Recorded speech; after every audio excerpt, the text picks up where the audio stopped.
Story 1. Am I wrong for refusing to help my brother raise his child despite our parents' wishes? I'm 29, a lawyer, and pretty happy with my life as it is. I've worked hard to get to where I am, and I'm not interested in kids of my own. Not everyone understands that, especially my parents. They've always held on to this idea that I'd come around, like choosing not to have kids was just a phase or something I'd eventually get over. That's part of the background here. I guess my family's always had strong ideas about how I should live my life. And most of those ideas don't match up with my own. Then there's my younger brother, James. He's 24 and a new dad. His situation is rough. His partner left him not long after the baby was born. I don't know all the details, but I know it's been hard on him emotionally and financially. He's doing his best, I guess, but he's definitely struggling. James has always been a bit dependent on our parents, let's say. Growing up, they were a lot easier on him than they were on me. Maybe it's because he's the youngest, or maybe they saw him as more vulnerable somehow. Whatever the reason, they've always been quick to step in and help him out. And now they expect me to do the same. The pressure started as soon as James' partner left. My parents were immediately concerned about his ability to raise a child on his own, which, fair enough, is a big responsibility. They jumped into action, trying to organize everything from his finances to his schedule. But it wasn't long before their focus shifted to me. At every family gathering, it started to feel like they were circling around the same idea, that I, as his sister, needed to step up and help him out, but not in the normal, supportive sibling way. No, they wanted me to help raise this child, as if he were my own. The first time my mom brought it up, I brushed it off, thinking it was a one-time comment. She'd said something like, "You know, your brother could really use some help with the baby. It's a lot for one person." I just nodded along, figuring she was venting her concerns. But then she started making comments about how it was my turn to give back to the family. At first, I thought she meant financially. So, I offered to help cover some of James' expenses, like daycare or anything else he needed for the baby. But my mom didn't seem satisfied with that. She started hinting that I should do more. Really step up, as she put it. And each time, the conversation would veer closer to her wanting me to take on some kind of co-parenting role. I didn't know how to respond at first. It all felt surreal. I'd spent my entire adult life building a career and choosing not to have kids. And now my parents wanted me to rearrange everything to help raise a child that wasn't mine. They were acting like it was no big deal, as if this was just something you did for family without a second thought. But I had a lot of second thoughts. In fact, I had nothing but second thoughts. Things escalated quickly. At every family dinner or get-together, my mom would bring it up. She'd ask me if I'd thought more about helping James in a real way, and each time, I'd try to deflect or tell her I'd already offered financial help. But every time I said that, she'd sigh and say that money wasn't enough. That family was about more than just money. My dad would back her up, nodding along, saying I needed to understand what it meant to be there for family. And every time, I felt this knot of frustration tighten in my stomach. The worst part was that James never said a word. He just sat there, letting our parents speak for him. It was like he was okay with this plan of me helping him out in whatever way they decided. I get that he's going through a lot, but his silence only made things harder. If he'd spoken up, maybe said he didn't expect me to jump in like this, it might have eased some of the tension. But he didn't. He just looked at his plate, letting me take the brunt of our parents' disappointment whenever I pushed back. The pressure from my parents kept building, and it felt like there was no escape. Every conversation with them circled back to the same topic. They'd bring up their own sacrifices, how they'd done everything for us growing up, and now it was my turn to step up. They didn't understand or didn't want to understand that my life was different. I hadn't asked for this role. I hadn't signed up to be anyone's co-parent. And the more they pushed, the more I resented them for putting me in this position. It's not like I haven't tried to help.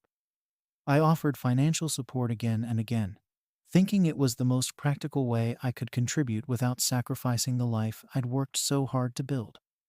But every time, they'd dismiss it as cold hearted. My mom actually said that once that my approach was cold hearted. She acted like I was throwing money at a problem instead of actually caring. It hurt, honestly, hearing that from her. She couldn't see that I was setting boundaries, that I was trying to help in a way that made sense for me. But they wouldn't let up.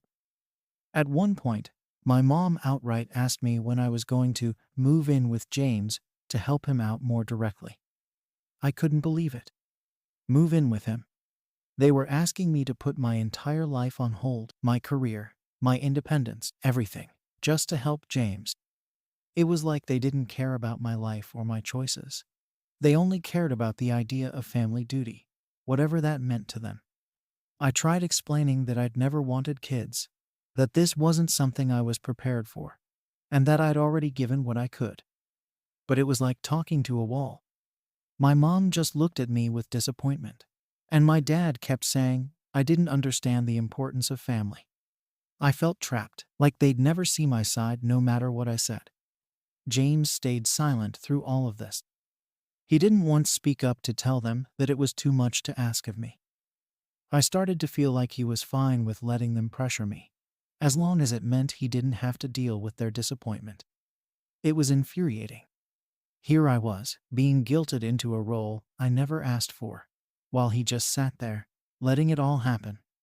At this point, I don't know what to do. My parents are relentless, and no matter how many times I tell them I'm willing to help financially, they just throw it back in my face. They don't want my money. They want me to act like some kind of second parent to James' child. And the more they push, the angrier I get. I'm tired of feeling guilty for living my own life, for making choices that don't align with their expectations. This whole situation has left me feeling torn and frustrated. I want to help, but I don't want to lose myself in the process. I'm at a breaking point, and I don't know how much longer I can keep standing my ground before something gives. After that last family dinner, things only got worse. My mom had made it clear what she thought of my boundaries, and it wasn't long before she started calling me more frequently, trying to convince me to do the right thing by James. Every time my phone rang, I knew it would be another guilt trip.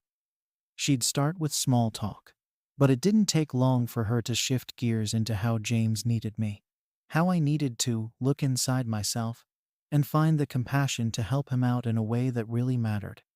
It was exhausting. At first, I tried to respond patiently, explaining my stance over and over again, but it was like she didn't even hear me. No matter what I said, she'd just keep going back to the same point. Family comes first, and I wasn't living up to that. Eventually, I stopped explaining and just started letting her talk. I'd tune out and wait until she'd exhausted herself. Then, I'd make some non-committal excuse to get off the phone, but every call left me feeling drained and frustrated. It felt like no matter how many times I drew the line, she'd keep pushing right past it. The next family gathering was even worse. This time, my mom didn't bother with subtlety. As soon as I walked through the door, she pulled me aside and told me, point blank, that I needed to move in with James. She said it was the only way he could get through this tough time, and that I was being selfish for not doing it already. I was shocked. It was like she'd taken every bit of pushback I'd given her and thrown it right out the window. She didn't care about my life, my job, or my boundaries. All she cared about was that James needed help, and she'd decided that I was the one who had to give it. I tried to keep my cool, but I could feel the resentment building. I told her that I'd already offered financial support, and that I was doing what I could within my own limits. She just shook her head and told me that money wasn't enough. That family was about more than just money. She said that I didn't understand what it meant to be there for someone, that I was too focused on myself to see what my brother really needed. Her words stung, but I held my ground, even as I felt the weight of her disappointment pressing down on me. As usual, James didn't say a word. He was in the room, hearing everything. but he just sat there, silent. It was infuriating. I wanted him to stand up for me, to tell our mom that he didn't expect me to drop everything to help him, but he just kept his head down. His silence felt like betrayal, like he was okay with letting our parents corner me as long as he didn't have to confront them himself. I could feel my frustration with him growing, and it was hard to hide it. After that night, I started avoiding family gatherings. I'd make excuses about work or say I wasn't feeling well, anything to keep from facing another round of pressure and guilt tripping. My parents didn't like it, of course. My mom would leave me voicemails, her tone disappointed and borderline scolding, reminding me that I was missing out on important family time. But I couldn't take it anymore. Every time I saw them, it was like stepping into an ambush. I felt like I was losing control of my own life, like my family was trying to mold me into something I'd never wanted to be. Even when I wasn't around them, the pressure was always there, like this heavy weight pressing down on me. I'd be at work, in the middle of a meeting, and I'd feel this wave of anxiety, knowing that another call or message from my mom was coming, another attempt to wear me down. I couldn't shake the feeling that my family was trying to force me into a role I'd never asked for, one I didn't want and wasn't prepared for. Things reached a boiling point when my mom called me at work one afternoon. She told me that she'd spoken to James and that he'd agreed to let me move in with him temporarily until he got back on his feet. She said it like it was a done deal, like she'd arranged everything, and I just needed to show up. I was furious. I couldn't believe she'd gone behind my back, talking to James as if this was something I'd agreed to, something I was willing to do. I told her, as calmly as I could, that I wasn't moving in with James, that I had my own life and my own responsibilities. She didn't take it well. She accused me of being selfish, of abandoning my brother in his time of need, and told me that I was letting the family down. I could barely keep it together by the time the call ended. I felt trapped, like I was being backed into a corner with no way out. The worst part was that after all of this, James still hadn't said anything to me directly. I hadn't heard a single word from him about his expectations, about whether he even wanted me to be so involved in his life. It was like he was content to let our parents fight this battle for him, while he stayed on the sidelines. I didn't know whether he felt guilty or if he was just oblivious, but his silence was making everything harder. I decided that I needed to set a firm boundary. I couldn't keep going like this, letting my parents guilt trip me into something I wasn't comfortable with. I called James and finally had a direct conversation with him. I told him that I was willing to help out financially, that I'd cover daycare or any other expenses he needed. But that was it. I told him that I wasn't going to uproot my life to take on a role I'd never signed up for. He listened, but he didn't say much, just nodded along and said he understood. I couldn't tell if he really did, or if he was just agreeing to avoid confrontation. After that, I thought things might calm down, that maybe my parents would back off once they saw that James and I had come to an agreement. But it was wishful thinking. The next time I saw them, they acted like the conversation with James hadn't even happened. They went right back to pushing me to be there for him in the way they thought was best. My mom even hinted that she was disappointed in how I was handling things, saying she'd thought I was more compassionate than this. It felt like nothing I did mattered. They were so set on this idea of family duty that they couldn't see any other perspective. They didn't care about my life or my choices. All they cared about was that James needed help, and they'd decided that I was the one who had to provide it. The resentment kept building, and I started to wonder if they'd ever see my side of things. At this point, I was doing everything I could to avoid them. I stopped answering calls, let their messages pile up, anything to keep from dealing with their relentless pressure. I knew they were disappointed, probably even angry, but I couldn't keep sacrificing my own peace just to make them happy. Every interaction left me feeling more and more frustrated, more and more certain that I'd never be able to meet their expectations without losing myself in the process. The breaking point came when my dad showed up at my apartment unannounced. He said he was there to talk some sense into me, that it was time for me to stop being stubborn and start thinking about what was best for the family. I tried to explain my side again, but he wouldn't listen. He kept telling me that I was letting everyone down, that I was acting like I didn't care about James or the family. It was infuriating. I felt like nothing I said would ever be enough, that they'd never accept my decision, no matter how many times I explained it. By the time he left, I was exhausted. I felt like I'd been fighting a losing battle, trying to hold on to my own life, while my family kept pushing me to give it up. It was clear that nothing I said would change their minds, that they'd never understand my perspective. But I also knew that I couldn't give in, not without sacrificing everything I'd worked for. This whole situation has made me question my place in the family, whether I can ever be who they want me to be without losing myself. I don't know what to do next, but I know that I can't keep going like this.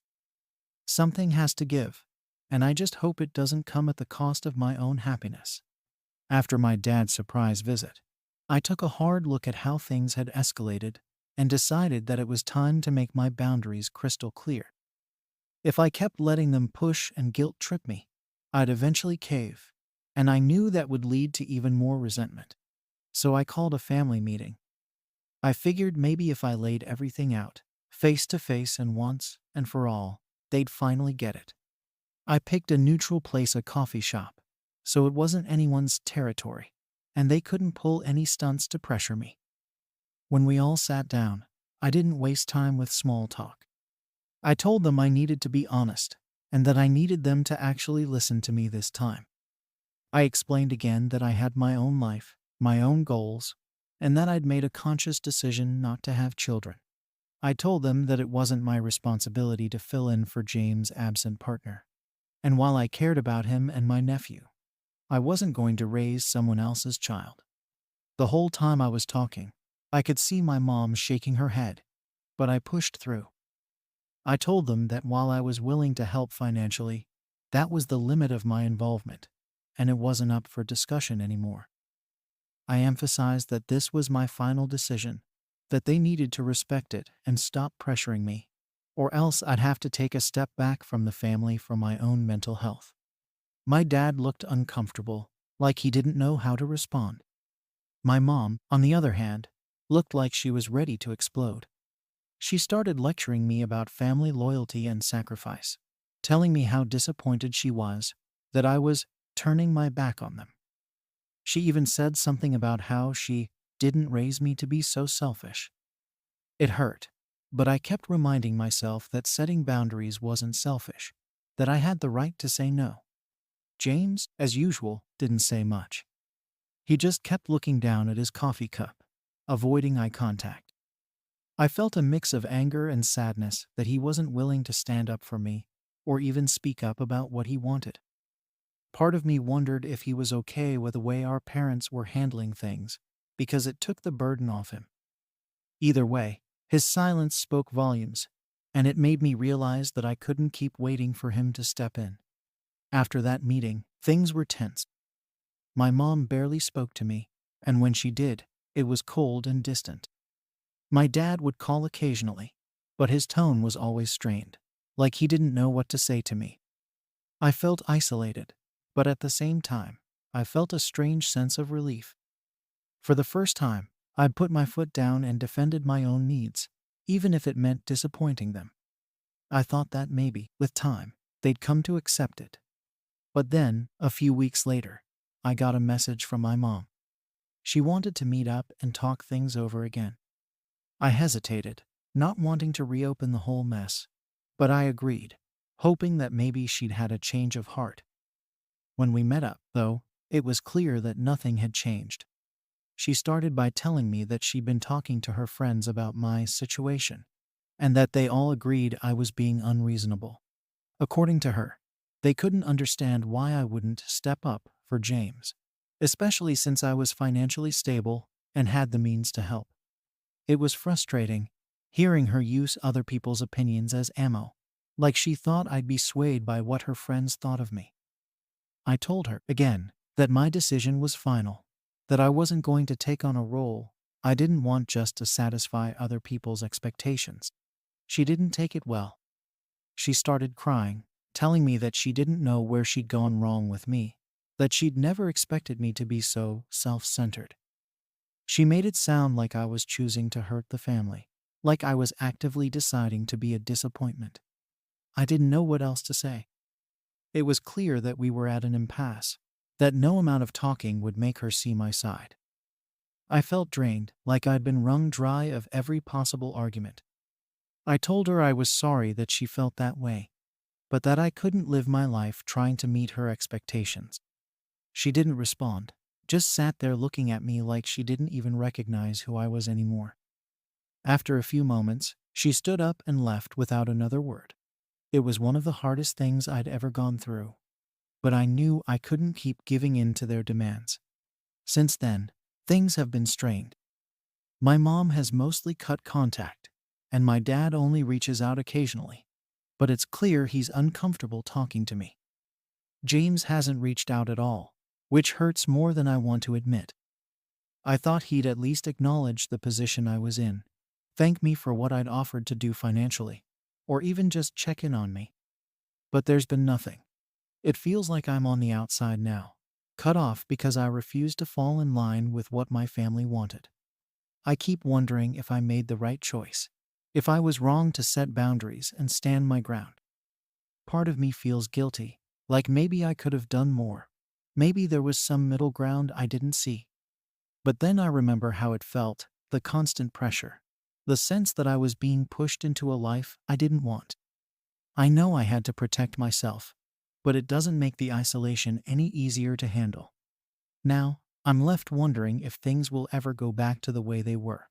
If my family will ever accept my choices and respect my boundaries. Or have I damaged my relationship with them beyond repair? Am I wrong for standing my ground and setting boundaries about not raising a child? Story 2. Did I overreact by leaving my friend's wedding after her family criticized my career? I'm a 34-year-old freelance artist, and I was at my friend Rachel's wedding recently. Rachel and I have been close friends since college.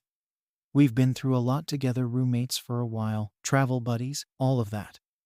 She's one of those friends who you consider family, the kind you just assume will always be there.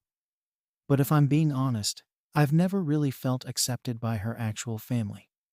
They've always looked at me like the artsy friend who doesn't have her life together. I'm sure you know the type. So, when Rachel invited me to her wedding, I was a bit hesitant. Not because of her, but because of her family. Over the years, I'd gotten used to them making snide comments about my work. I'm a freelance artist, and while I'm proud of what I do, I know it's not everyone's idea of a real job. Rachel's family is pretty well off, with all the members working in conventional, high-paying careers: doctors, lawyers, accountants. You name it, they've got it in the family tree.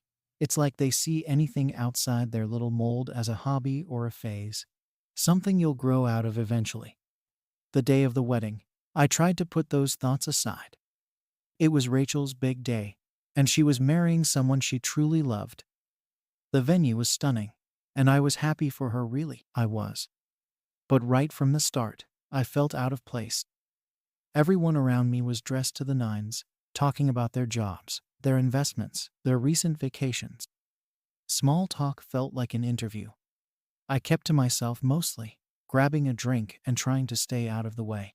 I could already see her mom giving me those familiar, condescending glances, like she was sizing me up all over again. Things were awkward from the start.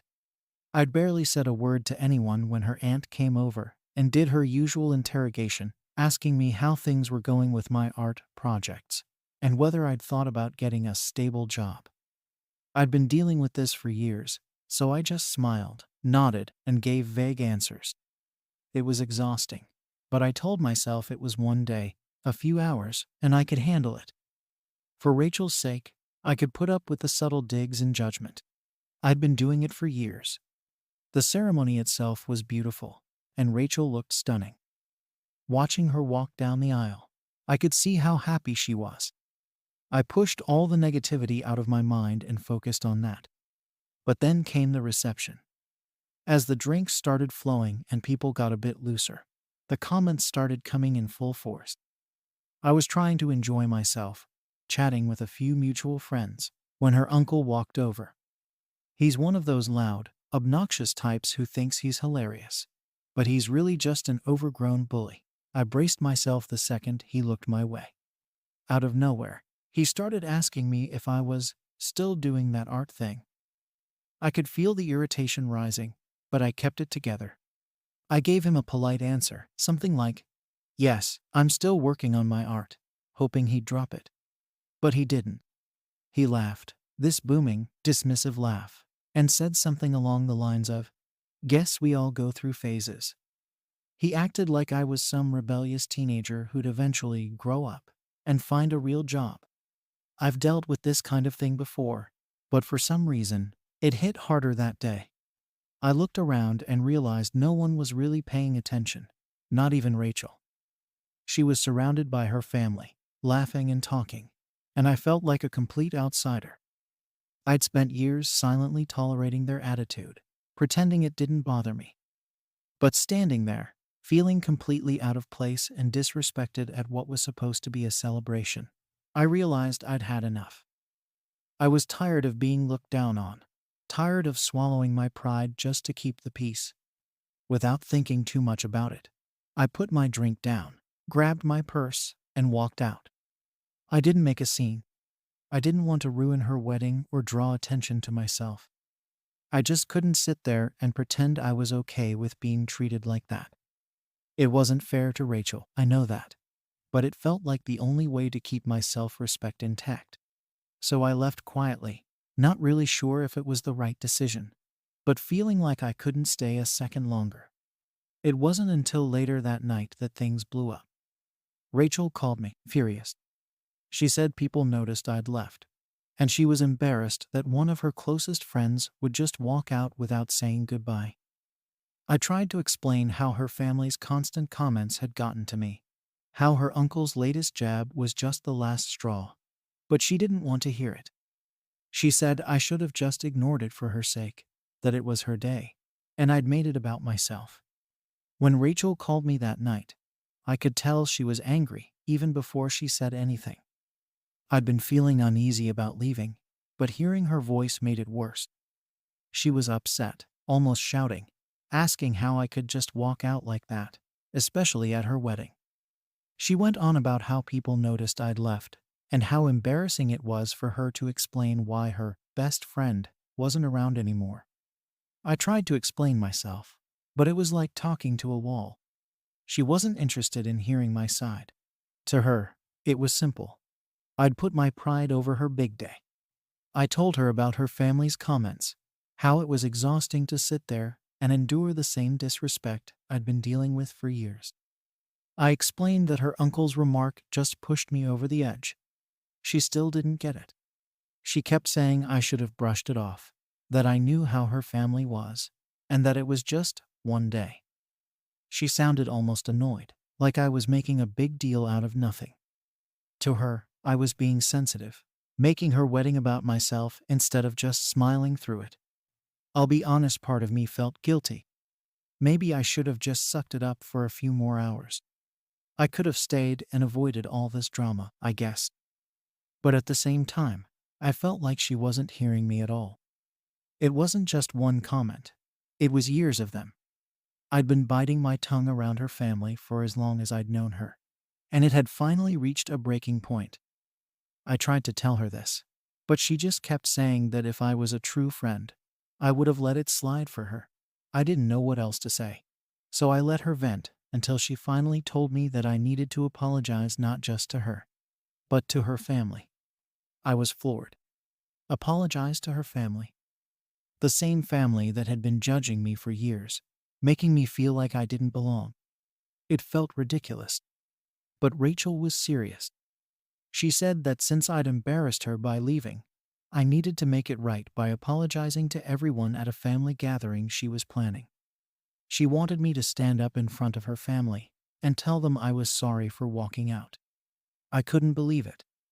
In her mind, I was the one who had wronged them, not the other way around. For a few days, I thought about what to do. I kept replaying our conversation in my head, trying to figure out if I was actually in the wrong. Part of me considered apologizing just to keep the peace, to make things easier between us. But every time I thought about standing in front of her family and saying sorry for something I didn't feel was my fault, I felt sick. It just didn't sit right with me. Why should I apologize for finally standing up for myself? Rachel and I didn't talk much over the next week.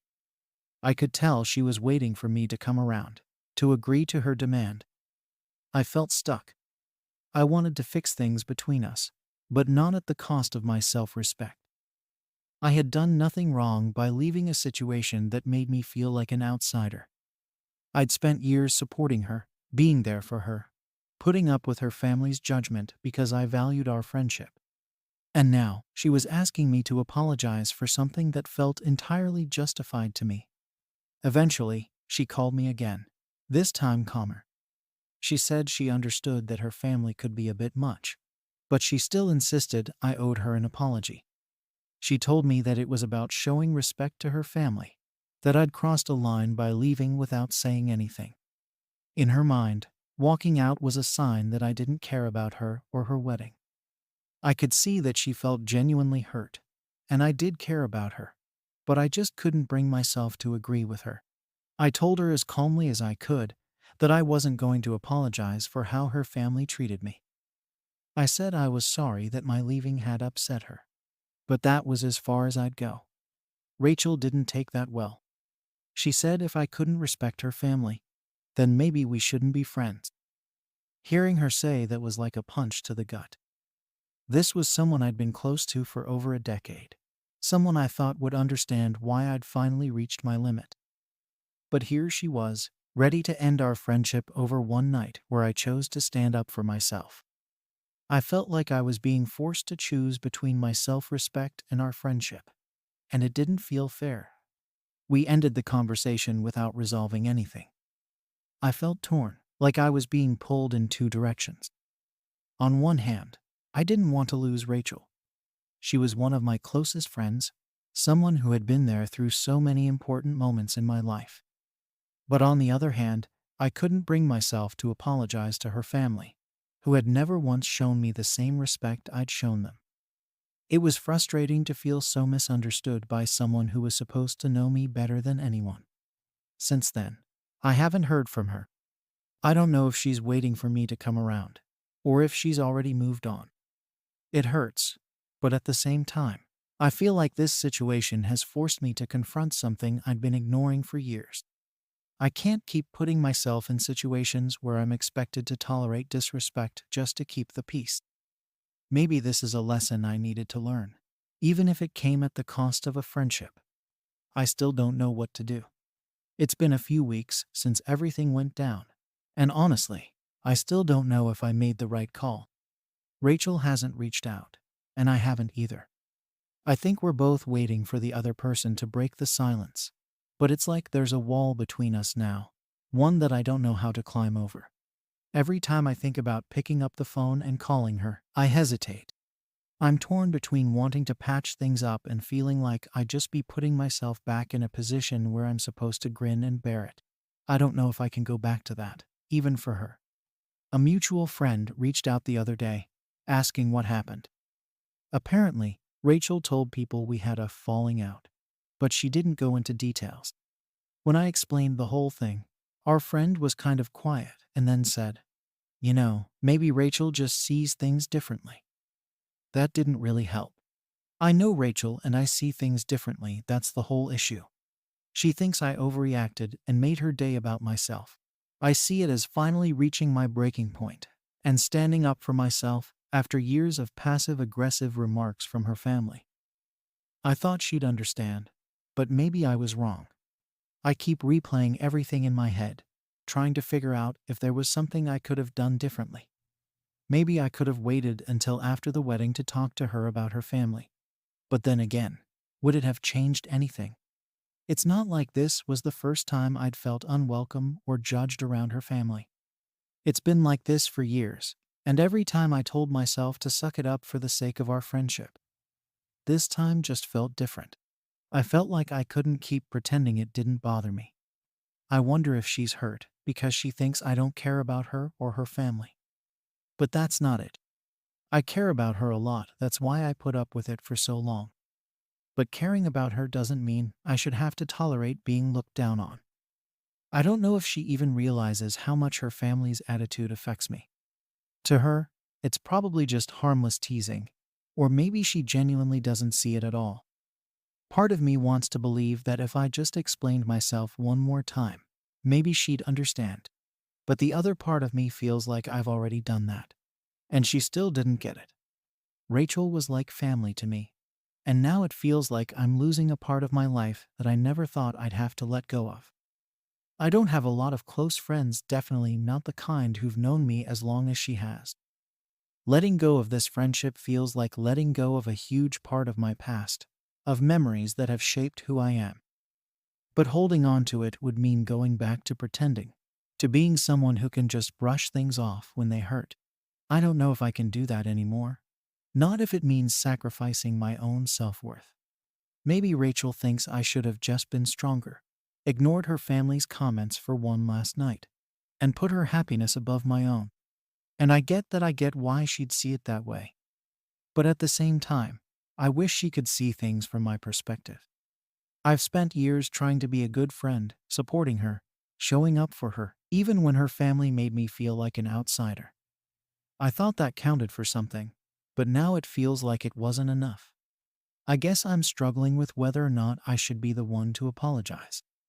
On one hand, I don't want to lose Rachel, and I hate that things have ended up like this. But on the other hand, I don't feel like I did anything wrong by standing up for myself. Apologizing feels like admitting that I was wrong to leave, and I don't think I was.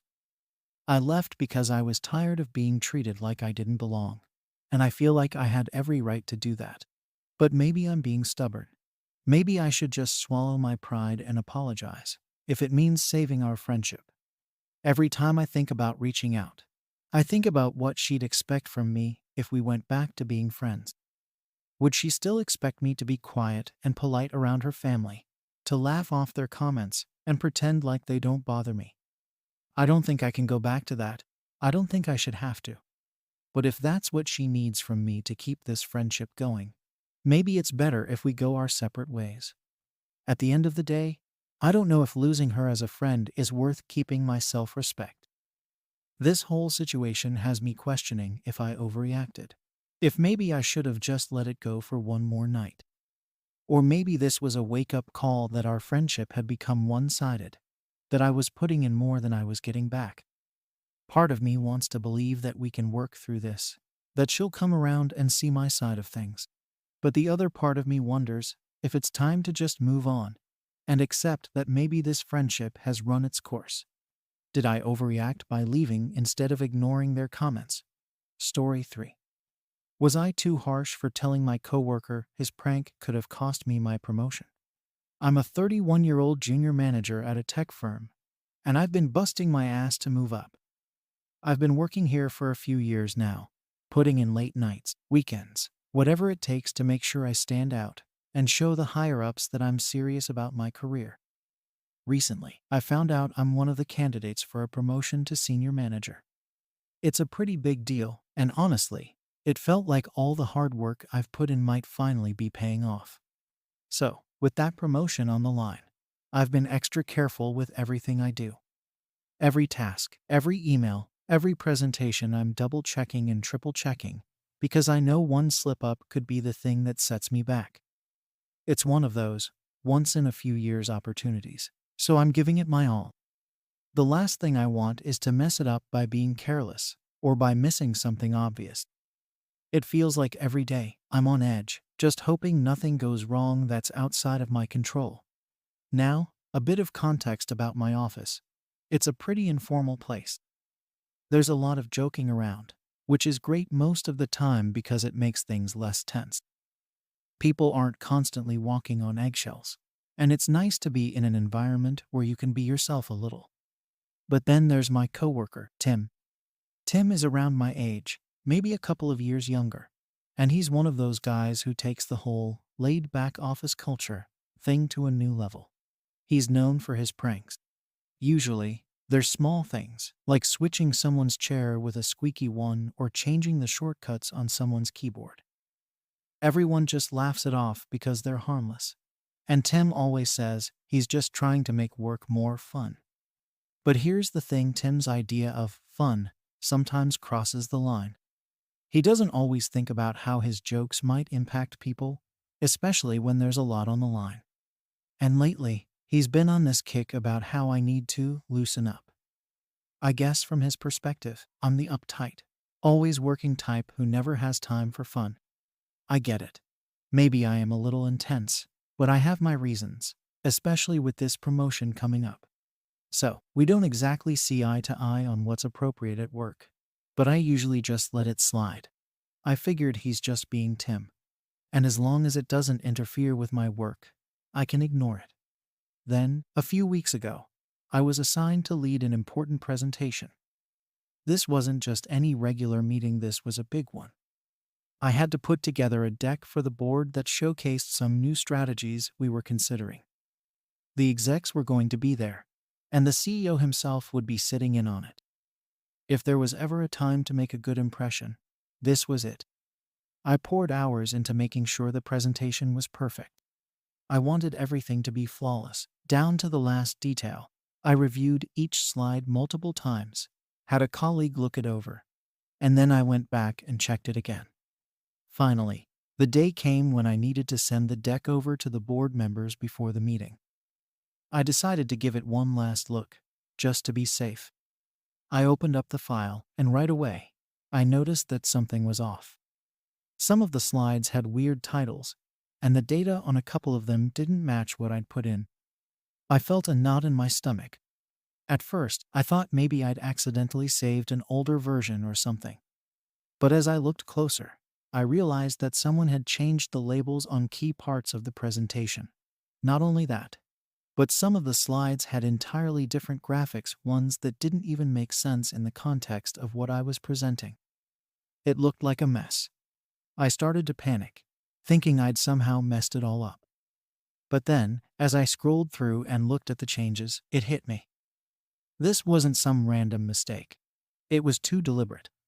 Someone had gone in and tampered with my presentation, and I had a pretty good idea of who would think that was funny. Sure enough, when I asked around, Tim just casually mentioned that he'd fixed up my deck as a joke. He actually thought it was hilarious. I just stood there, kind of stunned. I asked him why on earth he would do that, and he just shrugged, saying something about how I needed to chill, and that he figured I'd get a laugh out of it. Honestly, I couldn't believe it. Here I was, about to present to the board, something that could very well influence my entire career, and Tim thought it was a good time to mess with my work. I didn't know what to say. I get that he likes to joke around, but this was on another level. This was the kind of thing that could have derailed everything I'd worked for if I hadn't caught it in time. I felt angry, frustrated, and honestly, pretty betrayed. It's one thing to joke around with someone, but it's another thing to mess with something that's this important. I pulled Tim aside and told him that what he did wasn't funny. I tried to keep my cool, but I think he could tell I was pissed. I told him that his prank could have cost me my promotion. I expected him to apologize, or at least show some kind of understanding. But instead, he just smirked and said I lacked a sense of humor. He actually laughed and told me I needed to lighten up, as if I was the one in the wrong for taking my job seriously.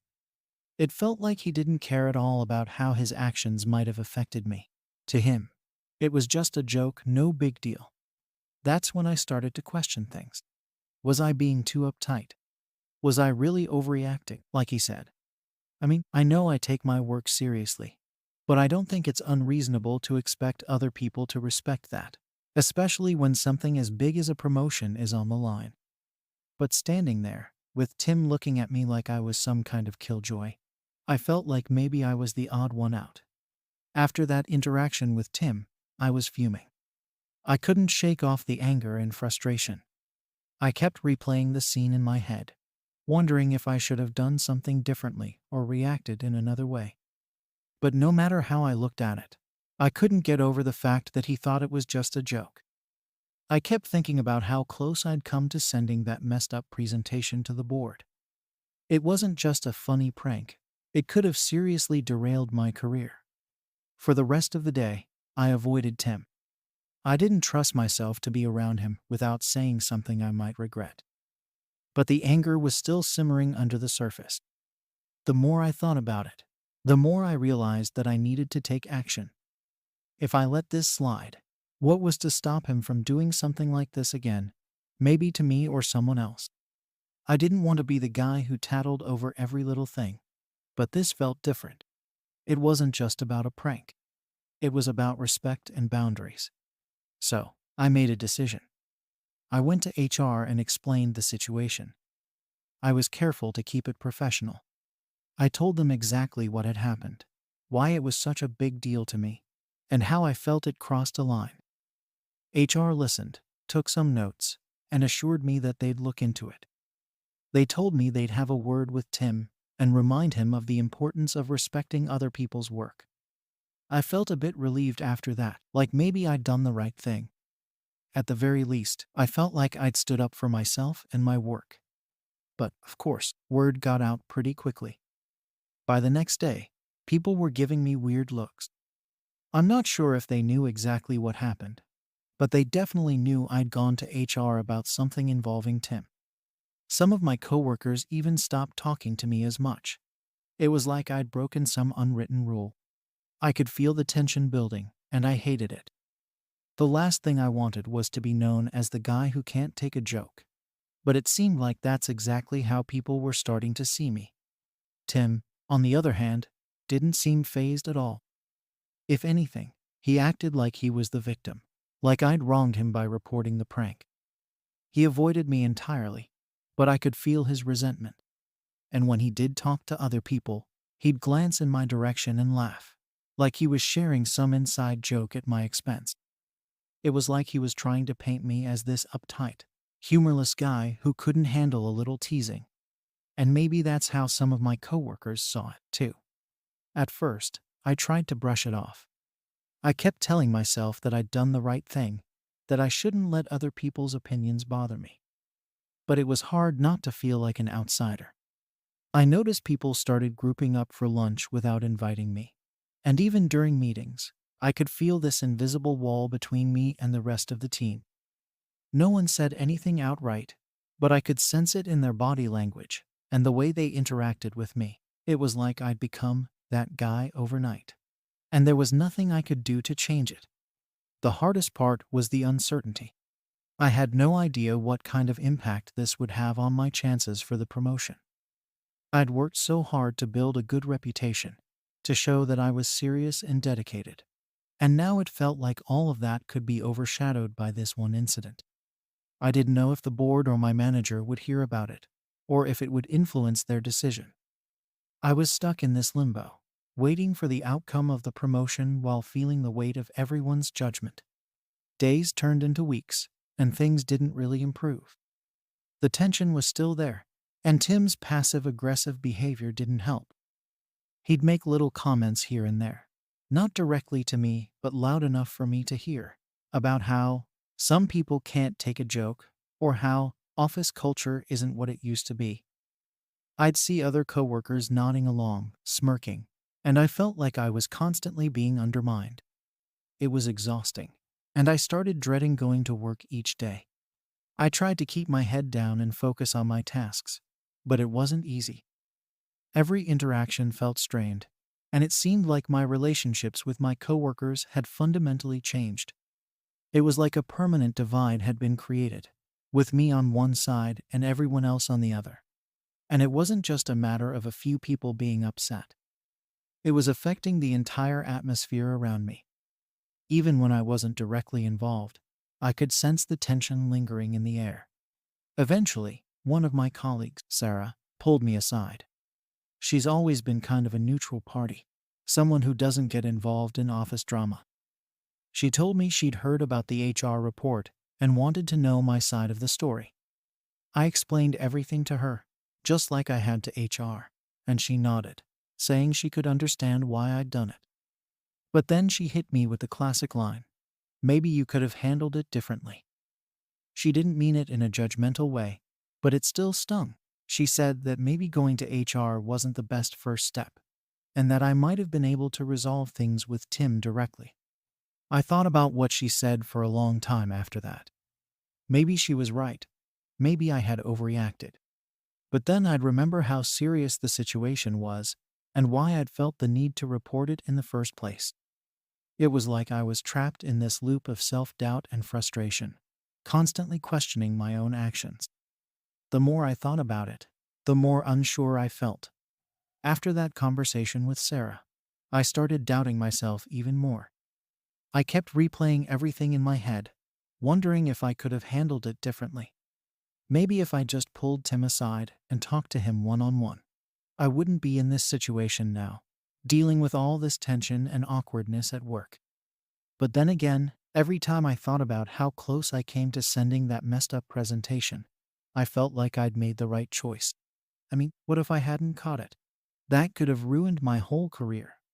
So here I was, caught in this mess of trying to justify my actions to myself, while also trying to keep my head down and just do my work. I avoided Tim as much as possible, but of course, it's hard to completely avoid someone when you work in the same office. Every time I saw him, I could feel his resentment, even if he didn't say anything outright. And then, little things started happening, things that I couldn't prove were intentional, but they felt like his way of getting back at me. Files would go missing from shared drives, or I'd be left out of meeting invites. I couldn't tell if it was just paranoia, but it felt like there was a subtle campaign to make my work life just a little harder. Meanwhile, the promotion decision was still up in the air. I felt like I was in limbo, constantly on edge, waiting for some kind of resolution, either with the promotion or with the whole situation with Tim. I felt like I couldn't relax, like I had to be hyper vigilant just to make sure no one else messed with my work. It was exhausting, and I could feel myself getting more and more stressed out every day. Then, about a week later, I got called into a meeting with HR and my manager. I wasn't sure what to expect, but I braced myself for the worst. When I walked in, they got straight to the point. They told me they were aware of the tension in the office and that they'd heard about the incident with Tim. My manager looked at me with this sympathetic expression and asked if there was anything I wanted to add. I was honest with them, explaining how much the promotion meant to me and how I felt like Tim's prank could have sabotaged all of my hard work. I told them I felt justified in reporting it because it wasn't just a joke, it was something that could have seriously impacted my career. HR listened, but I could tell they were trying to keep things neutral. They said they'd spoken to Tim as well, and that he'd agreed to keep things professional moving forward. I couldn't tell if that meant he'd been reprimanded, or if they were just telling him to cool it. Then my manager chimed in, saying that they valued my hard work and dedication, but that they also valued a positive and collaborative work environment. It felt like they were trying to tell me, in a roundabout way, that I needed to let this go and move on. I walked out of that meeting feeling, I don't know, deflated, I guess. It was like they'd acknowledged my frustration. But there was this underlying message that maybe I should have handled it differently. I knew they weren't going to tell Tim to apologize or make any big changes, and it felt like they just wanted everything to blow over. Part of me understood where they were coming from. They didn't want drama. But I couldn't shake the feeling that my concerns weren't really taken seriously. After that, things didn't improve much. Tim went back to his usual self, joking around with everyone else. But he didn't mess with me directly anymore. It was like I'd been marked as the unfun guy, the one you couldn't joke around with. I could feel the distance between me and my coworkers growing, and it felt like I was constantly walking on eggshells, trying not to make things worse. Even simple interactions felt forced, like everyone was being overly careful around me. As for the promotion, well, I still hadn't heard anything official. I tried to keep focusing on my work, hoping that all the effort I'd put in would pay off. But I couldn't shake this lingering doubt that the whole incident might have jeopardized my chances.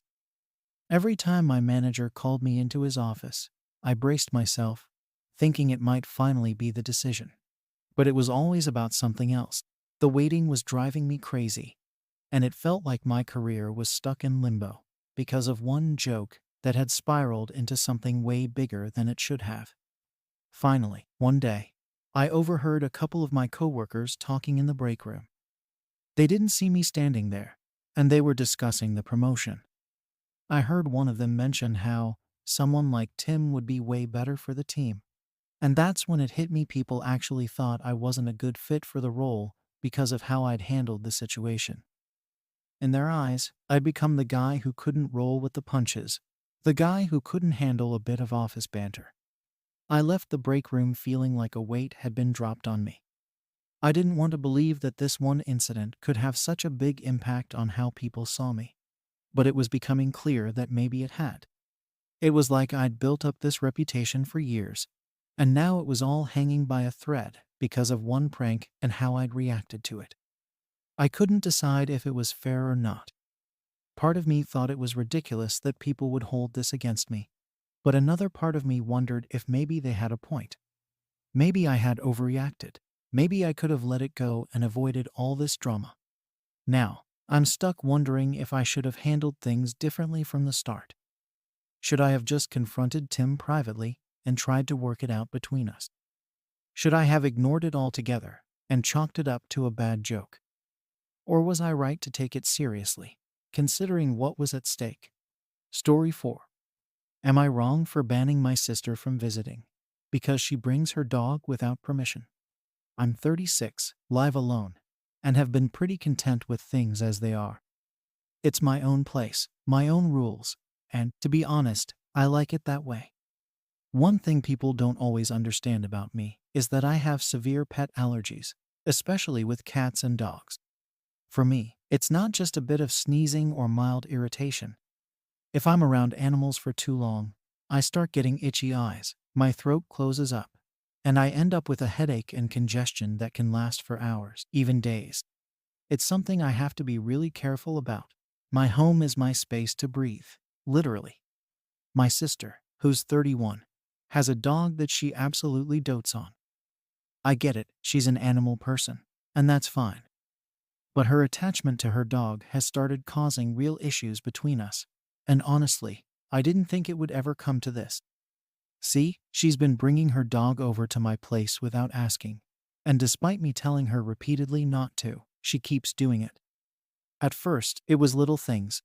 She'd show up to drop something off, and I'd see her dog in the back seat of her car, barking away while she ran inside quickly. That was fine, annoying but fine, as long as he stayed in the car. But that wasn't enough for her.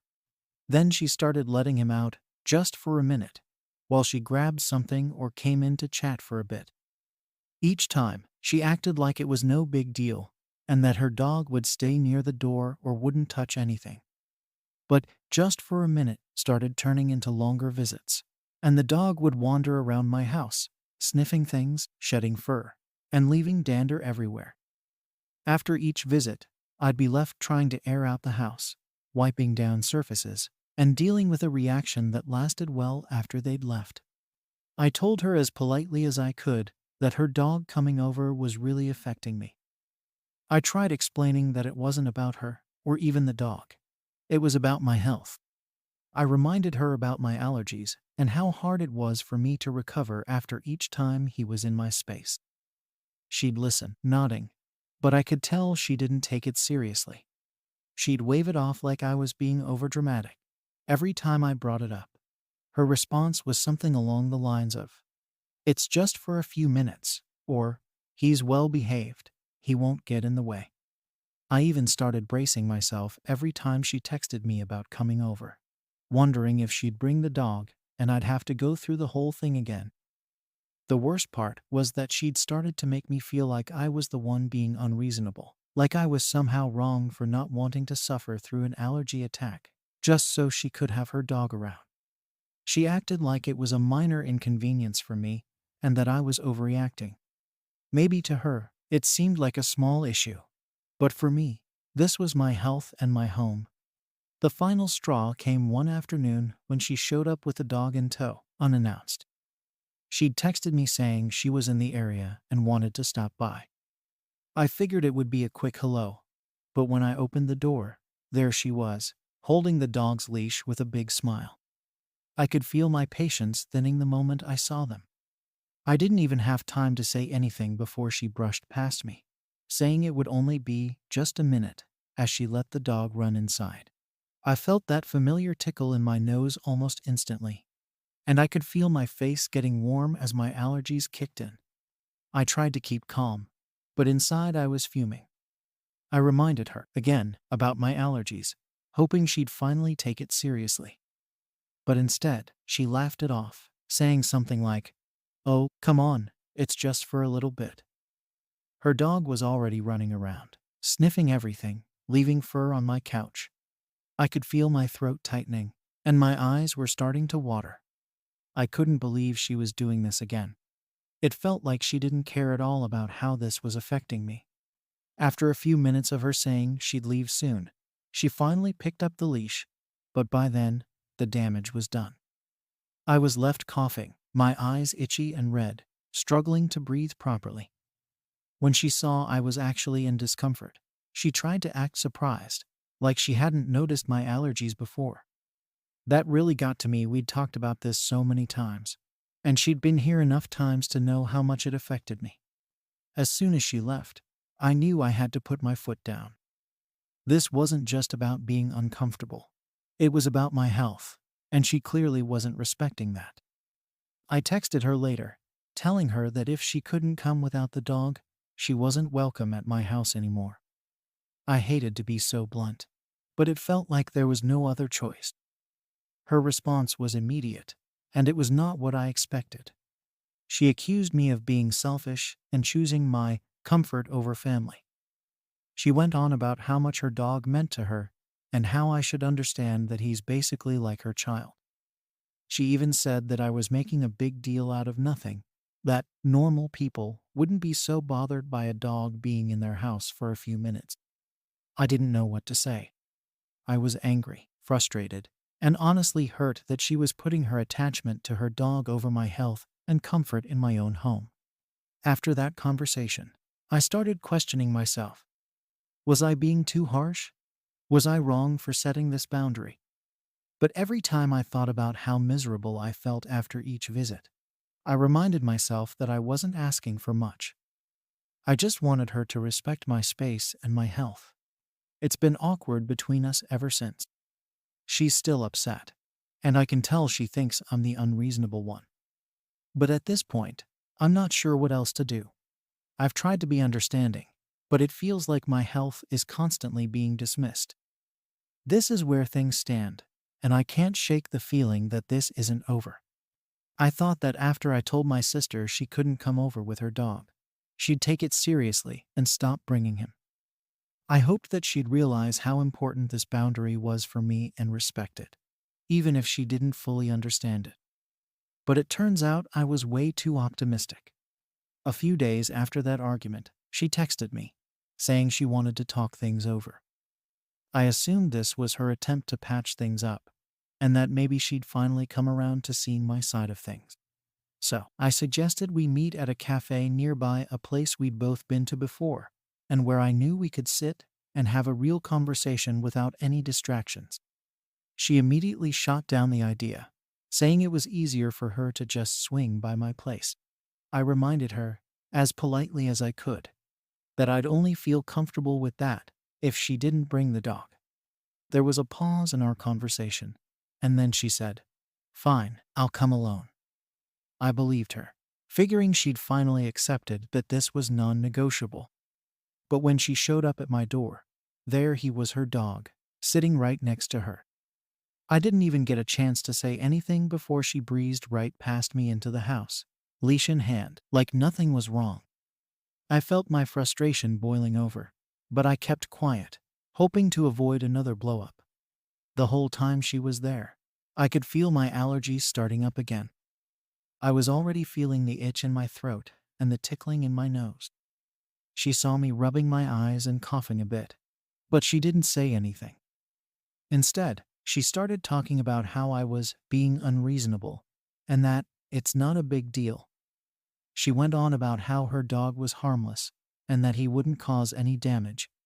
I tried to hold my ground, explaining again that this wasn't about damage or behavior, but about my health. But she just brushed it off, saying, "You need to get over it. He's not going anywhere." I felt so defeated in that moment. Here I was, in my own home, practically begging her to respect one simple rule, and she was acting like I was the one imposing on her. It made me feel like my needs didn't matter at all. After she left that day, I spent hours cleaning, trying to get rid of any lingering fur and dander. But I still felt awful for the rest of the day. It's like the air in my house didn't feel clean anymore, and I hated that feeling. This place was supposed to be my safe space, where I didn't have to worry about allergy attacks or feeling physically uncomfortable. And now even that was being taken away. After that, I knew I had to be even firmer. I texted her again, saying that if she couldn't respect my boundaries, I didn't want her to come over. I didn't try to sugarcoat it. I just laid it out as clearly as I could. I told her that this wasn't some casual preference, that it was a serious health issue for me, and that if she couldn't come without the dog, then we'd have to find other ways to see each other. Her response was exactly what I feared. She blew up, accusing me of being selfish, saying that I didn't care about her feelings or her attachment to her dog. She called me heartless for choosing comfort over family. She said if I really cared about her, I'd make an exception and just deal with it because family should come first. It stung to read that because, in my mind, I'd already been making so many exceptions just to try and keep the peace. I'd let her dog into my home, even when it affected my health. And I'd tried to compromise by suggesting we meet elsewhere. But she made it clear that wasn't good enough for her. It seemed like no matter what I said, she was convinced that I was the one in the wrong, that I was overreacting to something minor. I don't think she understood, or maybe she just didn't want to understand, that this wasn't just me being picky. My health was genuinely at risk every time her dog came over. But she kept twisting it around, making it sound like I was being difficult for the sake of being difficult. It started to make me question myself, wondering if maybe I was being too harsh or inflexible. At one point, she even got our mom involved. My mom called me, saying she'd heard I'd banned my sister from coming over and asked if there was any way I could just make it work. I explained to her what was really going on, that it wasn't some petty argument or a matter of me disliking dogs, but that I physically couldn't handle being around her dog. My mom listened, and while she said she understood, she still asked if I could find some way to compromise for the sake of family. I told her I'd already tried that, but my sister wasn't willing to meet halfway. After that conversation, I felt even more alone, like everyone was expecting me to just endure it and ignore my own needs. It started affecting our relationship in ways I didn't expect. We used to talk regularly, text each other funny things we saw online, and meet up for lunch now and then. But after this whole issue with the dog, all of that pretty much stopped. She would go days without responding to my texts, and when she did, her responses were short and passive-aggressive. It was like I'd suddenly become the enemy for daring to ask for something as basic as respecting my own health in my own home. There was a part of me that considered just giving in, letting her bring the dog over and dealing with the consequences. But every time I thought about it, I remembered the hours I spent trying to recover after each visit, the sneezing, the headaches, the exhaustion. I couldn't do that to myself, not just to avoid conflict. It wasn't fair, and it didn't feel right to have to put myself through that just to keep her happy. Still, the tension kept growing. Friends I spoke to about it told me I was doing the right thing, that my sister was the one being unreasonable. But it didn't make me feel any better. I hated feeling like I was the cause of all this drama in the family, even though I knew deep down that it wasn't really my fault. I was just asking for basic respect, but somehow it felt like I was being forced to choose between my health and my family. At this point, we weren't speaking at all. She'd made it clear that until I came around and let her bring the dog, there was no point in trying to mend things. It hurt to see her acting this way, like my health and comfort didn't matter, like her attachment to her dog was more important than our relationship. I'd thought about reaching out again, trying to explain myself one more time. But every time I drafted a message, it just felt pointless. She wasn't listening, and I didn't know if she ever would. The silence between us only made things worse.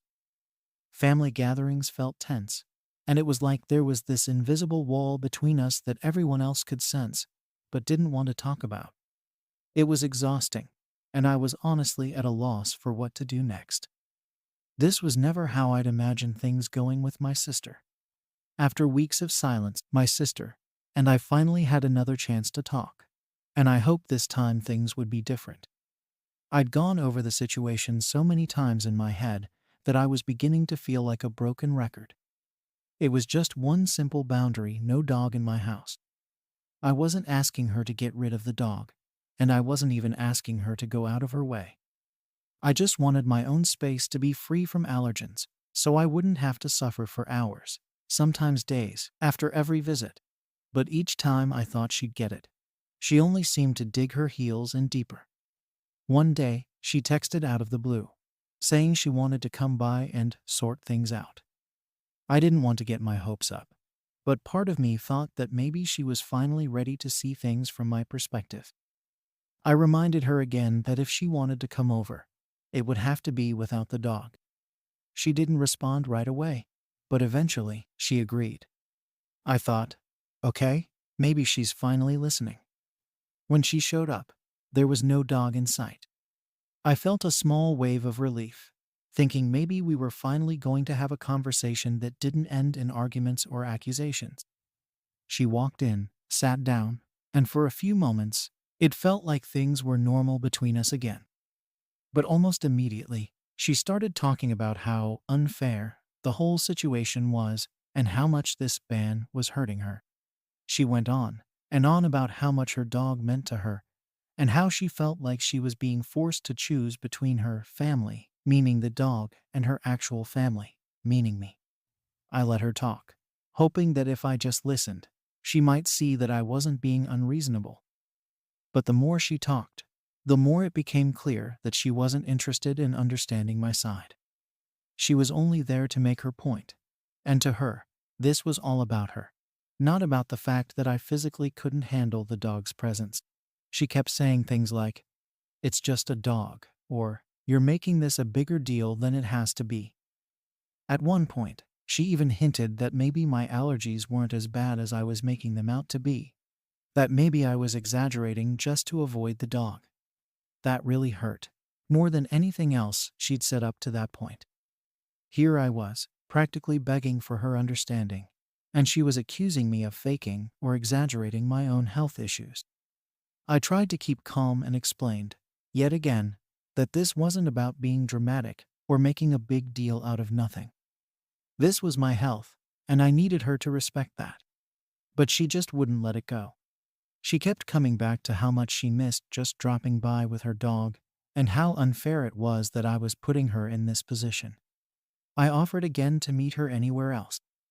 I said we could go to her place, a park, a cafe, anywhere she wanted. But she waved it off, saying it wasn't the same. She said that if I really cared, I'd let her bring her dog and just deal with it. I didn't even know how to respond to that. I'd made every effort I could think of to keep things peaceful and still see her, but she wouldn't accept anything less than having things her way. By the end of the conversation, it was clear that we weren't getting anywhere. She got up, looked at me like I was the one betraying her, and left without saying goodbye. The silence after she left felt heavier than ever, like a wall had finally come down between us, and I couldn't see a way around it. It felt like I'd lost my sister, not because of some major fallout, or because I'd done anything to hurt her, but because she wouldn't respect one simple boundary. Since that day, we barely speak. Family gatherings are still awkward, with everyone avoiding the topic, and it's like there's this invisible line dividing us whenever we're in the same room. She'll give me the cold shoulder or avoid me altogether. When our parents try to bring us together or hint that I should just move on from this issue, I feel like they don't really understand. They see it as a small argument blown out of proportion, not as the repeated disregard for my health and boundaries that it really is. I've even started to question myself, wondering if I was too harsh or if I should have just given in, just dealt with the consequences and let her have her way. Maybe if I'd let it slide a few more times, we wouldn't be in this mess now. But then I think about how much worse it would get. Every time she showed up with a dog, I'd end up suffering. My house would feel contaminated, and I'd be left dealing with the physical consequences for days afterward. How could I keep putting myself through that just to keep the peace? It's strange, I never thought this would be the thing to come between us. We've had our disagreements before, like any siblings, but nothing ever came close to this level of tension and estrangement. I miss having her in my life, but every time I think about reaching out, I remember how she dismissed my health concerns like they were nothing, how she turned it around to make herself the victim. It feels like she's made her choice, and that choice doesn't include respecting my needs. Now, I'm at a loss. I'm torn between wanting to fix things with my sister and feeling like I need to stand my ground. This is my home, my health, and I don't think it's too much to ask for her to respect that. But is it worth losing my sister over? Am I wrong for banning her from my home? Story 5 inches. Was I too cruel for refusing to help my ex after they fell on hard times? So, here's the story. I'm 32, and I own a little cafe in a small town. I've poured years into making it a success. It's not the biggest place around, but it's cozy, and I love what I do. Running a cafe was my dream, and it's been a roller coaster to get it to where it is today. There were definitely times when it felt like it wouldn't work out, but somehow I made it happen. That cafe is my pride and joy, and honestly, I'm protective of it. It's not just a business, it's a piece of my life. Now, years ago, I was in a relationship with a guy who ended up leaving me. I'll call him Mike. We dated for a few years, and I really thought we had something solid. We'd even talked about moving in together at one point. But out of nowhere, he left me for someone else. No warning, no signs, just this bombshell that completely blindsided me. To say it was painful would be an understatement. It was devastating. The worst part was, I didn't even get a proper explanation. He just left. And that was that. It took me a long time to get over it. I went through all the stages, the anger, the sadness, the constant questioning of what went wrong. For months, I barely had the energy to get out of bed, let alone put any effort into the cafe. But somehow, I pushed through. I had to. I couldn't let him ruin something I'd worked so hard to build. Eventually, I got over it. I moved on, focused on myself, and poured everything I had into my business. Over time, I built a life for myself that I'm really proud of. I don't think about Mike much anymore, at least not until recently. A few weeks ago, out of nowhere, I got a message from him. It was honestly the last thing I expected. He started off with some small talk, asking how I was doing, if I was still running the cafe. I was polite, kept it short, didn't want to give him the impression that I was thrilled to hear from him.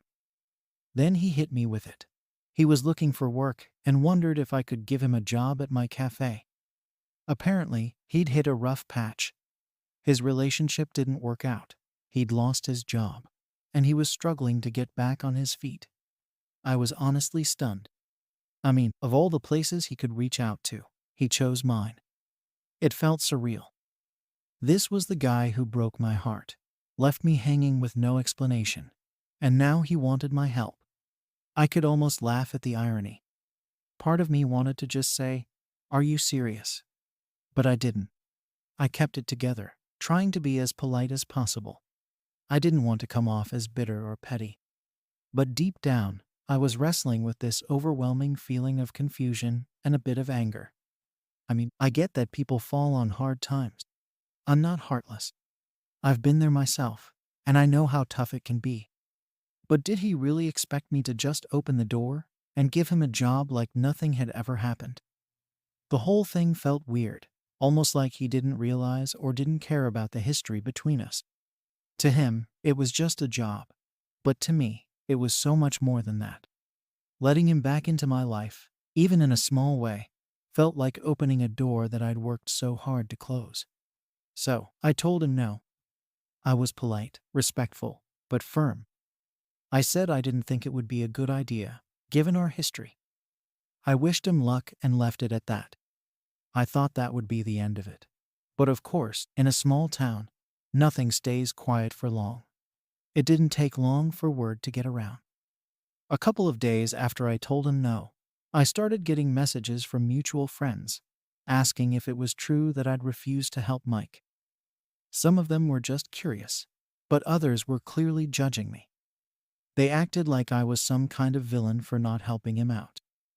A few people even said I was being heartless or holding on to petty grudges. Honestly, it stung. I'd spent so long moving on from him, building a life for myself, and now people were acting like I owed him something. It was frustrating. It's not like I didn't think about it, you know? Part of me felt guilty, like maybe I was being too harsh. But another part of me just couldn't get past what he'd done. Letting him work at my cafe felt like letting him back into my life in a way I wasn't comfortable with.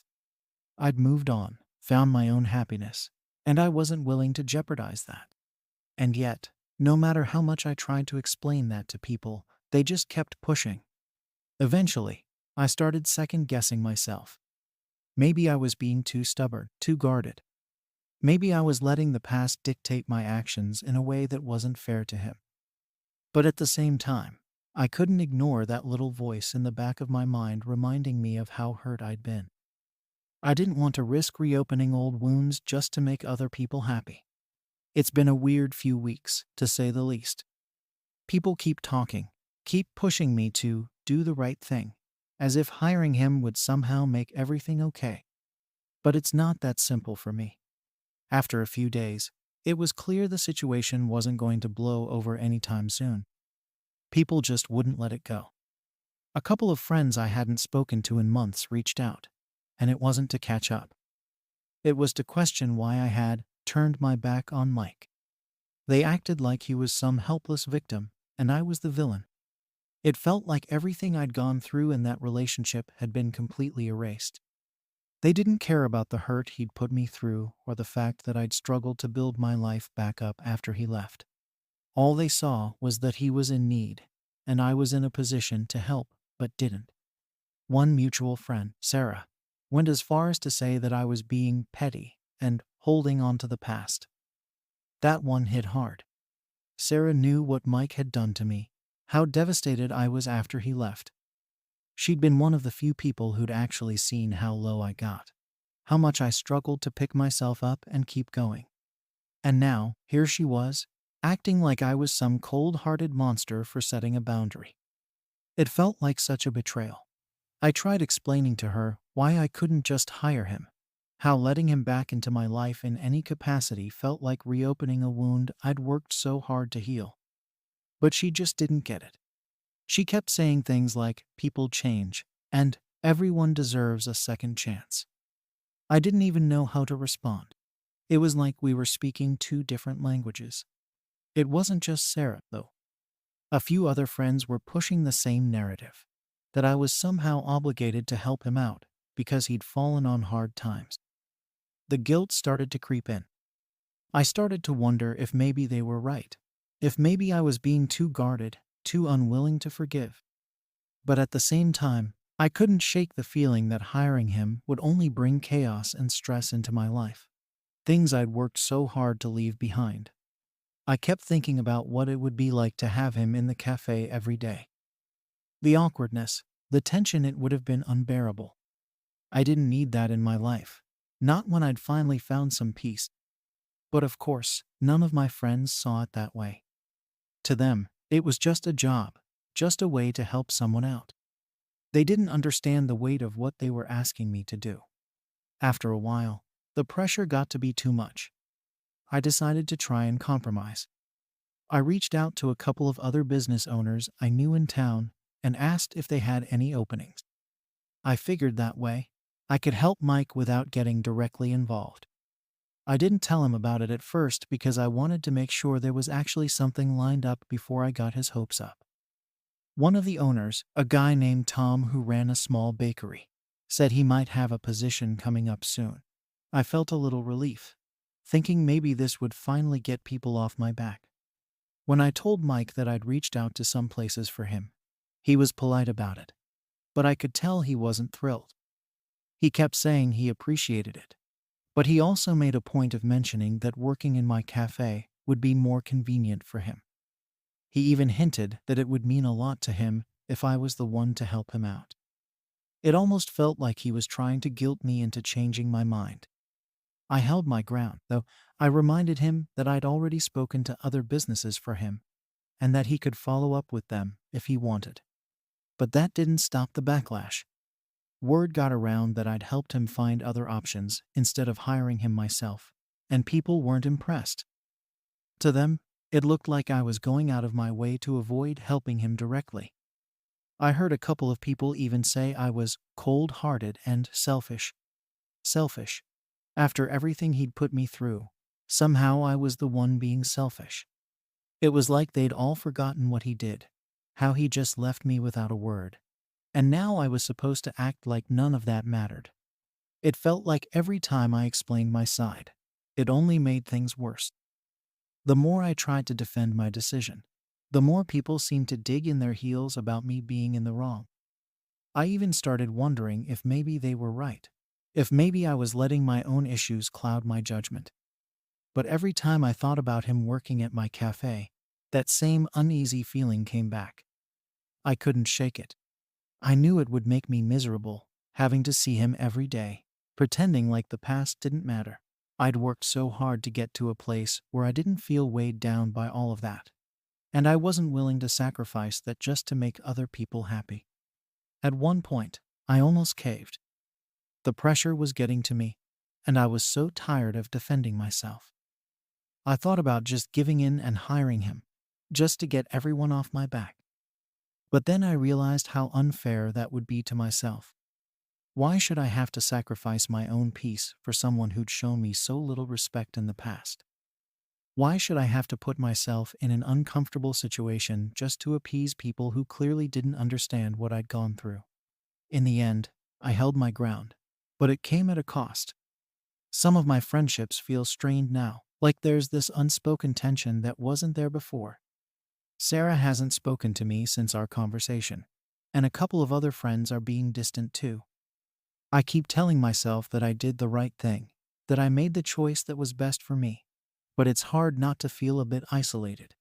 It's like everyone's decided that I'm the villain in this story, and there's nothing I can do to change their minds. All I wanted was to protect myself, to keep my boundaries intact, but now it feels like I'm paying the price for that. It's frustrating and exhausting, and part of me wonders if I should have just hired him and saved myself the headache. But deep down, I know that wouldn't have been right for me. I know I made the right choice for my own well-being, even if no one else sees it that way. A few weeks have passed, and it still feels like I'm dealing with the fallout of this decision every single day. The tension with my friends hasn't gone away. If anything, it's gotten worse. I've tried explaining myself so many times that I've lost count, but every conversation just seems to go in circles. No matter how many times I say it, they keep coming back to the same point that I'm somehow being too harsh, that it wouldn't kill me to be the bigger person and give Mike a second chance. At one point, I even suggested that maybe they don't really understand the situation. It's easy to judge from the outside, but they didn't go through what I went through. They weren't there when he left me out of nowhere, leaving me to pick up the pieces on my own. They didn't have to deal with a mess of rebuilding and finding a way to move on. But whenever I bring that up, they act like I'm overreacting, like I'm clinging to something that should be ancient history by now. It's infuriating. How can they just brush off everything that happened? I don't understand how they can look at what he did and then expect me to put it all aside, just because he's fallen on hard times. I even tried one last attempt at finding some middle ground. I offered to meet up with Mike, just for coffee, to see if maybe we could at least talk things through and get some closure. I thought that maybe, if he and I could have a civil conversation about it, I'd feel better about everything. I didn't expect it to change my mind about hiring him, but I figured it might at least make me feel less conflicted. But when I messaged him about meeting up, he didn't seem interested. He just responded with a quick, "I don't see the point if you're not going to help me." That response honestly said it all. It was like he only cared about getting what he wanted. And the second it didn't go his way, he had no interest in resolving things. That's what really solidified things for me. I realized that he wasn't reaching out because he wanted to mend fences or because he'd genuinely changed. He was just looking for an easy way out of his problems, and I was his convenient solution. When he realized I wasn't going to give him what he wanted, he bailed on any attempt to work things out. It hurt, honestly. Not because I still had feelings for him, I'd moved past that long ago. But it hurt to see that, after all this time, he still had the same selfish streak. It made me feel like all of this pressure from my friends was even more unfair. They didn't see this side of him, the side that was only in it for himself. After that, I decided I was done explaining myself. I'd given him a chance, offered him alternatives, even tried to find a way to meet him halfway, and he'd turned it all down. If my friends couldn't understand that, then maybe they didn't really know me as well as I thought they did. I kept thinking they'd come around eventually, but it feels like they're just stuck on this idea of me being wrong, and nothing I say is going to change that. It's exhausting to feel like I'm constantly defending myself when I'm not even the one who created this mess in the first place. Now, things are just awkward. I see them around town sometimes, and there's this uncomfortable silence, this feeling like I'm being judged every time I walk into a room. Sarah and I still haven't spoken since our last conversation, and I honestly don't know if we ever will. Part of me feels sad about that. We've been friends for years, and it feels like I'm losing that over something that shouldn't even be an issue. But another part of me feels angry. Angry that she'd just write me off like this because I didn't bend to the pressure. Because I chose to protect myself instead of putting myself in a position I wasn't comfortable with. I still have a couple of friends who've been supportive, who get where I'm coming from, and that's been a huge relief. They're the ones who remind me that I don't owe anyone anything, especially not someone who treated me so poorly in the past. But it's hard to shake the feeling of being isolated, of being the odd one out in my own town. I used to feel so connected to this place, like I was part of the community. But now, I feel like I'm walking on eggshells every time I leave my house, wondering if someone's going to bring it up. If I'm going to get another side eye from someone who thinks I'm just being cruel. The cafe is still my escape, my sanctuary. But even that's starting to feel different. Some of my regulars have been quieter around me lately, and I can't help but wonder if it's because they've heard the gossip too. I hate that something so personal has become such a public issue, that people are judging me based on a situation they know nothing about. It's like they see me as some kind of villain for setting boundaries, for saying no to someone who didn't deserve a free pass. It feels so unfair, and I don't know how to make it stop. I keep thinking back to what life was like before Mike reached out. I was content, focused on my work, finally at peace with everything that happened. And now, it feels like all of that has been ripped away. I never asked for any of this. I never wanted to be in this position, to have to choose between standing up for myself and keeping the peace with people who are supposed to be my friends. It's exhausting, and I'm so tired of feeling like I'm constantly on trial, like I have to justify every decision I make. So here I am, left wondering if I made the right call. Was I wrong to keep my distance instead of helping him? Story 6. Did I go too far by calling out my husband for never contributing to childcare? I'm a 38-year-old mom of two, and lately, it's felt like I'm the only one really raising our kids. My husband and I have been married for over 10 years, and we've been through our fair share of ups and downs. But this issue of childcare and housework has been simmering for a long time. I understand he has a demanding job. He works long hours and brings in most of the income. So I've always taken on the majority of responsibilities at home. But somewhere along the line, it's turned into me doing everything: morning routines, school drop offs, after school activities, meal planning, laundry, cleaning, bedtime routines. It's like I'm on call 24/7. And I can't remember the last time I felt like we were truly in this together. It's not that I haven't tried to talk to him about it. I've mentioned a few times how exhausted I feel, how it would mean so much to have him pitch in, even just a little. But whenever I bring it up, he just says he's too tired from work. Or he'll brush it off by saying, "This is why I work so hard to give you and the kids a good life." And yeah, I appreciate that he works hard. But what about the emotional and physical toll on me?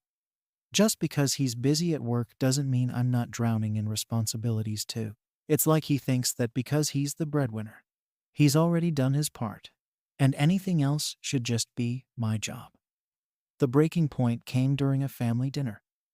It was one of those rare evenings when he was home early enough to actually sit down with us.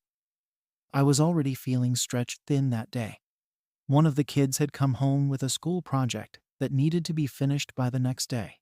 The house was a mess, and I still had dinner to prepare and laundry to fold. By the time we finally sat down to eat, I was running on fumes. And as we're eating, the kids were telling him about their day, mentioning little things they'd done in school or at home. And I couldn't help but notice how out of touch he seemed with it all. He kept nodding and smiling, but it was like he didn't actually know what they were talking about. At that moment, the words just slipped out. I said something like, "Sometimes I feel like a single parent." I didn't say it angrily, but I was tired, and it came out before I had a chance to think it over. The second the words left my mouth, I knew I'd struck a nerve. My husband's face changed instantly, and he just sat there, looking at me with this expression that was half shock, half anger. There was this awful silence. The kids didn't really understand what was going on, but they looked between us, sensing that something was wrong, and then he said, "Are you serious? You're really going to say that in front of the kids?" I didn't respond right away because, honestly, I was stunned by how quickly he'd turned it around on me. I didn't mean it to sound like an accusation. I was just trying to express how overwhelming it's been doing everything alone. But instead of him acknowledging that, he just got defensive and started saying I was trying to make him look bad in front of the kids. He said I was being disrespectful, that I didn't appreciate all the work he does to support our family, and that I was making him out to be a bad father. The whole conversation spiraled from there. I tried to explain that it wasn't about his job or how much he works. It was about me feeling like I'm doing everything else on my own. But he just kept saying I was ungrateful and unfair. At one point, he even said, "I don't see you complaining when the bills are paid." And that's when I started to really lose my patience. Because yes, he works. And yes, he pays the bills. But that doesn't mean he gets to check out from everything else. I mean, I work too, maybe not in a traditional office job, but managing the household, taking care of the kids, making sure everything runs smoothly. It's exhausting. And it feels like he doesn't even see that. After a while, I just gave up trying to reason with him. It was clear he wasn't interested in seeing my perspective. He was too focused on how I'd supposedly embarrassed him to even think about what I was saying. Eventually, he got up and left the room, leaving me to finish dinner with the kids. I felt a lump in my throat as I watched him walk away, but I had to hold it together for the kids' sake. They had no idea what was really going on, and I didn't want them to worry. So I put on a brave face, finished eating with them, and then did the whole bedtime routine on my own, like always. That night, I lay awake in bed, feeling this mix of anger and sadness.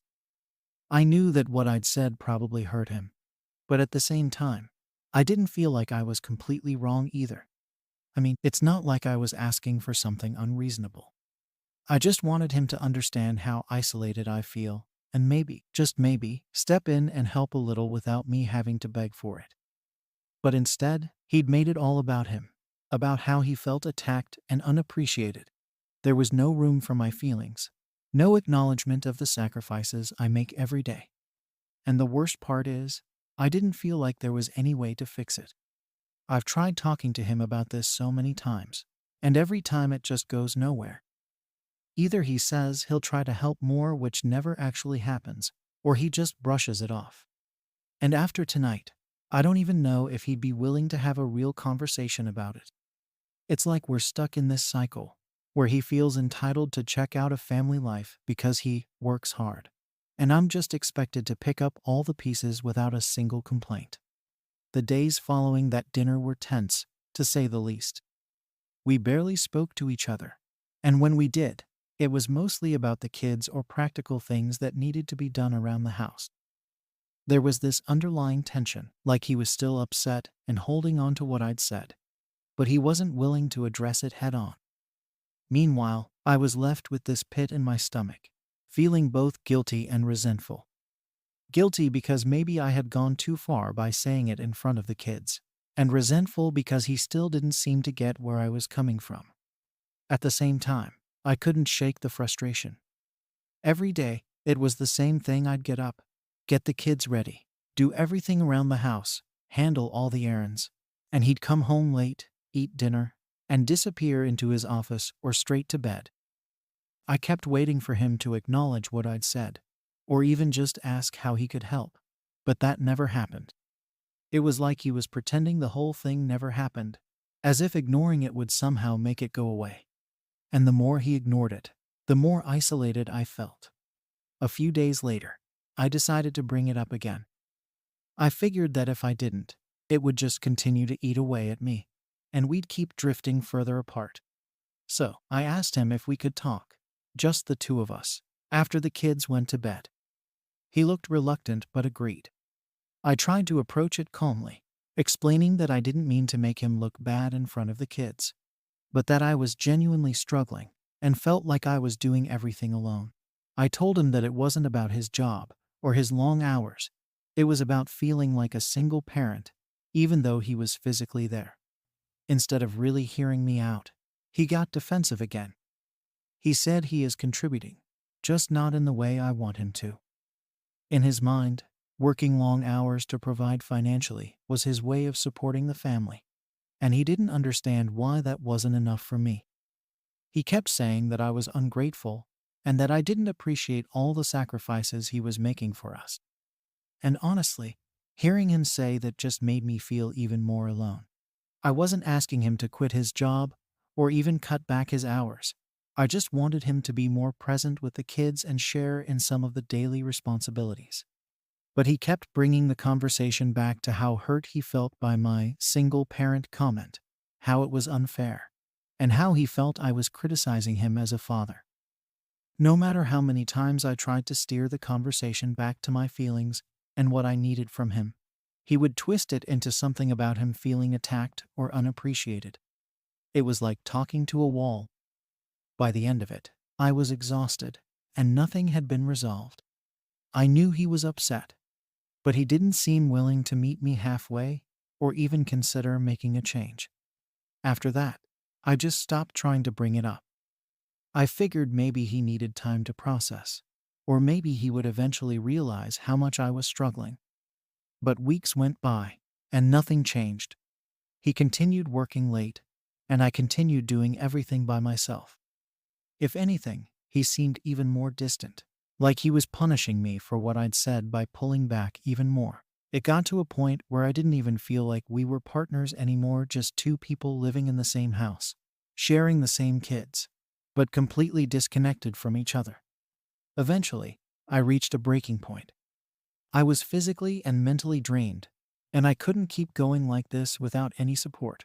So, I brought up the idea of couples counseling. At first, he was against it. He said we didn't need someone else meddling in our business, that we should be able to work it out ourselves. But I pushed back, saying that we clearly weren't getting anywhere on our own, and that I didn't see any other way forward. Reluctantly, he agreed, but it was clear he wasn't thrilled about it. The first session was awkward. I felt exposed, talking about our problems in front of a stranger, and he barely said a word. I ended up doing most of the talking, explaining the whole situation from my perspective, while he just sat there, looking uncomfortable. When it was his turn to speak, he kept things vague, saying he felt underappreciated and misunderstood. But he didn't go into any detail. The therapist tried to get him to open up, but he just clammed up and didn't say much more. It was frustrating, because I felt like he was just going through the motions to appease me, not actually trying to work on our issues. Over the next few sessions, things didn't get much better. He continued to be withdrawn, only offering the occasional comment, while I tried to explain how overwhelming it was to handle everything alone. I shared examples of how his absence affected both me and the kids, how they missed having him around, and how I was constantly running on empty. But no matter what I said, it didn't seem to sink in. He would nod along, but I could tell he wasn't really engaging. It was like he'd already made up his mind that he was in the right, and nothing I said would change that. At one point, the therapist suggested that we try setting small goals for sharing responsibilities, like him helping with bedtime a couple of nights a week. I thought it was a good start, something manageable that wouldn't interfere too much with his work schedule. But he dismissed it immediately, saying he didn't see the point if I was just going to criticize him anyway. It felt like he was looking for excuses not to participate, rather than actually trying to find a solution. After a while, it became clear that he wasn't invested in making any changes. He'd show up to the sessions, sit there with his arms crossed, and barely say anything. And when we got home, he'd act like the whole thing was a waste of time.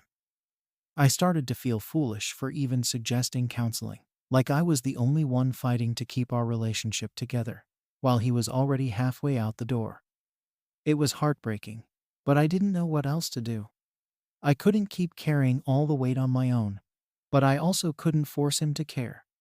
Eventually, I stopped pushing for progress in therapy. I'd say what I needed to say, but I didn't expect anything from him anymore. I was starting to come to terms with the fact that he might never change, that he might never see things from my perspective. After a few months of counseling, I felt more lost than ever. We were still going through the motions, attending sessions, but the needle hadn't moved at all. My husband continued to show up physically, but that's about it. He rarely spoke, and when he did, it was just to say something vague about how hard he worked or how he felt unappreciated. I kept waiting for him to acknowledge even a fraction of what I'd been feeling, but he never did. It was exhausting and disappointing, to the point where I started to dread going to therapy, because it only reminded me how far apart we'd grown. Outside of therapy, things were just as bad, if not worse. His attitude at home didn't change. He still kept his distance and barely interacted with the kids unless absolutely necessary. Most nights, he'd come home, eat in silence, and then either head to his office or go straight to bed. He was more like a roommate than a partner, and I could tell the kids were picking up on the tension too. They'd ask me why Daddy didn't play with them anymore or why he was always so quiet, and I had no idea how to answer them. I didn't want them to feel like they'd done something wrong, but I also didn't want to lie to them. One night, after another silent dinner, I realized I couldn't keep living like this. I couldn't keep putting on a brave face, pretending everything was okay when it was clear that it wasn't. I was exhausted, not just physically but emotionally, and I was tired of hoping he'd change when he'd made it obvious that he wouldn't. I started to think about what my life might look like if things stayed the same, if I just kept doing everything on my own, pretending we were a team when I knew we weren't.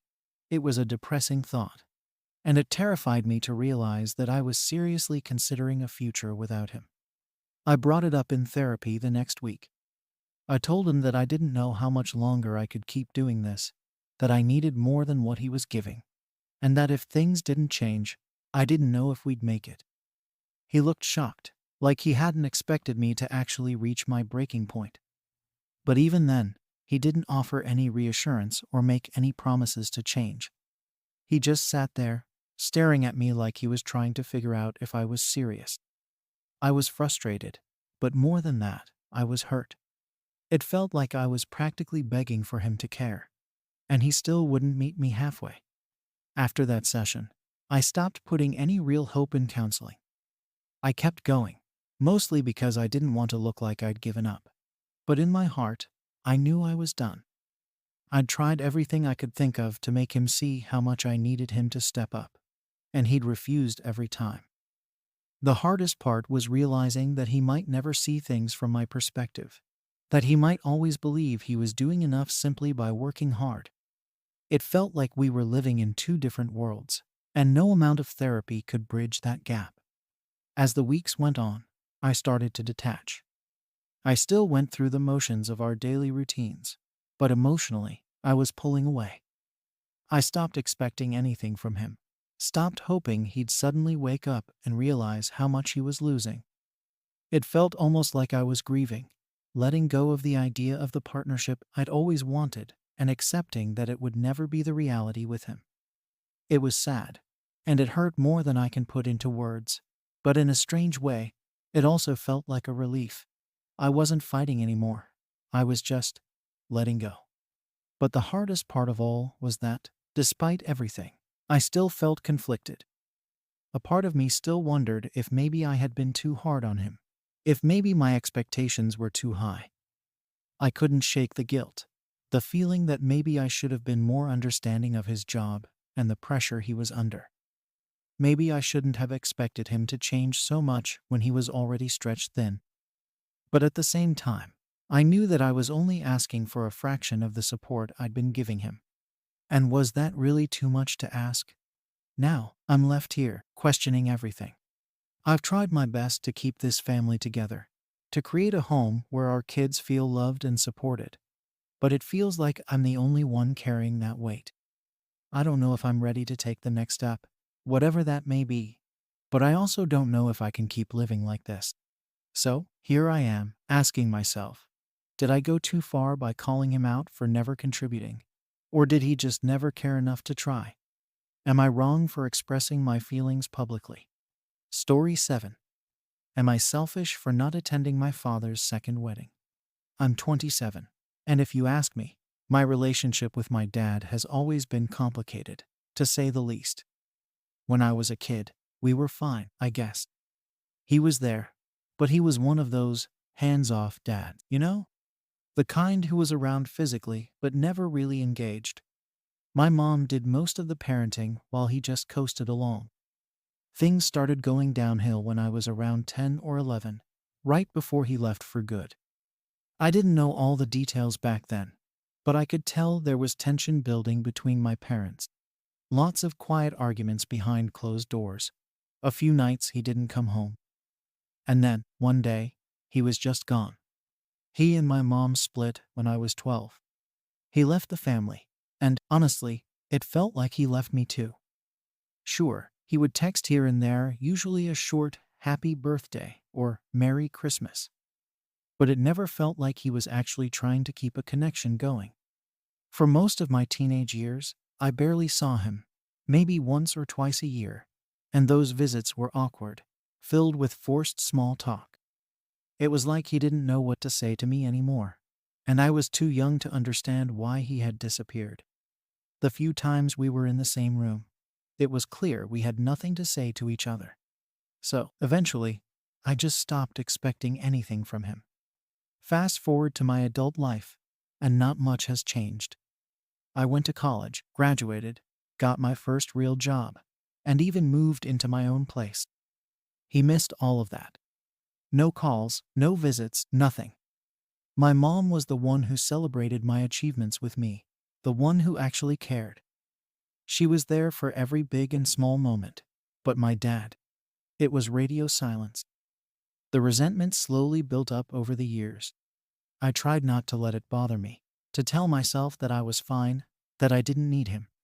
But every once in a while, I'd think about how different things could have been if he had just been there, if he had actually put in the effort. And then, out of the blue, a couple of months ago, he reached out. At first, I thought he was just going to check in, maybe some half-hearted attempt to reconnect. But no, he had a big announcement. He told me he was getting remarried, and that he wanted me to come to the wedding. I'll admit, I was shocked.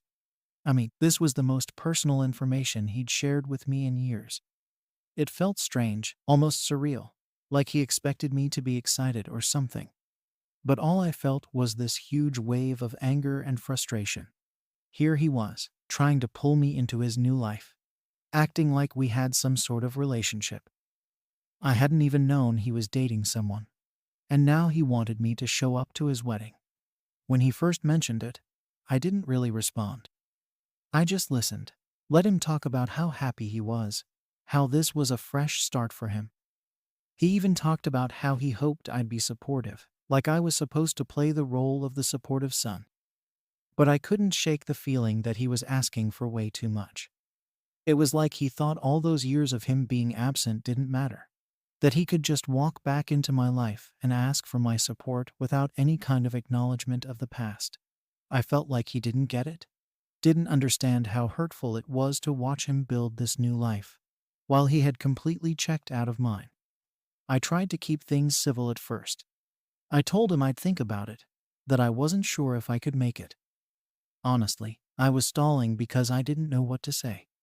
Part of me wanted to just cut him off, tell him exactly how I felt, but I didn't want to start an argument. But as the days went by, the more I thought about it, the angrier I got. All these memories came flooding back: missed birthdays, missed graduations, missed everything. And now he wanted me to pretend like none of that happened, to show up at his wedding like we were one big happy family. Eventually, I decided I couldn't do it. I wasn't going to go. I didn't owe him that. If he wanted to play happy family, he could do it without me. I sent him a message, telling him I wasn't comfortable with the idea of attending, and that I hoped he'd understand. I tried to be polite about it, didn't want to make it sound like I was just being petty.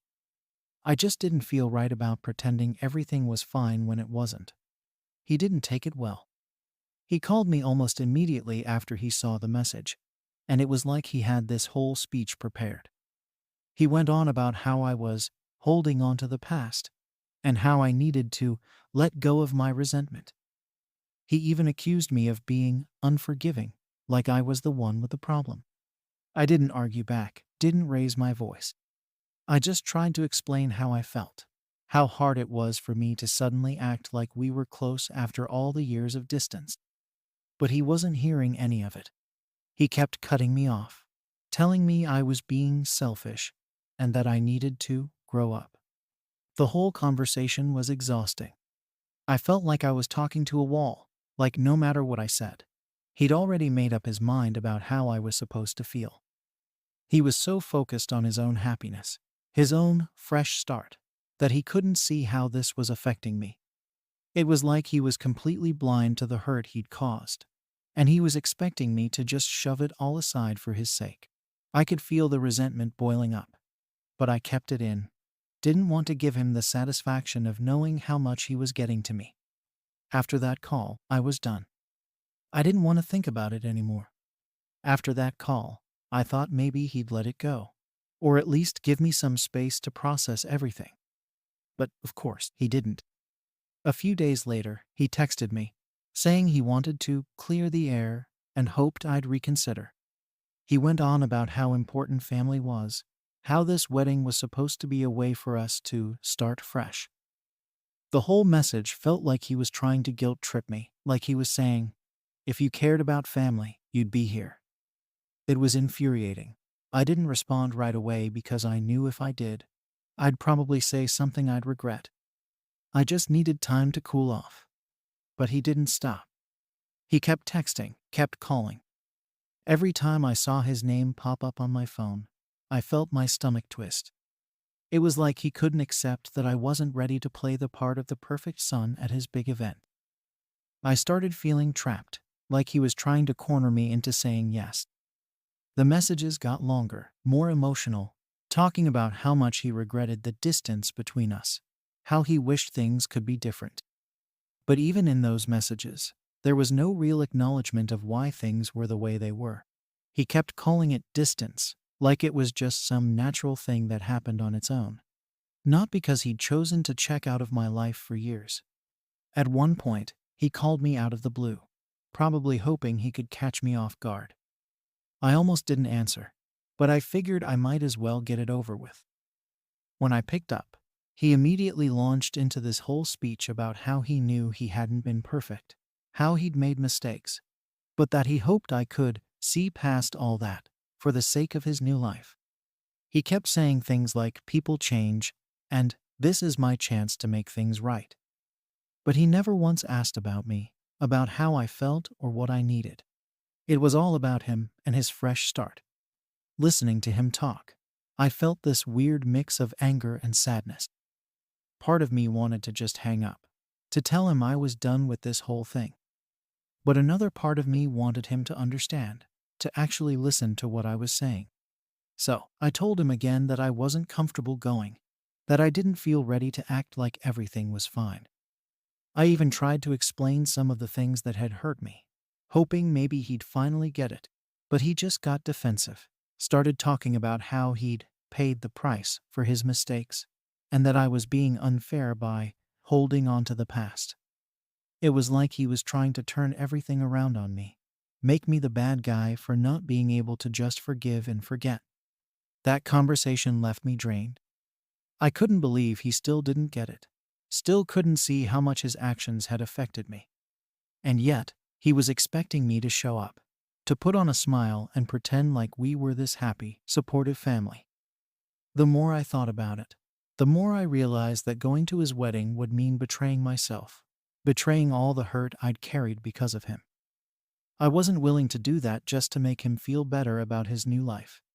After that call, I decided to go no contact for a while. I needed space, needed time to process everything without his constant pressure.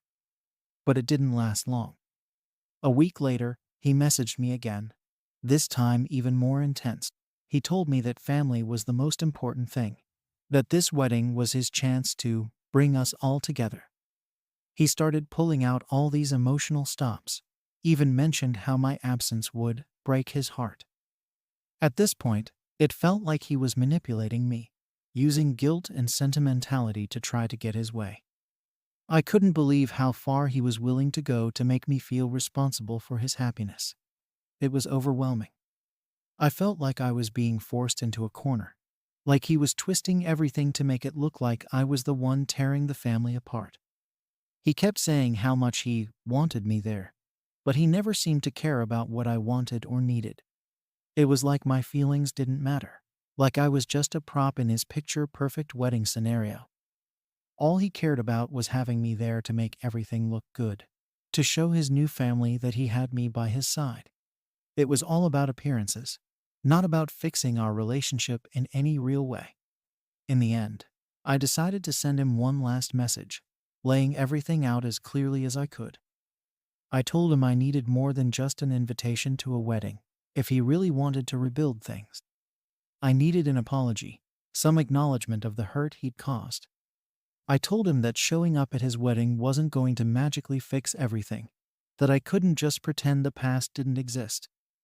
I thought maybe, just maybe, he'd finally understand, finally take a step back and see things from my perspective. But instead, he doubled down. He told me I was being stubborn and immature, that I needed to get over it and focus on the future. He kept saying how unreasonable I was being, how I was letting my emotions control me. He even brought up my mom, saying how she had moved on, and that I should learn to do the same. It was like he was trying to erase all the years of pain and resentment with a few empty words. I realized then that he wasn't interested in making things right, he just wanted to sweep everything under the rug and move on. I stopped responding after that.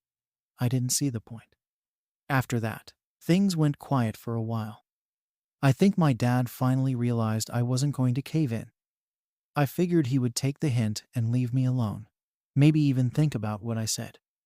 But then, about a month before his wedding, he called me again. I ignored it at first, but he kept trying. It was relentless texts, missed calls, voicemails. I started to feel like he was pushing me back into this corner, refusing to respect my boundaries. Eventually, I listened to one of his voicemails. He sounded emotional, almost desperate, saying things like, "I really need you there, son," and "You're my only family." That hit me hard. Despite everything, There was a part of me that felt bad, that started questioning if I was being too harsh. I didn't want to be cruel, didn't want to just cut him off completely. But I also didn't feel like I could show up for him without betraying myself. It was a weird limbo, torn between wanting to be compassionate and knowing I needed to protect my own mental health. So I did something I probably shouldn't have done. I responded. I told him I could talk, that maybe we could try to understand each other. We met up a few days later at a coffee shop, and right away, I could feel the tension in the air.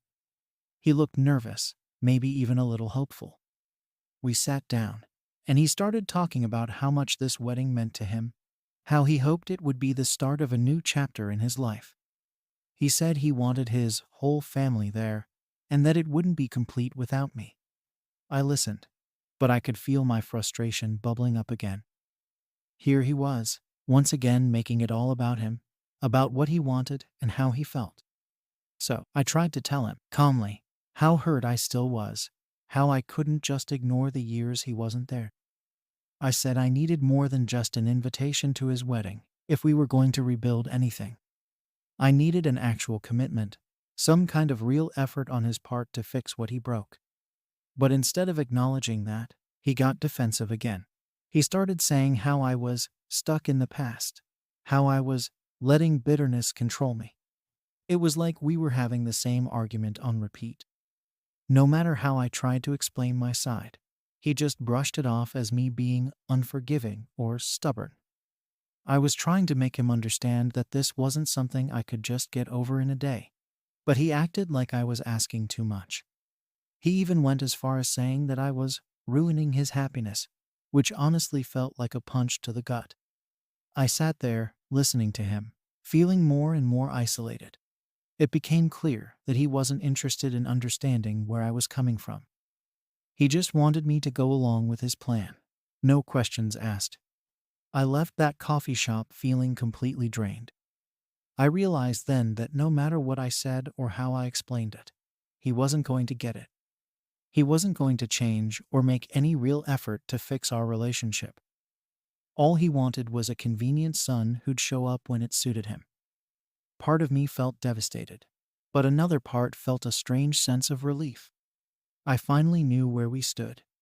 In the weeks leading up to his wedding, I didn't hear from him much. I think he gave up on trying to convince me.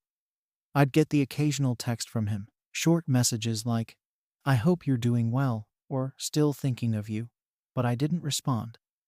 I knew if I opened that door again, I'd just be pulled back into his expectations. I needed to stay firm, to remind myself why I'd made this decision in the first place. The day of his wedding came and went. I didn't hear anything from him, and I didn't reach out either. I kept myself busy, tried not to think about it too much. But there was this nagging feeling in the back of my mind. I knew he was probably upset, maybe even hurt.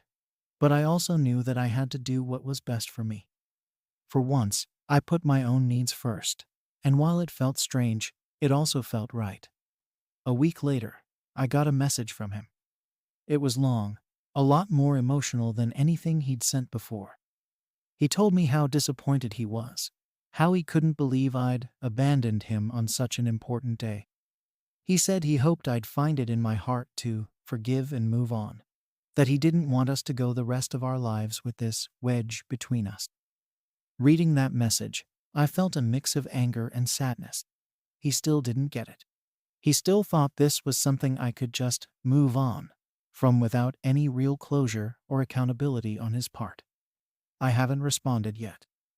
Part of me wants to explain it to him one last time, to lay everything out and hope he'll finally see my side. But another part of me feels like it's pointless, like no matter what I say, he'll always see me as the one who's holding on to the past. I don't know if talking to him again will change anything, or if I'll just end up feeling hurt all over again. So, I'm left here wondering, am I wrong for not putting my hurt aside for his wedding? Story 8. Was I in the wrong for firing an employee who lied about their qualifications? I'm a 40-year-old manager at a nonprofit organization, and to say my job is demanding would be an understatement. In a nonprofit, Every decision has an impact, and our resources are stretched thin, so there's no room for anything but the best effort. Because of this, when a position opens up, it's critical we bring someone on board who can jump in and pull their weight. Recently, we had an opening for a role that requires a specific certification, one that's a bit rare, but vital for the kind of work we do. After posting the job listing, I went through a ton of applications. Most were okay, but I needed someone who could hit the ground running, not someone I'd have to spend weeks training from scratch. Then, I came across an application from a woman named Kate. On paper, she looked perfect. She claimed she had the certification we needed, along with some solid experience that seemed like it would be a great fit for our team. And she seemed passionate about our mission, which isn't something you can teach. When I brought her in for an interview, she came across as personable, capable, and confident.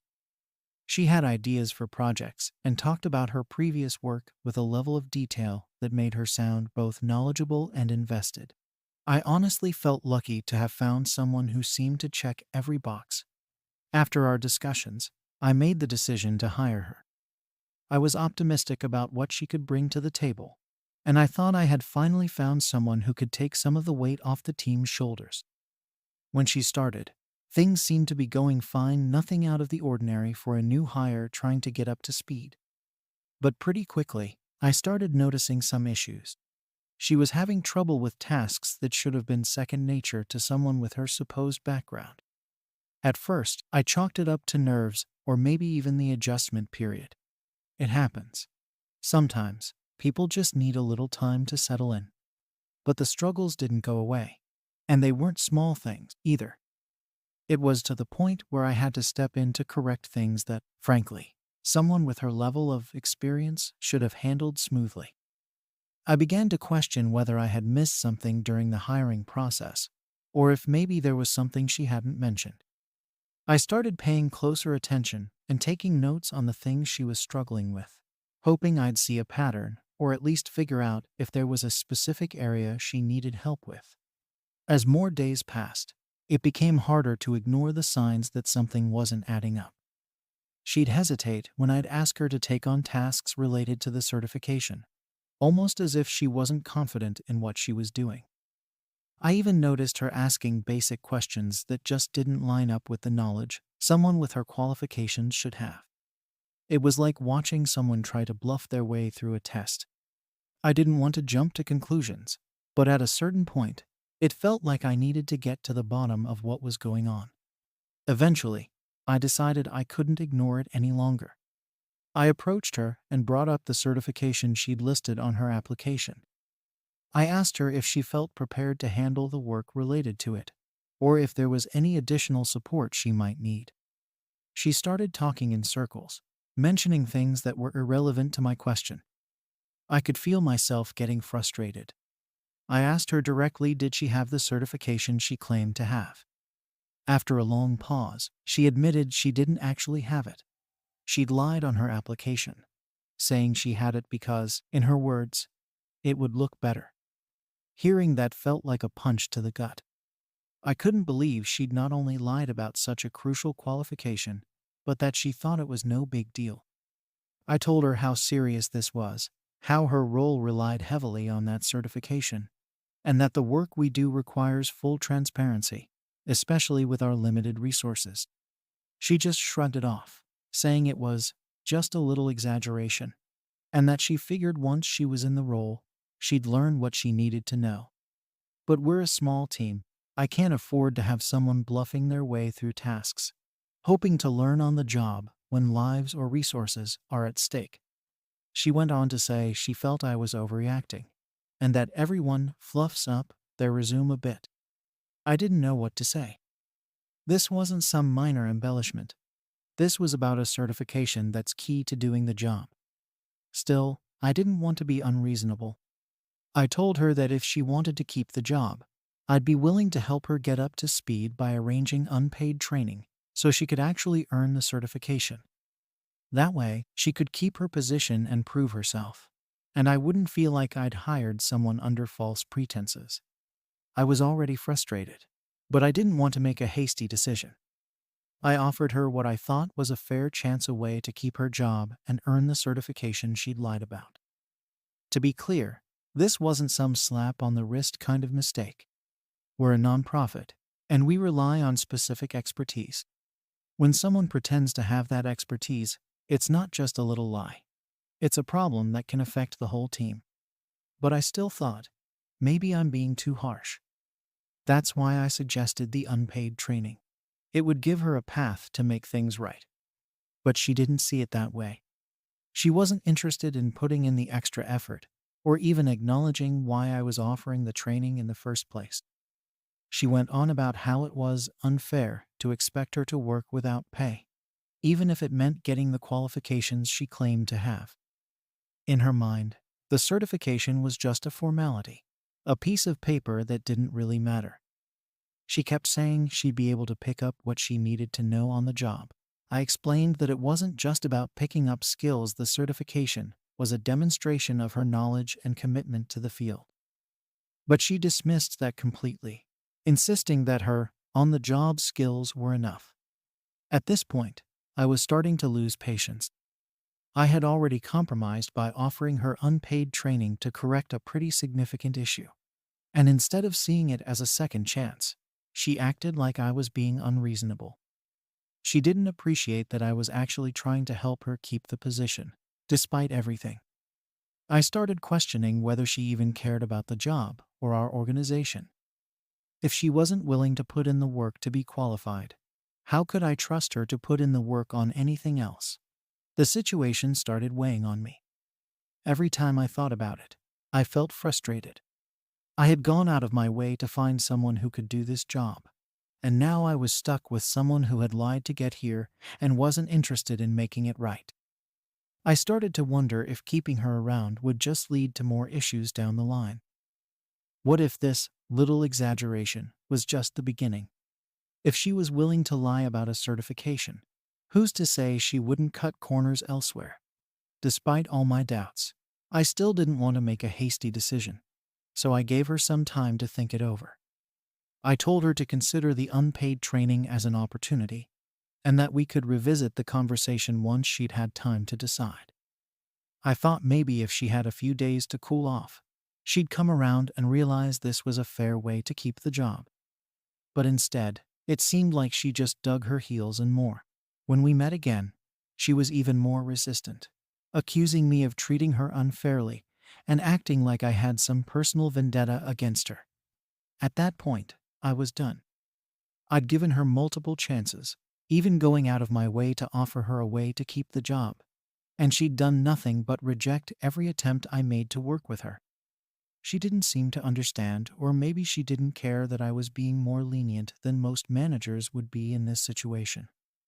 Finally, I told her that if she wasn't willing to go through the training, we'd have to let her go. She got upset, of course, and tried to argue, but I was firm. This wasn't about personal feelings. It was about qualifications and the responsibilities of the job. Letting her go wasn't easy. It's not like I wanted to fire someone, especially in a nonprofit where we're all here for a bigger purpose. But I felt like I had no other choice. If she wasn't qualified and wasn't willing to put in the work to get qualified, then I couldn't justify keeping her on the team. I felt guilty, but also relieved. It was like a weight had been lifted, even though it wasn't a decision I took lightly. Afterward, though, I started second-guessing myself. I wondered if maybe I'd been too rigid, or if I should have given her yet another chance to reconsider. I kept thinking back to her initial interview and how good she'd seemed on paper. It was hard to believe that someone who'd made such a great impression had turned out to be so unwilling to make things right. And then I started wondering if I'd let my frustration cloud my judgment. This whole situation has been eating at me ever since. In the days after I let her go, I kept replaying the whole situation in my head, wondering if I could have handled it differently. I kept asking myself if there was another way I could have given her a chance without compromising the standards of the team. It's not like I enjoy firing people, and in a nonprofit, every person matters. There's always a sense of loss when someone leaves, even under bad circumstances. but I couldn't shake the feeling that I'd been left with no real choice, considering the importance of her role and the fact that she'd lied to get it. I also wondered if maybe I'd been too lenient in the first place. Maybe offering the unpaid training was a mistake, something that gave her a false sense of entitlement, or made her think I'd bend over backward to keep her on. I wanted to give her a chance to make things right, but maybe that gave her the wrong impression.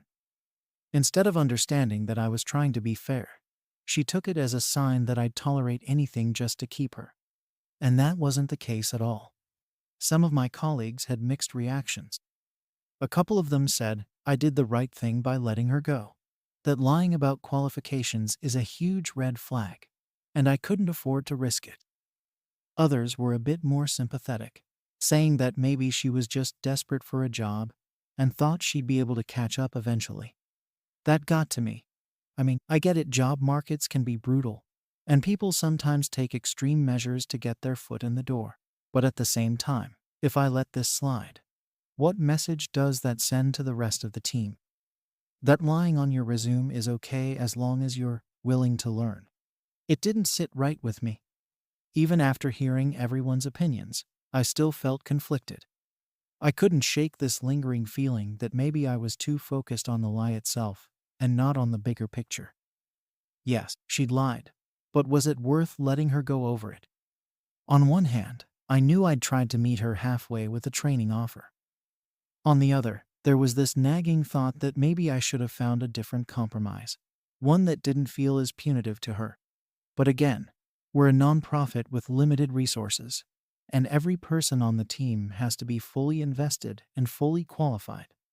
The thing that really got me was how this situation made me question my own values as a manager. I want to believe that people can change, that they can learn from mistakes, and that everyone deserves a second chance. But where's the line between giving someone a chance and compromising the integrity of the team? If I kept her on despite the lie, would that have set a precedent that qualifications don't really matter as long as you're willing to learn on the job? It's a tough balance. I keep thinking that if this were a for-profit company with a larger budget and more flexibility, I might have been able to work around the issue or find a role that didn't require the certification. But in a nonprofit, every role is specialized and every person is stretched to capacity. If one person doesn't have the qualifications, it creates a ripple effect that impacts everyone else. Now, weeks later, I still think about whether I made the right call. Maybe there was something I could have done differently, a way to keep her on without feeling like I'd compromised the standards of the team. I've been in this field long enough to know that every decision has its pros and cons, and there's rarely a perfect solution. But I still wonder, was I wrong for not giving her another chance? Story 9 inches. Am I inconsiderate for asking my friends not to bring alcohol to gatherings at my home? I'm 35 years old and a recovering alcoholic. It's been a long road, and it took years of failed attempts, setbacks, and a lot of support to get to where I am now. Recovery has become a big part of my life, and I've built routines around it to stay strong. One of those routines is keeping my home a sober space. I figure it's the one place where I should feel completely at ease without worrying about temptation. To be honest, I haven't been this social in a long time. I used to avoid parties or gatherings because they almost always revolved around drinking. For a while, I isolated myself, thinking it was safer that way. But recently, I felt ready to open up my life a bit more, so I started inviting friends over to my place to reconnect. At first, everything went smoothly. My friends seemed supportive and didn't bat an eye at my decision to keep things alcohol-free. I made it clear from the start that I didn't want any alcohol at my gatherings. I'd tell people right when I invited them. Most of my friends know my history, and I thought they'd understand. It's not like they didn't have other opportunities to drink, right? They could go out to bars or drink at other people's houses. But at my place, I wanted things to stay sober. It wasn't a big deal at first. People would come over, and we'd have a good time without any issues. I'd make mocktails, get snacks, play music, and it felt like a relaxed, comfortable environment. Everyone seemed fine with it. They even told me they didn't mind the no alcohol rule and that they appreciated me inviting them over. I actually started looking forward to these nights and felt proud that I could have fun with friends in a way that didn't threaten my recovery. I really thought I had found a balance that worked. Then came the night that shifted everything. I invited a group of friends over for a small get together, just a casual evening. We'd planned to watch a movie, have some food, and catch up. Sarah, a friend I've known for a few years, showed up with a bottle of wine in hand. I remember seeing her walk in and feeling a bit caught off guard. I didn't know how to react. I'd been clear with everyone that I wanted a sober environment. So seeing that bottle felt like a slap in the face. I pulled her aside and quietly reminded her about my rule. I thought maybe she'd just forgotten or didn't realize how important it was to me. I didn't want to make a big scene or make her feel uncomfortable, so I tried to be polite about it. She just looked at me and said, "It's just one bottle. No one else will mind." It wasn't the response I expected.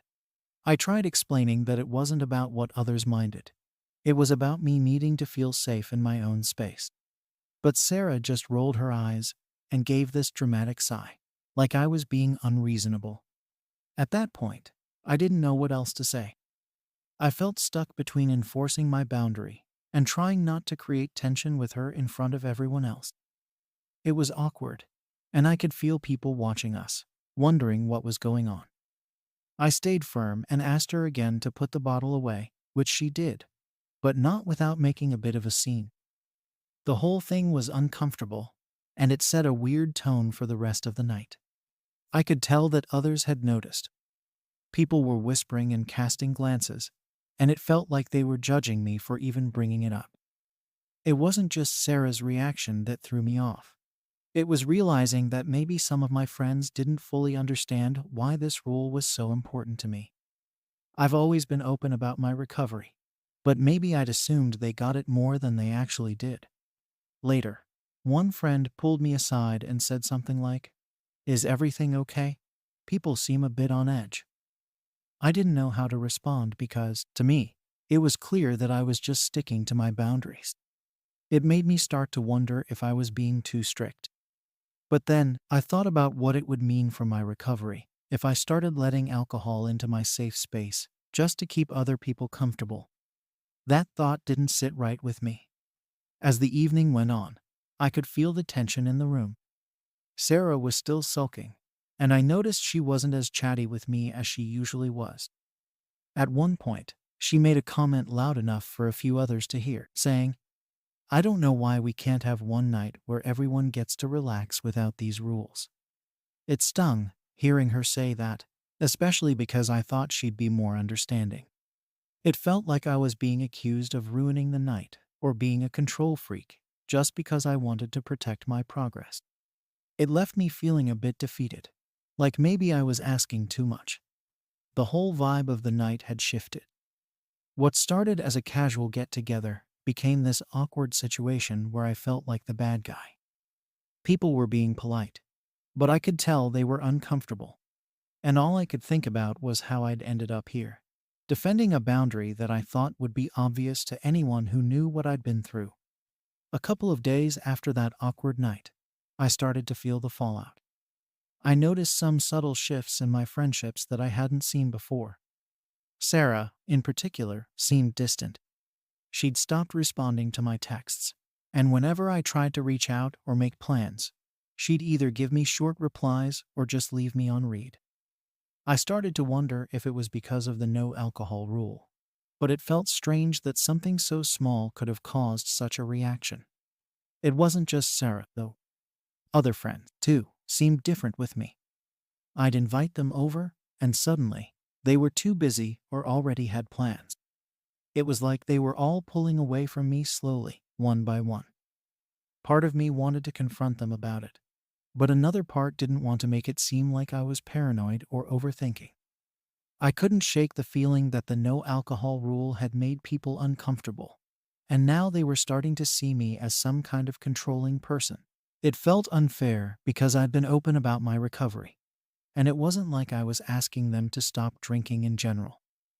I just wanted a sober space in my own home. One day, I ran into a friend from the group at a coffee shop, and I casually brought up how I hadn't seen much of everyone lately.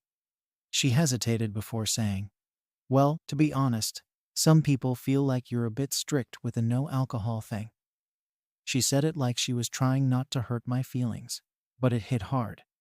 I didn't know what to say, so I just nodded, trying to process it. She went on to explain that some of our friends didn't see the big deal in bringing a bottle or two to relax. Apparently, they felt I was imposing too many rules and making it uncomfortable for everyone else. Hearing that was tough. I'd never thought of myself as someone who made my friends uncomfortable, and it hurt to think they saw me that way. I tried to explain my side, saying that it wasn't about controlling anyone, but just about maintaining a safe environment for myself. She nodded, but I could tell she didn't fully get it. It's hard to explain addiction and recovery to people who haven't been through it. To them, maybe it looked like I was just being overly cautious, but for me, it was about protecting the stability I'd worked so hard to achieve. After that conversation, I went home feeling pretty defeated. I started questioning whether I was in the wrong, whether I was actually pushing people away by being so strict. I'd been proud of setting this boundary for myself, but now it felt like it was costing me my friendships. I thought about loosening up the rule, or maybe allowing people to bring their own drinks, just to keep the peace. But every time I imagined that scenario, I felt uneasy. The whole point of having a sober space was to feel safe, and compromising on that just to keep friends around felt like I'd be betraying myself. Despite feeling conflicted, I decided to stay firm with my boundary. I wasn't willing to risk my recovery just to make others feel comfortable, even if it meant losing a few friends along the way. But things didn't get any easier. A few weeks later, I tried hosting another gathering, hoping things would be different this time. I sent out the invites, reminded everyone about the no alcohol rule, and tried to keep it as light-hearted as possible. But the turnout was disappointing. A few people came, but the group was much smaller than usual, and the energy was off. It was clear that things weren't the same as before. People seemed distant, not just physically but emotionally, too. Conversations felt forced, and there was this unspoken tension in the air. It's like everyone was walking on eggshells, trying to avoid the topic, but clearly feeling uncomfortable. At one point, someone made a joke about sneaking in a drink, and then quickly laughed it off, but it just made things worse. I could tell they weren't really joking. It was more of a passive-aggressive dig at the no alcohol rule. The whole evening felt strained, and I ended up feeling more isolated than connected. After that night, I started hearing through the grapevine that people were meeting up without me. I'd see pictures online of gatherings that I hadn't been invited to, and it stung. It was like I was being phased out of the group, because I'd dared to set a boundary that made them uncomfortable. I wanted to reach out and ask if the rule was really that big of an issue for them, but at the same time, I didn't want to come off as desperate. It was a weird feeling, knowing that my decision to protect my recovery was slowly pushing my friends away. The worst part was realizing that some of these friendships might not survive this. People I'd known for years, who'd been there for me through tough times, were now drifting away because I'd set a limit they couldn't accept. I started feeling like maybe I'd outgrown some of these relationships, or that maybe they weren't as supportive as I'd thought. It made me question whether they really understood what I'd been through and why staying sober was so important to me. I kept thinking back to that night with Sarah, wondering if I should have handled it differently. Maybe I could have just let her bring the bottle and hoped it wouldn't affect me. Or maybe I should have explained my reasoning more, even if it felt awkward. But deep down, I knew that the issue wasn't with how I'd handled things. It was with the fact that they didn't respect the boundary I'd set. It hurt, but it felt like a necessary realization, like I had to come to terms with the fact that not everyone would understand or support my recovery. The more I thought about it, the clearer it became that I couldn't compromise my safety for the sake of keeping friends around. But that didn't make it any easier. I still felt the loneliness and isolation creeping in, especially when I saw how much fun they seemed to be having without me. It was like I was watching my old life slip away, replaced by this new, sober existence that not everyone could fit into. It was a tough pill to swallow, but I knew I had to stay true to myself, no matter how much it hurt. At the end of the day, I was left wondering if I'd made the right choice. My friendships were suffering, and I felt more alone than ever, but I couldn't bring myself to change the rule. Over the next few weeks, I kept to myself a lot more. The distance between me and my friends grew, and even though I wanted to reach out and clear the air, I also didn't want to put myself in a position to have to justify why I wanted a sober space in my own home. I felt drained just thinking about how many conversations I'd have to explain myself. And honestly, I didn't know if it would make a difference. It felt like I was caught between doing what was right for me and holding on to friendships that suddenly seemed more fragile than I'd thought. One evening, I got a message from Sarah. It wasn't long, just a quick text saying she missed our get-togethers and asking if we could talk. Part of me wanted to ignore it because I didn't want to get into another argument about the no alcohol rule. But she'd been a close friend for years, so I figured I owed it to her to hear her out. We met up at a coffee shop, and from the start, I could tell she felt awkward. She kept fidgeting and looking around, like she didn't know how to start. Finally, she told me she felt like I was putting a wall up between myself and everyone else by enforcing the rule so strictly. She said it wasn't that they didn't respect my recovery, but that it felt like I was asking them to change who they were just to hang out with me. Hearing her say that hurt. I didn't see it as asking them to change. I just wanted them to respect the boundary I'd set to protect myself. But to her, it looked like I was being rigid and unwilling to compromise. She went on, saying that some of the others felt the same way, and that maybe, if I loosened up a bit, things would go back to how they were. I sat there listening, feeling torn. On one hand, I could see where she was coming from. I knew that my sobriety was my issue, not theirs, and maybe it was unfair to expect everyone to change their behavior just because I needed to. But on the other hand, I couldn't shake the feeling that if they really understood what I was going through, they wouldn't need me to compromise. They'd want to help me stay on track. It felt like they didn't get how serious this was for me, like they saw it as a choice I was making, rather than something I had to do to keep myself safe. After that conversation, I felt more confused than ever. Sarah made it clear that I was welcome to join their other gatherings if I wanted, but it was obvious that alcohol would be there. She said they didn't want to exclude me, but that they also didn't want to be restricted. It stung, but I told her I understood. We left things on an okay note, but I couldn't shake the feeling that something had permanently changed between us. I wasn't angry, just disappointed. It felt like a reality check, a reminder that not everyone would be willing to make sacrifices for me, even if I'd do the same for them. In the weeks that followed, I tried to keep myself busy. I focused on my work, threw myself into new hobbies, and even started going to support group meetings more regularly. I met people there who understood what I was going through without me having to explain it. It was comforting in a way my friendships hadn't been lately. They didn't question why I had certain rules or ask me to bend them. Being around people who genuinely understood made me realize just how exhausting it had been to constantly explain myself to others who didn't. But even with the support from my group, I couldn't help but miss my friends. I'd see pictures of their gatherings on social media, and it felt strange to see them having fun without me. I felt like an outsider, and it hurt more than I wanted to admit. I thought about reaching out again, maybe suggesting a compromise, like hosting at someone else's place where I wouldn't feel responsible for the environment. But every time I considered it, I couldn't get past the feeling that I'd be sacrificing part of my recovery just to fit in. One night, I got a call from another friend, someone I hadn't heard from since the whole situation with Sarah. She was kind about it, but she brought up the same points: that people missed having me around, and that they didn't want alcohol to be a deal breaker for our friendship. She suggested I come to their next gathering, just to see how it goes.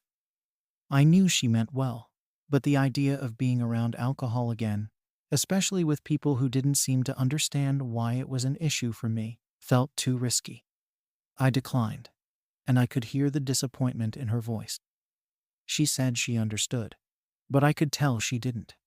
After that call, I started questioning whether these friendships were even worth holding on to. I wanted to believe they cared about me, but their actions kept showing me otherwise. It felt like they valued their freedom to drink more than they valued my comfort and safety. It was a hard truth to face, and I hated feeling like I had to choose between my sobriety and my friendships. But every time I thought about bending my boundaries, I remembered how far I'd come and how easily things could fall apart if I wasn't careful. As time went on, I started to accept that things wouldn't go back to how they were. I still care about my friends, and I don't hold any resentment towards them. I know they have a right to live their lives how they want, just like I do. But it's tough, realizing that a part of my life that once brought me joy now feels like something I have to let go of. Recovery has taught me a lot about boundaries and self-respect. And maybe this is just one of those moments where I need to put myself first, even if it's painful. I still wonder, though, am I wrong for asking people to respect my home as a sober space? Story 10. Did I overstep by refusing to share my personal story for my friend's fundraising event? I'm 29, a cancer survivor, and honestly, it feels like I'm still trying to catch up with myself after everything that's happened. I was diagnosed a couple of years back, and while I'm grateful to be on the other side of it now, it hasn't been easy. I don't talk about it a lot, at least not in detail. Most people just see me as the one who made it. But there's so much that went on behind the scenes, and I'm not sure anyone fully understands what it was like unless they've been through it themselves. I prefer to keep a lot of that experience private. It feels too raw, too personal. And honestly, it's still painful to look back on. So I try not to bring it up more than I have to. One of my closest friends, Emily, was really supportive through it all. She was there for me during some pretty low moments, and I'll always appreciate that. Recently, she got involved with a cancer support organization and even decided to organize a fundraiser for them. She's always been the type to get really passionate about things, and once she sets her mind on something, she gives it her all. So when she told me about the fundraiser, I thought it was a great idea. I know how much these organizations do for people, and I wanted to support her however I could. I didn't expect her to ask me to be a part of it in a big way, honestly. I figured I'd just help her out with planning, maybe attend the event. But then she told me she wanted me to share my story, the whole thing, as the main feature of the event. At first, I didn't know what to say. I get why she thought it would be a good idea. Personal stories can be powerful. I've seen it myself. I know people would probably feel moved and maybe even donate more. But the idea of standing up in front of a room full of strangers and laying out one of the hardest times of my life, that didn't sit well with me. It's one thing to share bits and pieces with close friends or family, but putting it all out there in public just didn't feel right to me. I didn't want to relive all that, let alone in front of an audience. So, I told her gently that I appreciated the thought, but I wasn't comfortable with sharing my story publicly like that. I thought she'd understand. She knows me pretty well, after all, and she's seen how hard it was for me to get through that period of my life. She was quiet for a moment, and I could tell she was disappointed, but she didn't push back right then. I figured that was the end of it, that she understood where I was coming from, and we'd find some other way I could help with the event. But the next day, Emily brought it up again. She'd thought about it more, she said, and she really believed that my story was the key to making the fundraiser a success. She kept talking about how people would be inspired by it, how it would really resonate with them and make them want to support the cause. I started to feel a bit uncomfortable, like maybe she wasn't really hearing what I was saying. I told her again, as kindly as I could, that I just didn't feel right about sharing something so personal in a public setting. I said I'd still help in any way I could, but this was something I wasn't ready to do. Emily's response threw me a little. She sighed and said something about how sometimes we need to step outside of our comfort zones for a greater good. It felt like she was saying my reluctance to share was just a matter of me being shy or something. But that wasn't it at all. I wasn't just uncomfortable. This was about me protecting a part of myself that still felt fragile. But I didn't want to make a big deal out of it. So I just repeated that I'd support the event in other ways. She didn't say much more after that. And I thought maybe now she finally understood. Over the next few days, though, it was clear she hadn't let it go. Every time we talked about the fundraiser, she'd find a way to slip in comments about how meaningful personal stories can be, how people need to hear about real life experiences, that kind of thing. I started to feel a bit pressured, like she was trying to wear me down.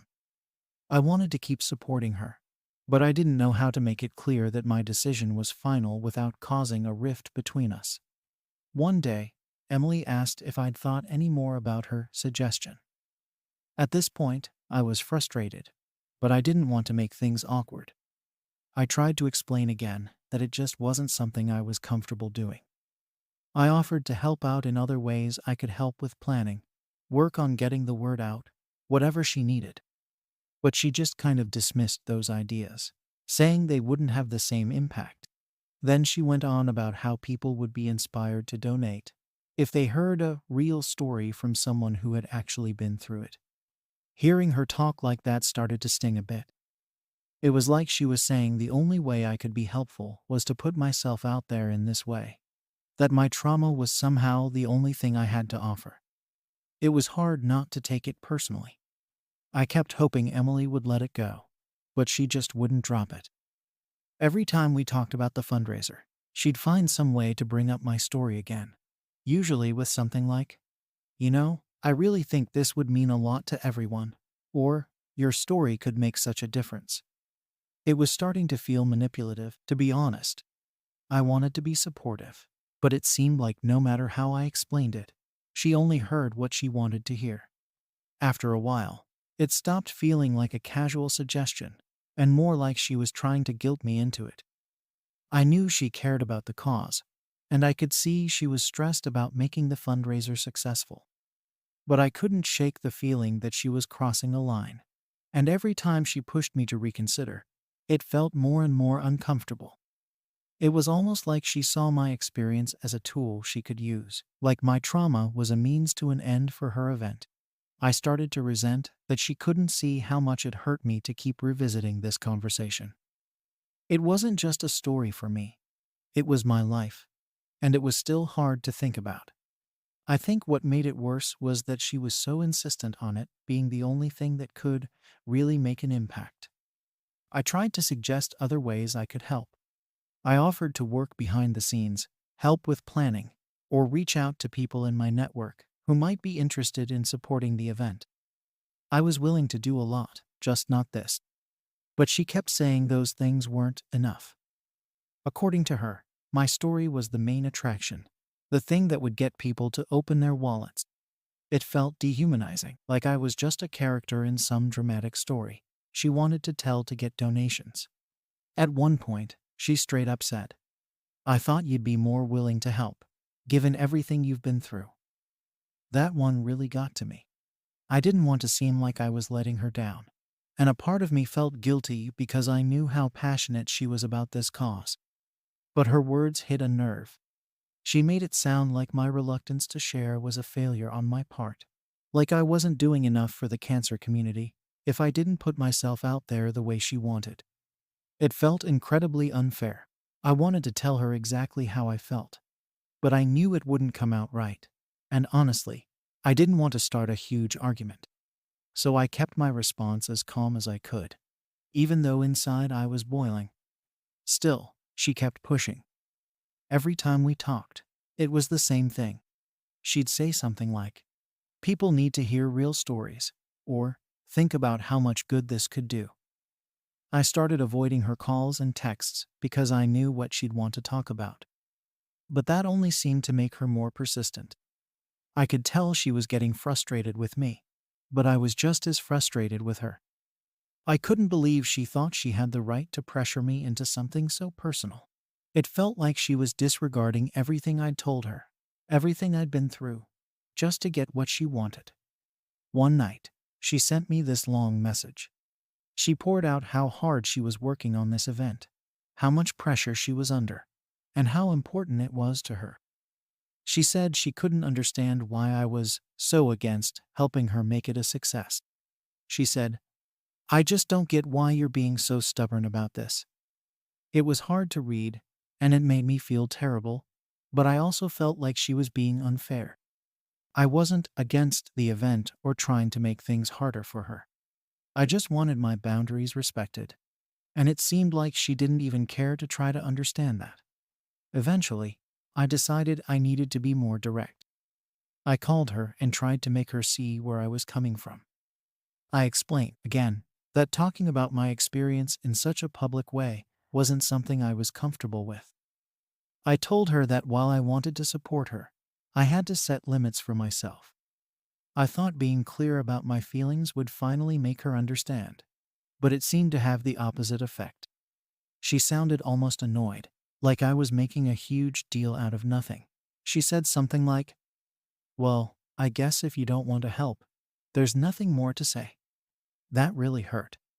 I'd been trying to support her in every way I could without sacrificing my own comfort. I'd offered to help with planning, marketing, anything else she needed. But to her, it seemed like none of that mattered if I wasn't willing to share my story. It was like all my other offers were just insignificant to her. The whole thing made me feel like she only saw me as a prop for her fundraiser, like my story was more important than our friendship or my feelings. I started to question if I was even being unreasonable, but deep down, I knew I wasn't asking for too much. After that conversation, things got tense. Emily and I stopped talking as much, and when we did, it was short and awkward. I felt terrible, but I didn't know what else to do. I couldn't just give in and do what she wanted, not when it felt so wrong to me. But at the same time, I didn't want to lose a friend over this. After that last conversation with Emily, things between us were strained. I could tell she was upset with me, and honestly, I was still pretty hurt by the whole thing. I felt like she didn't understand what she was asking of me. Sharing my story wasn't just uncomfortable. It was like reopening a wound I'd worked so hard to close.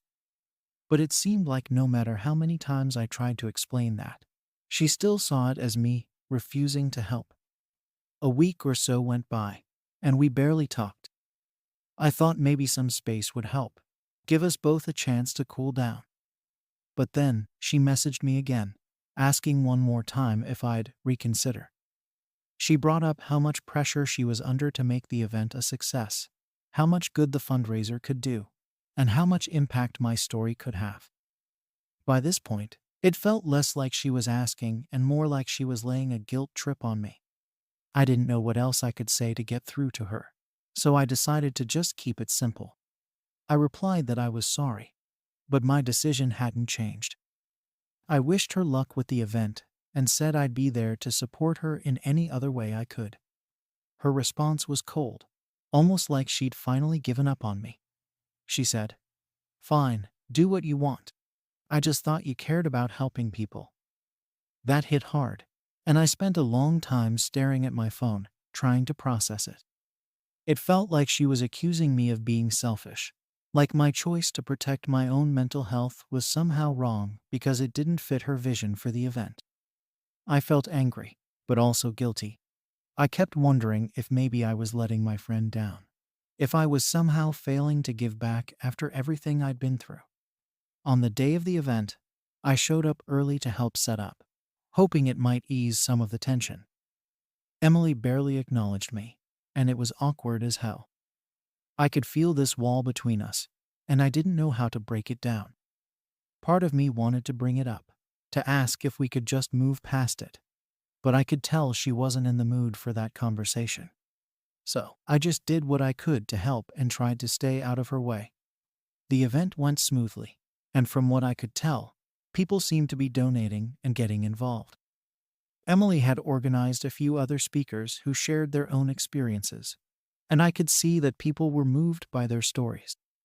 It was clear that she'd put a lot of thought into everything, and I genuinely admired her passion for making a difference. But as I listened to the other speakers, I couldn't help but feel a mix of relief and sadness.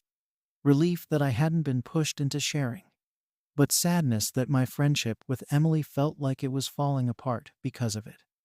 After the event, I stuck around to help clean up, hoping maybe we'd get a chance to talk. But Emily barely said a word to me. It was like she was purposely avoiding me, and that hurt more than I expected. I'd hoped that after the event was over, things might go back to normal between us, that maybe she'd understand why I couldn't do what she wanted. But from the way she acted, it was clear she still saw me as the person who refused to help.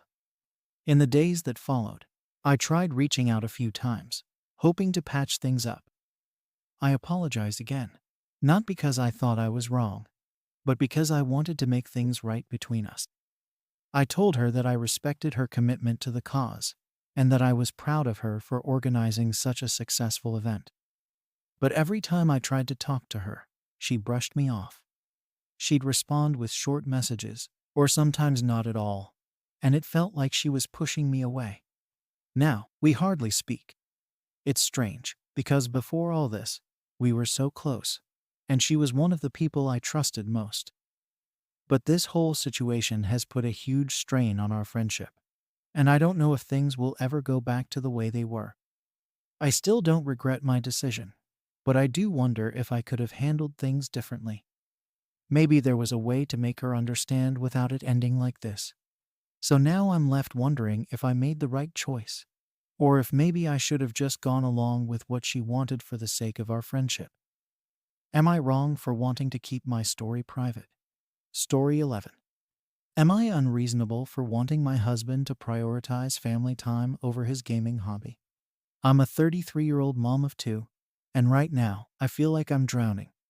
It's not like we have some huge, dramatic life, just the usual chaos that comes with two kids, a part-time job, and trying to manage everything else that makes up our lives.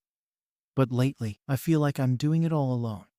I'm the one handling the day-to-day of the kids, the school drop-offs and pickups, the laundry, the groceries, you name it. It's on me. My husband works a full-time job, and I get that he needs time to unwind after a long day. But the way he spends his downtime has become a real issue. Every night, he comes home, drops his stuff, mumbles a quick "hey," and then heads straight for his computer. He's into gaming, not just the occasional session here and there, but every night, hours at a stretch. It used to be just an hour or so, and I didn't mind. It was his way of relaxing. But over time, that 1 hour turned into 2, then 3, and now it's almost every evening. He'll be in his setup, with his headset on, lost in some virtual world, while I'm handling the bedtime routines, helping with homework, and trying to make dinner and clean up after. Last night, though, really got to me. Our daughter had her school play, something she had been practicing for weeks. She was so excited, and she couldn't wait for us to see her perform. I had reminded him about it multiple times that week, even that morning, just to make sure he'd remember. But when the time came, he wasn't there. I was sitting in the audience with our son, watching her little face scan the crowd, hoping to spot her dad. And when she didn't see him, I saw the look in her eyes, that disappointed, hurt look that just broke my heart. I tried to stay focused on her performance, cheering and clapping as loud as I could, but my mind kept drifting to him sitting at home, probably still gaming, not even realizing what he was missing. After the play, when we got home, he was still there, glued to his game, as if nothing had happened. I called his name a few times, but he didn't even look up.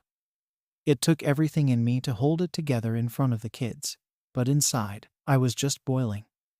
Once the kids were in bed, I finally confronted him. I told him how much it hurt to see him ignore something so important to our daughter. I could tell he didn't want to hear it. He just kept his eyes on the screen, barely reacting. When he finally did respond, it was something along the lines of, "I lost track of time." That was it. No apology, no acknowledgement of how it affected anyone else. Just a shrug, like it wasn't a big deal. And to him, maybe it isn't, but to me, it feels like a huge deal. This isn't the first time he's missed out on family moments. It's becoming almost routine. There are dinners where I'll set the table, call him to join us, and he'll shout back, "Just a minute," but that minute turns into the whole meal. There are nights when I try to get him involved, even just to sit with the kids for a little bit before they go to bed. But he always has an excuse, always something to finish up in his game. It's like he's living in this bubble where his time is his own, and I'm the only one responsible for everyone else's needs. I get that gaming is his escape. He says it's the only way he can unwind after work, the only time he has to himself. And I don't want to take that away from him. But I can't help but feel like he's choosing that virtual world over his real family. It's starting to affect the kids, too. Our son has stopped asking if Dad will join us for dinner because he's used to hearing, "I'll be there in a second," and then Dad never showing up. And our daughter, well, after last night, I don't even know what to say to her. She asked me quietly if Dad had something else to do during her play. I told her he was busy, but I know that didn't really answer her question. I've tried talking to him about it before. I've brought up how I feel like I'm doing all the heavy lifting with the kids and the house, while he gets to just disappear into his game every night. Each time, he brushes it off, saying I'm overreacting, or that I don't understand how stressful his job is. He claims that gaming is the only way he can relax, and if I cared about his happiness, I'd let him have that time. But where does that leave me? I feel like I'm trapped, expected to keep everything running smoothly without any help from him.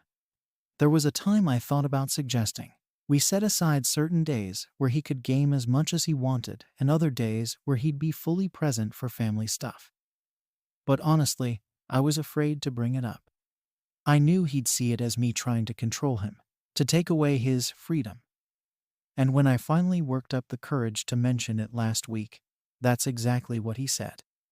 He accused me of trying to micromanage him, like he was a child. He said he needed his space, and if I kept pushing, he'd feel even more trapped. So now, I'm stuck. I'm carrying the mental load of keeping our family together, making sure our kids don't feel neglected, while he's in his own little world, playing his game every night. I don't think he realizes the damage he's doing not just to our relationship, but to his bond with the kids. And I don't know how to make him see it. He's so wrapped up in his routine that any suggestion to change even a little bit is met with resistance. After the play incident, I kept hoping he'd come around and realize how much his gaming is affecting our family. But honestly, I don't think he even sees it. The routine hasn't changed, if anything. It feels like he's doubling down, like my reaction just made him more determined to stick to his own schedule. Every evening, it's the same thing. I'll make dinner, get the kids settled, and call him to the table. I've tried different approaches. Sometimes I'll call him early, thinking maybe he just needs more time to wrap things up. Or sometimes I'll wait until we're actually sitting down, hoping he'll feel like he's missing out if he doesn't join us. But nothing changes. He still stays glued to his computer, telling me, "Just a minute," which of course never actually means a minute. The kids don't even ask anymore if Dad will be at dinner. It's like they've accepted that he just won't be there. I can see it in their faces, the way they look at his empty seat and just shrug it off. They're so young, but they're already used to him being absent during family time, and I hate that. I hate that I have to be both mom and dad at these moments, carrying the conversation, keeping them entertained, making sure they're not feeling the emptiness at the table. And I hate that he's missing all of it, the little stories about their day, the laughter over silly things, even the times when they're just being difficult. He's missing the real, everyday life of his kids, and it's heartbreaking to watch. I brought it up again, trying to keep it casual, just mentioning how nice it would be if he could join us for dinner every now and then, maybe even just once a week. I tried framing it as something special for the kids, thinking he'd see how much it would mean to them. But he didn't see it that way at all. Instead, he told me he felt ambushed, that I was making him feel guilty for wanting a break after work. He kept saying that I was being unfair, that he's allowed to have his own time, and that I should appreciate that he's working hard to support the family. It was like a wall went up between us the minute I even suggested a change. At this point, I feel like we're living two separate lives under the same roof. He has his world, and I have mine. My world is all about keeping the kids happy and healthy, making sure they're doing okay in school, managing the house, and, of course, balancing my own part-time job. His world is his job and his gaming. I don't even know the last time we did something together as a family, not because I haven't tried, but because every time I suggest something, he'll say he's too tired, or he'll come up with a reason he can't make it. Even something as simple as a family movie night gets brushed aside. What's really starting to wear me down is that I feel like I'm the only one trying to hold things together. I'm the one organizing birthdays, planning outings, making sure we're all connecting, and he just isn't interested. I feel like a single parent who happens to live with their co-parent, if that makes any sense. And the worst part? The kids are beginning to sense it too. They're starting to see that I'm the only one making the effort to bring us together. And I know they're picking up on his absence, even if they don't fully understand it. A few nights ago, after yet another dinner without him, I put the kids to bed and found myself just sitting in the living room, feeling exhausted and defeated. I could hear him in the other room, talking to his online friends, laughing and joking like he didn't have a care in the world. And all I could think was, why can't he be like that with us? I know he's capable of joy and connection. I hear it every night through the wall. It's just that all of that energy goes into his gaming friends and never seems to make its way to our family. I thought maybe I was overthinking things, maybe blowing them out of proportion. So I tried one last time to bring it up, calmly and without any accusations. I told him I understood that he needed a way to relax, but that I was starting to feel overwhelmed managing everything on my own. I tried to explain how it feels to do it all without any support, and how the kids are noticing he's not around. But he just got defensive, saying that I'm always complaining, and that nothing he does is ever good enough for me. He told me I'm too controlling, that I want to schedule every part of his life, and that he just needs me to back off and let him have his time. Hearing him say that hurt more than I can describe. I never wanted to control him. I just wanted him to be part of our lives. I wanted him to care about the little things, to be there for the kids in ways that they need, and to share in the responsibility of raising them. But instead, he made me feel like I was the problem, like my desire for family time was unreasonable, even selfish. He painted it as if I was trying to take something away from him, when all I wanted was for him to be present. Since then, I've just been trying to cope with the reality that maybe he doesn't want to change. He's so set on his routine that even suggesting something different feels like an attack to him. I don't know if it's the gaming itself or if it's something deeper, but he's completely unwilling to meet me halfway. And I'm left wondering how long I can keep doing this, being the only one making sacrifices, the only one thinking about our family as a unit, instead of as separate individuals doing their own thing. It's exhausting, honestly. I feel like I've tried everything I can to make him see what he's missing, to make him realize that these years with our kids are slipping away. But he just doesn't seem to care. Or if he does, he's not willing to show it in any way that actually counts. After all this back and forth, I finally decided to lay down what I thought was a pretty reasonable compromise. I suggested that we set aside specific family times, maybe a couple of nights a week where we'd have dinner together, or even just one evening where we could do something as a family. I wasn't asking him to quit gaming, just to balance things out a little. I even told him that he could have his me time on the other nights without any interruptions. I was trying to give him space, while also making sure the kids had their dad around a little more. But even that was met with resistance. He acted like I was trying to control every aspect of his life, like this tiny adjustment was somehow going to ruin his world. He kept going on about how it was unfair of me to dictate his schedule, and that if he couldn't even have his evenings to himself, he'd feel trapped. I remember just sitting there, speechless, wondering how I'd gone from asking for a couple of family dinners to suddenly being labeled controlling. It was like no matter what I said or how I phrased it, he was determined to see me as the enemy. Things have been tense ever since.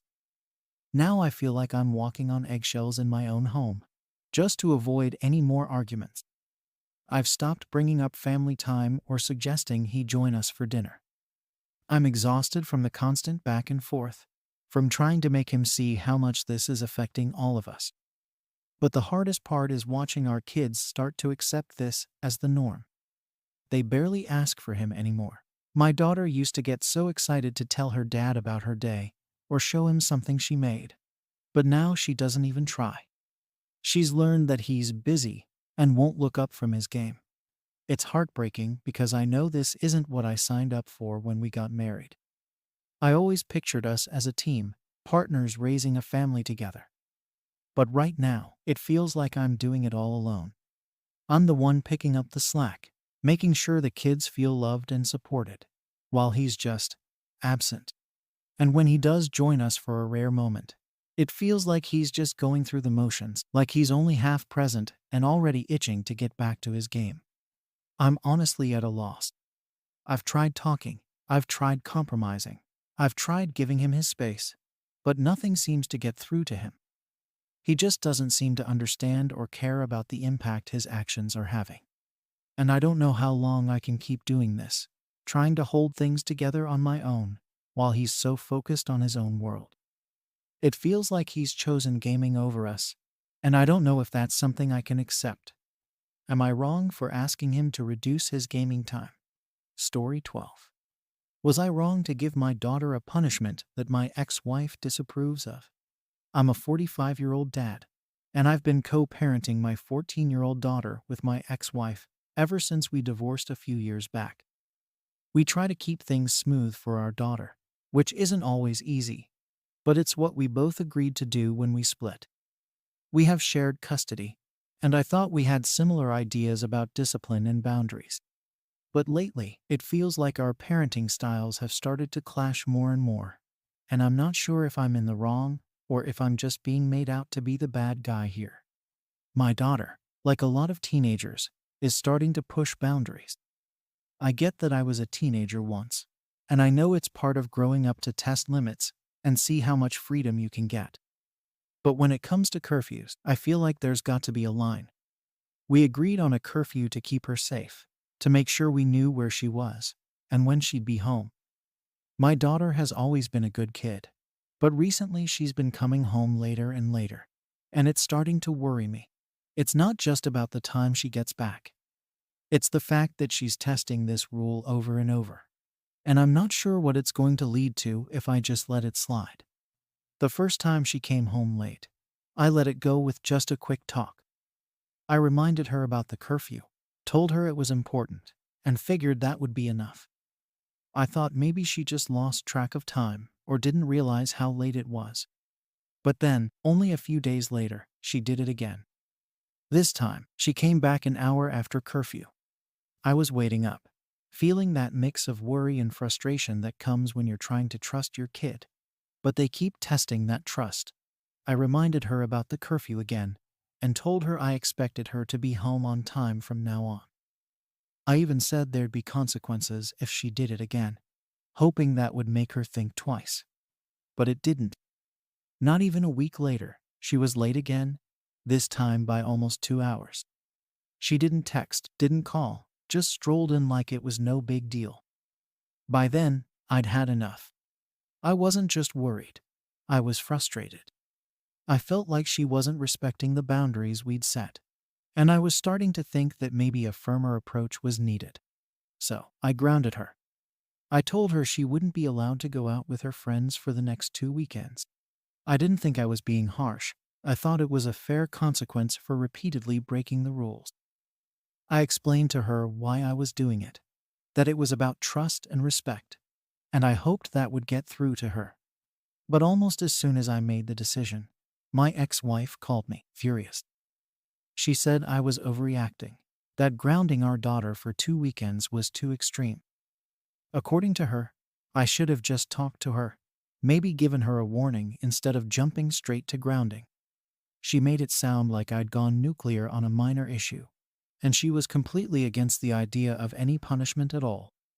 She said I was being too harsh and that I was only going to push our daughter away by being so strict.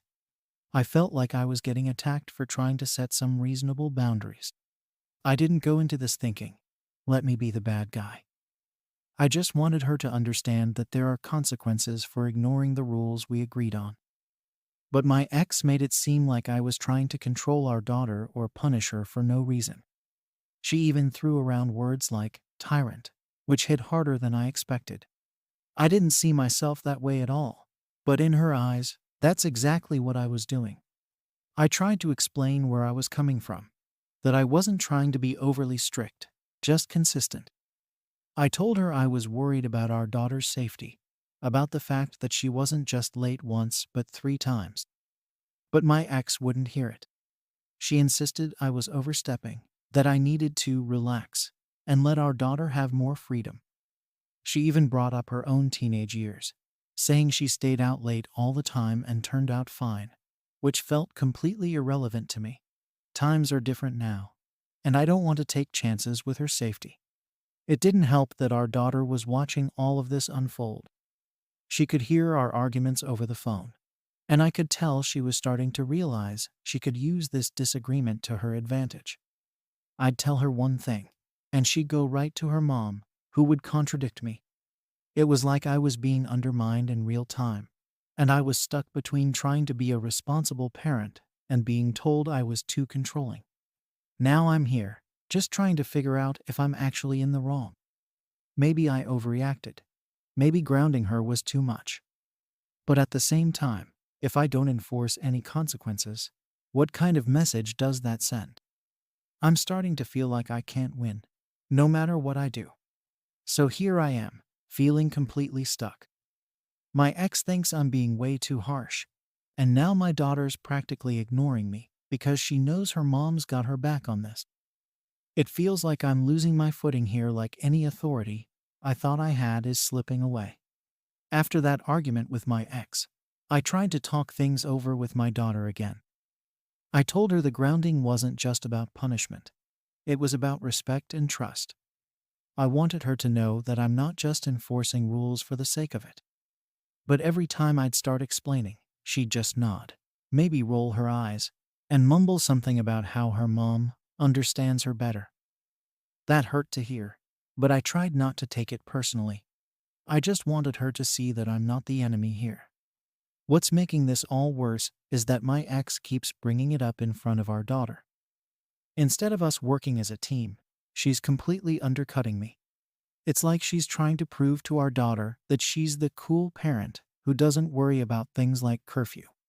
She keeps saying I need to lighten up, and that grounding her over curfew is going too far. I've even overheard her saying things like, "You don't need to listen to your dad on everything." Now I feel like I'm the strict, out of touch parent while she's seen as the understanding one.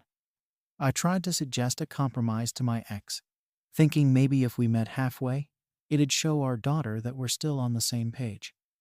I offered to cut the grounding down to just one weekend, but only if our daughter promised to stick to her curfew from now on.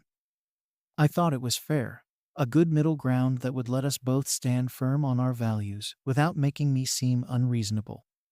But that didn't work either. My ex was quick to shoot it down, saying I was still overreacting.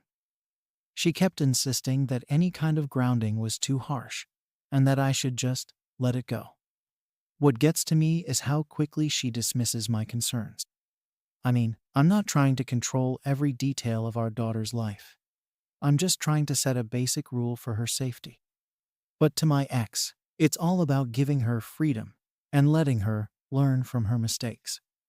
That sounds nice on paper, but it doesn't feel realistic when you're actually dealing with a 14-year-old who's already testing limits. And I can't help but feel like she's just saying these things to be the more relaxed parent, without considering what that's doing to our co-parenting dynamic. Meanwhile, my daughter has figured out exactly how to play us against each other. She's been dropping little comments about how her mom gets her and doesn't make a big deal out of things. It's clear she knows she can bend the rules when she's with her mom, and that just makes it harder for me to enforce anything when it's my time with her.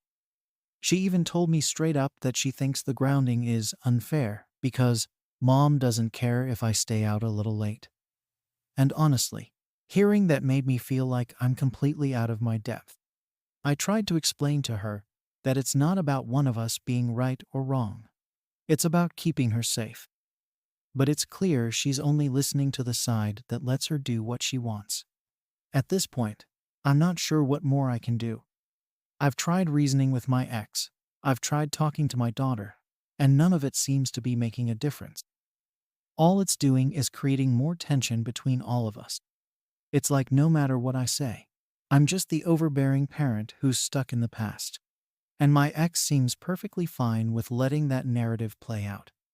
After all the back and forth, I was honestly exhausted. I was putting in so much effort to keep things stable, but it was getting me nowhere. My ex wasn't budging. My daughter was slipping further from my reach, and I felt like I was fighting an uphill battle with no real support. I kept going over my decision in my head, wondering if I'd actually been too harsh, or if this was just a reaction from both of them to paint me as the bad guy. It was a weird place to be in, trying to balance being a responsible parent while constantly feeling like I was the only one who cared about boundaries. The grounding period was supposed to be a time for my daughter to think things over, but it was like it hadn't even registered with her. She still had her mom's full support, and any time I'd try to talk to her, she'd shrug me off or give me one-word answers. I could see she was just waiting for it to be over, so she could go right back to pushing those same limits. In her eyes, I was just an obstacle, someone standing in the way of her freedom. And every time I'd bring it up with my ex, I'd get the same dismissive response. She's a teenager. This is normal. But is it really normal to completely ignore boundaries? I thought maybe if I gave it a bit more time, things would smooth over. I tried stepping back a little, letting her have some space, while hoping she'd eventually see why I'd set those boundaries in the first place. But instead, it felt like the distance between us just kept growing. I could tell she was getting closer to her mom in a way that shut me out, and it hurt more than I wanted to admit. I felt like I was losing my role as her dad, like I was slowly being pushed to the sidelines. The last straw came when she missed curfew yet again, only a couple of days after the grounding ended. She strolled in late like it was nothing, no apology, no sign that she even cared. I was frustrated, but I kept calm and asked her why she'd broken curfew again. Her response was something like, "Mom doesn't care if I'm out a little late." It hit me hard, realizing that not only did she not respect the rule, but she didn't respect the fact that I'd enforced it. All my efforts to set some structure were just falling flat. When I tried bringing it up with my ex this time, she brushed me off completely, saying I was just making things harder for everyone by being so strict. She even implied that maybe our daughter was acting out because of how controlling I was, which honestly felt like a slap in the face. I was at a loss. I'd gone from being a dad trying to set reasonable boundaries to being blamed for my own daughter's behavior. It felt like no matter what I did, I was just making things worse. Now I'm left wondering if I really am the one in the wrong here. Am I overstepping? Or is it wrong to want to stick to my boundaries with her? Story 13. Am I wrong for keeping my bonus instead of contributing to the household? I'm a 28-year-old teacher, and I've been living with my partner for 2 years now. We've been in a relationship for about 3 years total, and for the most part, things have been solid. We've got this system where we keep our finances mostly separate, but we split the main household expenses right down the middle. We each put an equal amount into a joint account that covers our rent, bills, groceries, and things like that. It's been pretty smooth, and we haven't had any big money disagreements until recently. So, last month, I got a nice surprise at work. My school gives out bonuses to a few teachers based on performance reviews and other criteria, and I ended up getting a pretty significant one. I hadn't expected it at all, and honestly, I was thrilled. As a teacher, you don't usually get that kind of windfall, and I immediately thought of a few things I'd love to do with it. I've got some student loans hanging over my head, and there's this trip I've been wanting to take for ages, but haven't been able to save up for.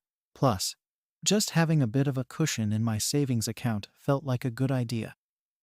I work hard, and it felt like a reward that I wanted to use for something meaningful to me.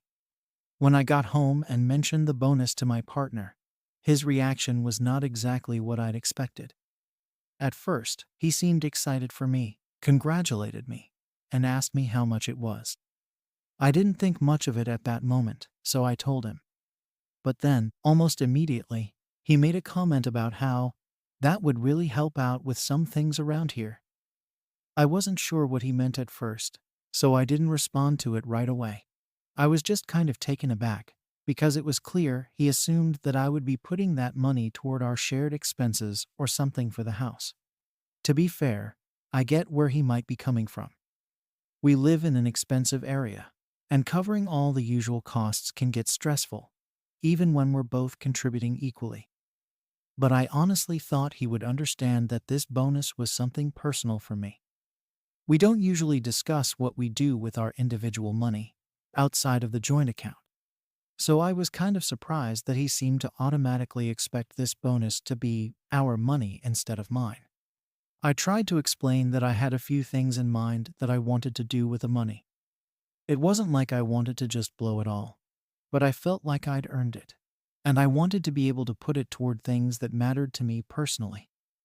But as soon as I said that, he got this look on his face, not angry exactly, but like he didn't quite understand why I wouldn't want to put it toward the household. He didn't say much right then, but it was clear he wasn't thrilled. The next couple of days were weird. He didn't bring it up directly, but I could tell he was a bit distant. He'd make little comments here and there about bills or mention how certain things were getting expensive, stuff he usually wouldn't mention. And it didn't take long for him to bring up the bonus again. He basically said that he was hoping we could put it towards some things we've been talking about: a new couch for the living room, maybe, or putting a bit extra toward our grocery fund since prices have been going up. He also mentioned that we could put some aside for emergencies, which is something he's always a little anxious about. I listened, but I couldn't shake this feeling that he wasn't really thinking about what I wanted to do with the money. I told him I understood where he was coming from, but I felt it was fair for me to decide how I wanted to use the bonus since I'd earned it. I even suggested that I could cover some of the joint expenses for the month, like the full rent, instead of just my half, just to show I wasn't trying to be selfish or anything. I thought it was a reasonable offer, but he didn't seem impressed. He said something like, "That's a nice gesture, but it's not really the same thing." After that, the tension just grew. I started to feel like he thought I was doing something wrong, like he was judging me for not just giving up the bonus for us. It was frustrating because I'd thought he would support me wanting to use the money for my own goals, especially since we've always been so clear about keeping our finances mostly separate. But he seemed convinced that I was being self-centered and that my priorities were messed up. I started to question myself. Maybe he was right, and I was being selfish. But then I thought about how hard I'd worked for that bonus, and how rare it is for me to have extra money for things I genuinely want. It didn't feel fair to have to justify wanting to keep it for myself. So, after that initial conversation, things just stayed awkward. My partner and I didn't really talk about the bonus directly, but there was this underlying tension in every interaction. He'd bring up random household expenses way more often than usual. Every time I bought groceries or paid a bill, he'd comment on how much more everything cost these days. It was like he was constantly trying to remind me of our financial responsibilities, almost as if to guilt me into changing my mind about the bonus. For the first week or so, I tried to ignore it. I thought he just needed time to cool off, and eventually, he'd understand where I was coming from. But it didn't get better. If anything, it got worse. The more I tried to keep things normal, the more he seemed annoyed by it. He started being passive aggressive, saying things like, "It must be nice to have extra money for personal stuff," or "Some of us don't get those kinds of perks." It felt like he was throwing little digs at me constantly, which was really frustrating because I didn't think I'd done anything wrong. Eventually, I tried bringing it up again to clear the air. I explained that I understood his concerns and that I was willing to help with extra expenses when necessary. But I felt it was still fair to use the bonus for my own goals. I reminded him that we both agreed to split everything 50-50, and that hasn't changed. I also mentioned how I've always covered my share without fail, and that the bonus didn't change my commitment to our shared responsibilities. But he didn't take it well. He said that since we were a couple, we should be supporting each other financially, and that I was putting my personal goals above our future. He even said he'd never even think twice about giving up a bonus if it meant helping us out more. And he didn't understand why I couldn't do the same. It felt like he was almost shaming me for having personal goals that weren't 100% tied to the relationship. That stung because I thought he'd be more supportive, especially since I wasn't asking him for any extra financial help. I just wanted to keep what I'd earned. The worst part was that he started framing it as an issue of priorities. He kept saying that if I really valued our future together, I wouldn't hesitate to put the bonus toward things we both benefit from. It started to feel like a test, like he was measuring my commitment to the relationship based on what I chose to do with the money. And honestly, that made me feel trapped. No matter how I tried to explain my side, he kept coming back to this idea that I was somehow being selfish for wanting to keep the bonus for myself. It was like he couldn't separate my individual goals from our shared life. I eventually told him that I was willing to compromise. I offered to use part of the bonus to help cover some larger household expenses, maybe put some toward a bigger grocery fund for the month or two. I thought that was a fair middle ground, something that would show I wasn't just thinking about myself. But he brushed it off, saying that if I was only offering a portion, it felt like I was just doing it to ease my own guilt, not because I genuinely cared about contributing to the household. At that point, I started to feel angry. It felt like he was trying to make me feel bad for not giving him everything, even though I was still offering to contribute. No matter what I said or offered, it wasn't enough for him, and he made it clear that he thought I was just trying to hold on to the money. His whole attitude was making me question whether this was really just about the money, or if it was something bigger, like maybe he felt insecure about our financial arrangement and was projecting it onto this situation. I started noticing other things, too, like how he never really celebrated any of my personal accomplishments. He'd say congratulations, but it always felt a bit forced, like he was more focused on what those accomplishments could mean for our household finances, instead of what they meant for me personally. This bonus situation made me realize that maybe he saw our relationship in more transactional terms than I did. I'd always thought we were equals, supporting each other while maintaining our independence. But now it felt like he was trying to control how I managed my own money. In the end, I told him that I was going to keep most of the bonus for myself. I said I'd still contribute as usual, and that if anything major came up, I'd be willing to help out. But I needed him to respect my decision. He didn't take it well. He got quiet, which is usually what he does when he's upset, but doesn't want to argue anymore. Since then, we've been in this weird limbo, where neither of us brings up the bonus directly, but there's this constant tension. It's like every little thing we do now feels loaded. If I buy something for myself, he gives me this look, like he's silently judging me. If he buys something, he'll make a point of saying it's for us, or for the household. I feel like I can't even enjoy the bonus at this point, because there's this invisible weight hanging over every decision I make. And I'm starting to wonder if maybe he's not just upset about the money, but about the fact that I wanted to keep it for myself at all. Since that conversation, things between us have only gotten worse.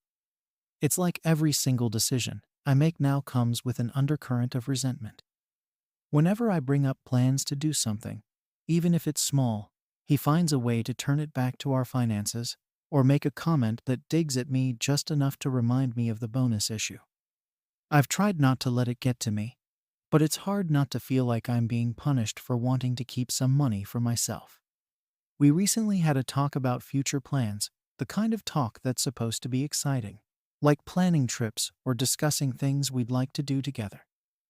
Instead, it turned into this lecture about how every extra dollar counts and how we need to start thinking more seriously about long-term savings. He kept saying how it would be easier if we both made sacrifices now to benefit our future. It felt like another indirect push for me to reconsider the bonus, even though I've already made it clear I'm keeping it for myself. I finally reached a point where I told him that if we needed to revisit our budget or change how we manage finances, I'd be open to discussing it. But I didn't want to keep having the same argument about the bonus. I told him it was unfair to keep bringing it up or implying that I'm not committed just because I want to use the money for personal goals. His response: he basically said, "I guess some people just don't see their relationships that way." He made it sound like I was the selfish one for not giving in. And that hurt because I feel like I've already tried to compromise. I even offered to cover more than my share for certain months. But that's never been enough for him. After that, I started to notice how we'd grown distant. He spends a lot more time out of the apartment, working late or going out with friends, and he doesn't check in with me like he used to. I tried bringing it up, asking if he was okay or if there was something else on his mind, but he just brushes it off, saying everything's fine. But I know it's not. It's like he's holding on to this resentment, and I don't know how to make it go away without completely sacrificing what I wanted to do with the bonus. The worst part is, I'm starting to resent him, too. I feel like I can't even enjoy the bonus because he's made it into this guilt trip. I'll buy something small, something I'd usually get for myself, and I can feel his judgment even when he's not there. I can't remember the last time I felt like I could make a financial decision without worrying about his reaction or what he might say about it. And it's exhausting. I feel like I'm constantly second-guessing myself, wondering if maybe I am in the wrong here, or if I'm actually being selfish like he says. Then, the other night, we had a bit of a blowout. I came home with a few things I'd bought. Nothing major, just some stuff I'd been wanting for a while. As soon as he saw the bags, he made this snide comment about how it must be nice to just spend freely when other people are working hard to make ends meet. I snapped and told him that I'm working hard, too, and that I shouldn't have to feel guilty for spending my own money. He shot back with something like, "I just wish I was with someone who actually cared about building a future together." That hit me hard. It felt like he was saying, I didn't care about him or our relationship because I didn't want to hand over every dollar to a joint fund. After that argument, we didn't speak for the rest of the night. I stayed up late thinking about everything, questioning whether this was really about the bonus or if it was something bigger. It's like he's been waiting for an excuse to bring up these deeper issues about commitment and financial priorities. And now that the bonus gave him a reason, he's just going all in. I keep wondering if this is his way of testing me, of seeing how far he can push me before I cave. But at the same time, I don't think it's fair for him to frame the whole relationship around what I do with one bonus. It feels like he's using it as a way to control me, to make me feel like I owe him something just for being together. So now we're stuck. He won't let go of the issue, and I refuse to just hand over my bonus because it feels like giving up my independence. I don't want to feel like I have to sacrifice every personal goal just to prove my commitment. I want to be in a relationship where we support each other without feeling like everything has to be pulled together or controlled. But I don't know if he sees it that way, or if he'll ever understand why this matters to me. Now I'm just left wondering, am I really in the wrong here for wanting to keep my bonus for myself? Story 14. Was I wrong for refusing to work overtime when my boss asked? I'm 25 and working at this marketing firm, and it's been one of those periods where everything feels nonstop. The company's dealing with way more projects than usual, and our team is totally understaffed. Lately, I feel like I'm the go-to person every time something needs to get done. It's kind of flattering, sure, but it's also starting to wear me down. Every day feels like this endless cycle of putting out fires, trying to keep clients happy, and staying on top of deadlines. I've been working late almost every night, just trying to hold everything together. My boss, let's call him Tom, has been leaning on me a lot more than he usually does. I think part of it is because I'm one of the few people on the team who hasn't completely cracked under the pressure yet. But the truth is, I'm barely holding on myself. It's just that no one seems to see that. Tom keeps throwing more responsibilities my way, saying things like, I know you can handle it, or I trust you to make sure this gets done right. On paper, it sounds nice, but in reality, it feels like I'm being buried under a pile of work I didn't sign up for. Last week was the worst of it. I was juggling multiple client accounts, all of them demanding, with tight deadlines that made it impossible to keep up without putting in extra hours.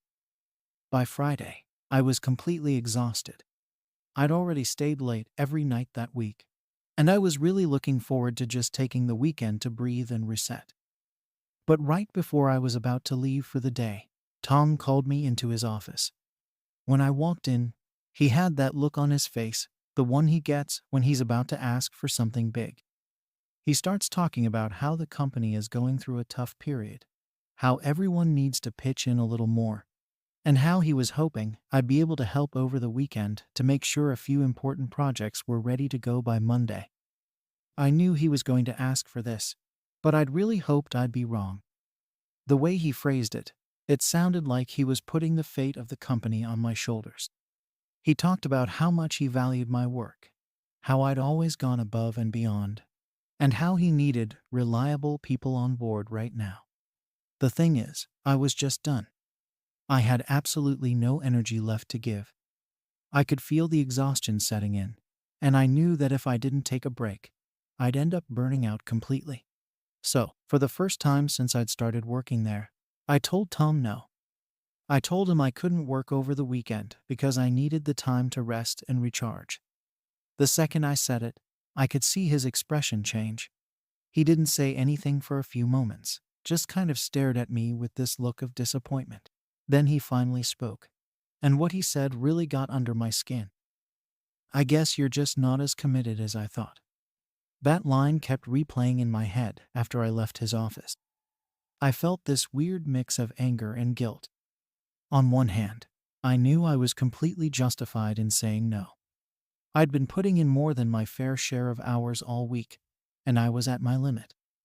But on the other hand, his words made me question if I'd made the wrong call. I didn't want him or anyone else to think I wasn't dedicated to my job. I'd been working there for a while, and I knew there was a promotion coming up that I'd been hoping to get. The last thing I wanted was for Tom to think I wasn't up to the task, just because I needed a break. Over the weekend, I couldn't stop thinking about it. I tried to relax, but it felt impossible with the guilt hanging over me. I kept wondering if I should have just sucked it up and agreed to work, even if it meant sacrificing my downtime. Every time I started to unwind, Tom's words would creep back into my mind. I kept replaying the conversation in my head, trying to figure out if there was a way I could have handled it differently, something I could have said to make him understand why I needed the time off. But nothing seemed right. By the time Monday rolled around, I'd convinced myself that I needed to clear things up with Tom. I figured that if I could explain my side, maybe he'd understand where I was coming from, and things could go back to normal. So, when I got into the office, I went to his desk and asked if we could talk. He didn't look thrilled to see me, but he agreed. I told him that I'd been feeling overwhelmed with all the extra work, and that I needed the weekend to recharge so I could keep giving my best at work. I even tried to make a compromise, saying that I'd be willing to put in extra hours during the week if I could just get one day off in return. I thought that sounded fair after all. I'd be giving up time during the week to make up for it. But Tom wasn't having it. He just looked at me and said, "We can't afford that kind of flexibility right now." When Tom dismissed my suggestion so quickly, It stung more than I expected. I thought he'd at least be willing to meet me halfway, especially after all the extra hours I'd been putting in. But no, he made it pretty clear that the company wasn't interested in working around my needs. It felt like I was just expected to give and give, with no regard for how it was impacting me. I left that conversation feeling completely deflated.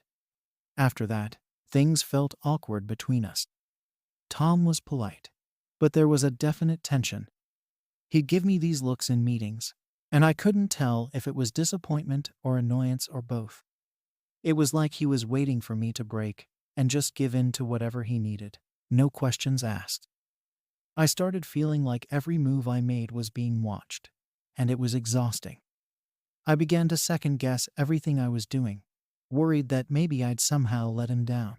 I'd keep wondering if I'd ruin my chances for that promotion, all because I had the nerve to take a weekend to myself. Meanwhile, work didn't slow down. If anything, the workload got worse. It felt like every time I checked my email, there was another project I needed to handle. I'd be lying if I said I wasn't tempted to just stay late every day again and push through.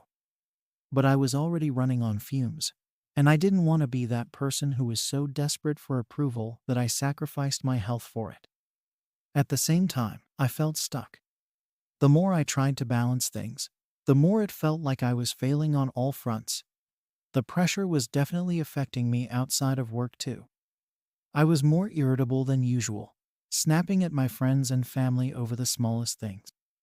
I'd turn down plans, saying I was too tired or had work to catch up on. Even when I was technically off, I'd find myself checking emails or mentally going over my to-do list for the next day. It was like I couldn't escape, and the stress just kept building. The worst part was that no one at work seemed to care. As long as the work got done, it didn't matter if I was barely holding it together. A week or two went by like this, with me just trying to get through each day without burning out completely. Then, one Friday afternoon, Tom sent out an email to the team, thanking everyone for their hard work and saying how much he appreciated the commitment everyone had shown. I'd been in back-to-back meetings all day, so I didn't see it until later. But when I read it, I noticed my name wasn't mentioned anywhere in the email. He'd specifically called out a few people for their contributions, but there was no mention of me, despite the fact that I'd been handling some of the toughest accounts. It was a small thing, but it felt like a slap in the face. Here I was, working myself to the bone, and it was like my efforts didn't even matter.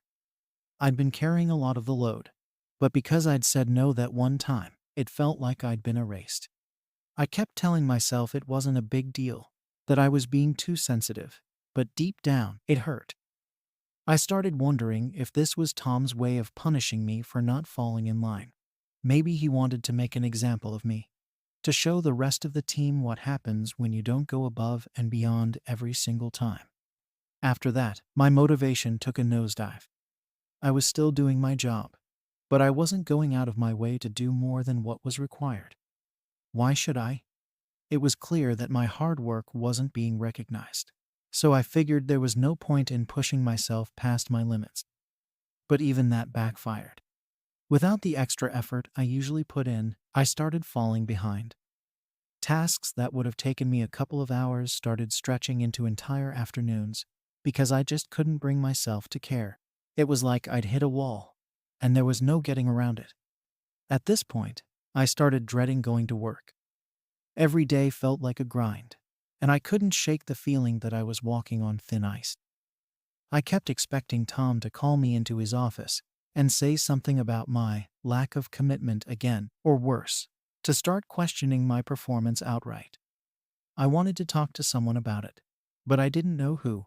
Most of my coworkers were dealing with their own stress, and I didn't feel comfortable talking to HR about it, especially since Tom had been with the company for years and had a good reputation. I didn't want to risk making things worse by complaining. Then, out of nowhere, Tom started piling on even more work.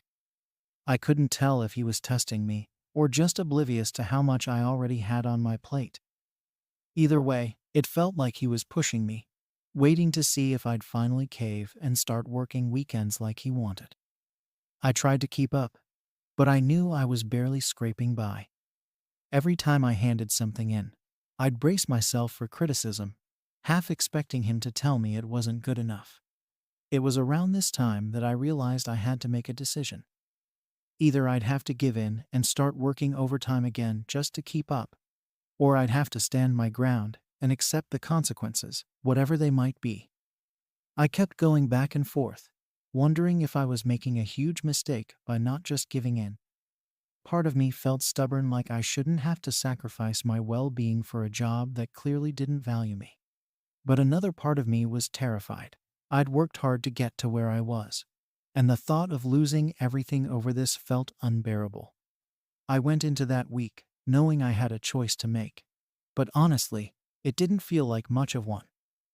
Either I kept holding my ground and risked whatever fallout might come from Tom's obvious disappointment, or I sucked it up and gave him the extra hours he seemed to expect without any pushback. But I was already feeling the effects of sticking to my boundaries. Work felt heavier. I was constantly anxious about my performance, and Tom's silent treatment was starting to get to me. Still, I didn't want to go back to those late nights and weekends. I'd fought hard for that little bit of balance, even if it wasn't perfect. Then, one day, Tom pulled me into his office again. This time, he didn't even try to sugarcoat things. He laid out everything he thought I wasn't doing right. He didn't use those exact words, but it was clear he thought I was slacking. He mentioned how the recent projects I'd handled didn't seem to have the same spark as before, and he questioned if my head was still in it. He didn't bring up my refusal to work that weekend outright, but it was pretty clear that was at the core of all this. I tried to defend myself, telling him that I'd been doing everything he'd asked of me, just within the hours I was hired to work. But Tom wasn't interested. He just kept going on about team spirit and how everyone else was putting in that extra bit of effort. When I left his office, I felt crushed. I'd tried so hard to explain where I was coming from, and it felt like he'd brushed it all off as if it didn't matter. After that, things only got worse. Every little thing I did seemed to be under scrutiny. If I missed a minor detail in an email, or if I took a little longer to finish something, I'd catch Tom looking over, making some comment about focus or commitment. I don't know if he was intentionally trying to push me out, or if he was just frustrated, but it felt like he was waiting for me to fail so he could make some kind of point. At this stage, I started seriously considering whether it was worth sticking around. I liked my job, and up until all this, I'd thought I had a solid chance at that promotion. But now, it felt like every effort I made was just a drop in the bucket. Nothing I did seemed to make a difference, and no matter how hard I worked during my regular hours, it was like Tom wouldn't be happy unless I threw in my weekends too. It was exhausting, and I was constantly second-guessing myself. But the thing that really got to me was the way Tom's attitude was affecting how my coworkers saw me. Before all this, I'd felt like a valued part of the team, someone people could rely on. Now, I'd catch whispers, the way people would glance my way after Tom made one of his passive-aggressive comments in meetings. It was as if everyone could sense the shift, and I felt like I'd been put on some sort of unofficial probation. The camaraderie I'd once felt with my team started to fade, replaced with this weird tension that made every day feel like a battle. I tried reaching out to a couple of coworkers to get their perspective, hoping maybe someone would understand where I was coming from. But most of them just nodded politely, maybe even agreed in that vague, non-committal way. I could tell they didn't want to get involved. Everyone had seen what was happening, and I think they were just grateful it wasn't happening to them. Finally, I decided to talk to HR, even though I'd hesitated for weeks. I laid out everything: the long hours, the way Tom had treated me since I'd started setting boundaries, the subtle but unmistakable pressure. I didn't expect them to take my side exactly, but I hoped they'd at least have some advice or offer a way to address it. They listened, but in the end, all they said was that I should try reopening the lines of communication with Tom, maybe work out a compromise. I left the meeting feeling like it had been pointless. I'd already tried compromising, and Tom had shot me down. Reopening the lines of communication wasn't going to change the fact that he didn't respect my boundaries. So, here I am now, stuck in this situation where every day feels like a struggle. I keep wondering if I should just give in and start working overtime, even though I know it would take a toll on me. Or do I keep pushing back and hope that things will get better on their own, even if it means risking my chances at that promotion? I don't know what the right move is anymore. Am I wrong for refusing to work extra hours? Story 15. Am I wrong for telling my friend she's putting her child's privacy at risk by oversharing online? I'm a 30-year-old woman, and my friend Sarah is also 30. We've known each other for almost a decade now, having met in college. Over the years, she's become like family to me, one of those friends who's always there, and who you just assume will be in your life forever. Sarah's also a relatively new mom. Her daughter, Lily, is just about 2 years old now. Watching Sarah become a mother has been amazing. I know how much she loves Lily, and how much she wants to give her the best of everything. But lately, there's been something on my mind that I can't shake, something that started to make me uncomfortable. Sarah has always been big on social media. She's one of those people who will post about everything, from what she's having for breakfast to a random sunset photo she took on her way home. It's always been a little extra, but it was never anything that really bothered me. Recently, though, her social media habits have shifted, and it seems like her entire feed is just Lily all the time. Every milestone, every cute moment, every tiny detail about Lily's life, it's all there for the world to see. I know a lot of people share their kids online, and I get it to a point. Everyone's proud of their children and wants to document those special moments. But with Sarah, it feels like there's almost no filter. She posts daily photos and videos of Lily, including some pretty personal stuff. We're talking about everything from Lily's first steps to tantrums, to even little moments like her sleeping or bathing. It's like no aspect of Lily's life is off limits. And while I understand that Sarah wants to remember all these moments, I can't help but feel a bit uneasy about how much of Lily's life is being put on display for everyone, including strangers, to see. It's gotten to a point where every time I scroll through my feed, I can almost predict that the next post I see from Sarah will be something about Lily. And it's not just the photos, it's the captions too. Sarah will write long, detailed updates about things like Lily's current favorite foods, what activities they've been doing, or even little quirks in her personality. Sometimes she even shares information about Lily's routines, like what time she goes to bed or how they handle her tantrums. I find myself wondering if Sarah really understands how much of this information she's putting out there. At first, I tried to ignore it. I didn't want to say anything because, well, who am I to tell her how to parent? But as the months went on, it started to bother me more and more. I'd read these posts, and all I could think about was Lily's privacy. It's like Sarah is building a digital footprint for her daughter before Lily even has a chance to understand what that means. I've read so many articles warning about oversharing when it comes to kids, how it can impact their privacy, or even be used in ways parents might not expect. And every time I see another post of Lily, I just get this sinking feeling that Sarah isn't fully aware of the risks she's taking by sharing so much. So, one day, I finally decided to bring it up with her. I didn't want to come off as judgmental or like I was trying to tell her what to do. I mean, I don't even have kids, so I'm sure she could easily turn around and tell me I don't understand. But at the same time, I felt like if I didn't say something, I'd be letting her go down this path without a second thought. And because she's my friend and I care about her and her daughter, I wanted to at least give her something to think about. I tried to be as gentle as possible. I mentioned that I'd noticed how much she was posting about Lily, and that it might be a good idea to be cautious about sharing certain things. I thought if I approached it as more of a suggestion rather than a criticism, she might take it well. I wanted her to feel like I was coming from a place of concern, not judgment. But almost as soon as I started talking, I could see her face change. She got really quiet, and I could tell she wasn't happy with what I was saying. She told me that she's just documenting memories, that social media is a way for her to keep track of Lily's milestones and to share these moments with friends and family. She said she doesn't see anything wrong with sharing her daughter's life because, to her, it's just another way of connecting with people. She made it clear that she didn't appreciate me telling her what to do with her own child and accused me of mom shaming her. That really threw me off because that's not how I meant it at all. But I could see that she was already feeling defensive.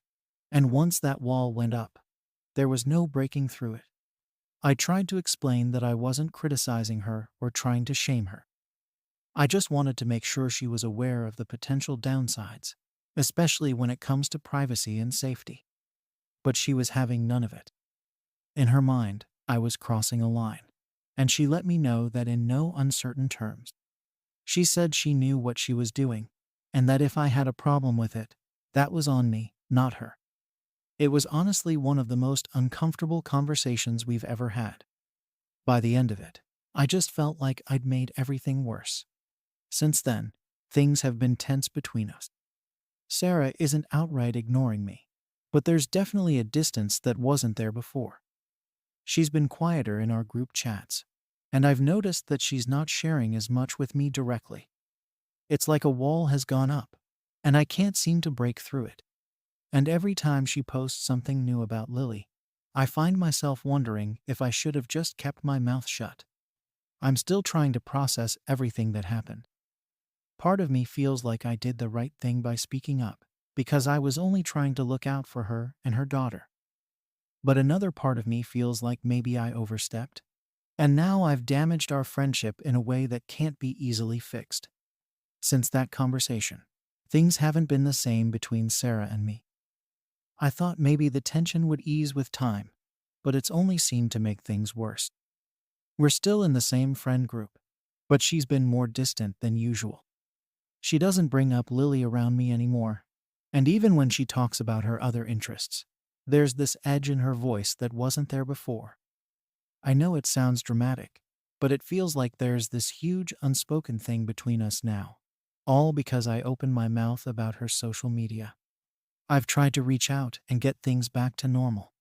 I've invited her to do our usual hangouts, like grabbing coffee or going to the park. But she either says she's too busy or just gives vague excuses. It's frustrating because, on the one hand, I know she's mad at me. But on the other, I don't really feel like I did anything wrong. I was just trying to look out for her and Lily.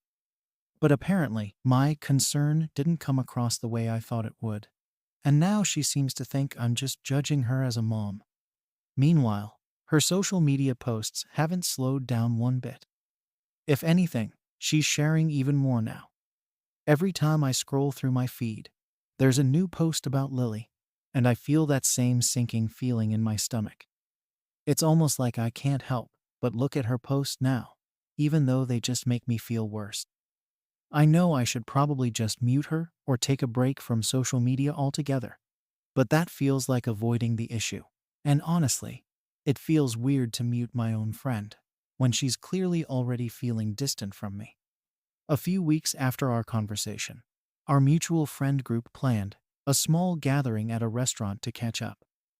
I was hoping it would be a chance to clear the air, or at the very least, get things back on track by spending some casual time together.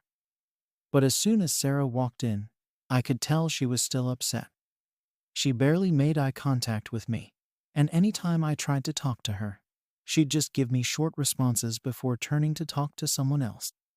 It was like I was a stranger, not someone she's been friends with for years. At one point during dinner, another friend brought up how they were thinking of taking a break from social media because they felt it was becoming too invasive. That's when Sarah jumped in, saying how much she valued being able to capture memories of Lily's life and share them with family and friends. She made it clear she didn't see anything wrong with it, and even said something along the lines of, "If people are uncomfortable with it, that's their problem." It felt like a direct shot at me, even though she didn't look in my direction once while she was talking. After that, I just shut down for the rest of the night. I didn't feel like getting into another argument, especially not in front of everyone else. But I left the dinner feeling even worse than before. It was obvious that Sarah was holding on to this grudge and wasn't interested in hearing me out any further. I don't know what I expected. Maybe I thought time would soften her stance, but it clearly hadn't. And seeing her dig her heels and only made me feel more strongly that I'd done the right thing by saying something in the first place. It just felt like she didn't care about the potential risks at all. And I didn't know how to make her see my side without coming across as pushy or overbearing. The worst part is, it's not like I can just unsee the posts she's making now. Every new update, every new photo of Lily just reinforces all the concerns I had in the first place. I find myself analyzing every post, noticing just how much detail she's sharing. It's not just photos, it's locations, routines, and even little personal stories about Lily's behavior and habits. I can't understand why she doesn't see the potential dangers of putting all of that out there, but bringing it up again would just make things worse. So I keep my mouth shut. Eventually, I tried to talk to a few other friends in the group about it, just to see if anyone else felt the same way I did. Most of them didn't want to get involved and told me it was Sarah's choice as a parent. But one friend, Emma, said she'd noticed it too, and that she thought Sarah was maybe oversharing a bit, though she didn't feel it was her place to say anything. Talking to Emma made me feel a little less alone in all this, but it didn't really help the situation. Sarah was still keeping her distance from me, and every attempt I made to reach out seemed to push her further away. I tried one last time to smooth things over by sending Sarah a text apologizing if I'd come across as judgmental. I told her I respected her choices as a mom, and that I didn't want our friendship to be affected over something like this. She responded with a short message saying she appreciated my apology, but didn't go beyond that. It felt like she was giving me just enough to keep things civil, but the closeness we once had was gone. It's honestly heartbreaking to think that this might be the thing that drives a wedge between us after so many years of friendship. I find myself wondering if I should have just kept my thoughts to myself, even though I was only trying to help. But at the same time, I can't shake the feeling that I did the right thing by speaking up. As time went on, I tried to just let it go and accept that things were going to be different with Sarah. I didn't want to keep obsessing over it, and I certainly didn't want to keep checking her social media just to feel that same frustration over and over. But it wasn't easy to just switch off that part of my brain. Every time I saw a new post from her, I'd feel that tension creeping back in, like there was this unspoken argument sitting between us that neither of us could get past. I stopped liking or commenting on her posts, figuring that maybe if I just ignored it, I'd eventually stop caring as much. But then something happened that threw me for a loop. One day, Sarah posted a video of Lily at the park, and in the background, you could clearly see the name of the playground and even some landmarks around it. I couldn't help but think of all the stories I'd read about how easy it is for strangers to find out a person's location from little details like that. It made my stomach turn, and I started wondering if she'd ever thought about it in that way. I know I hadn't thought about things like that until I read some articles on privacy and safety with kids online. It was just one more reminder of why I'd felt compelled to say something in the first place.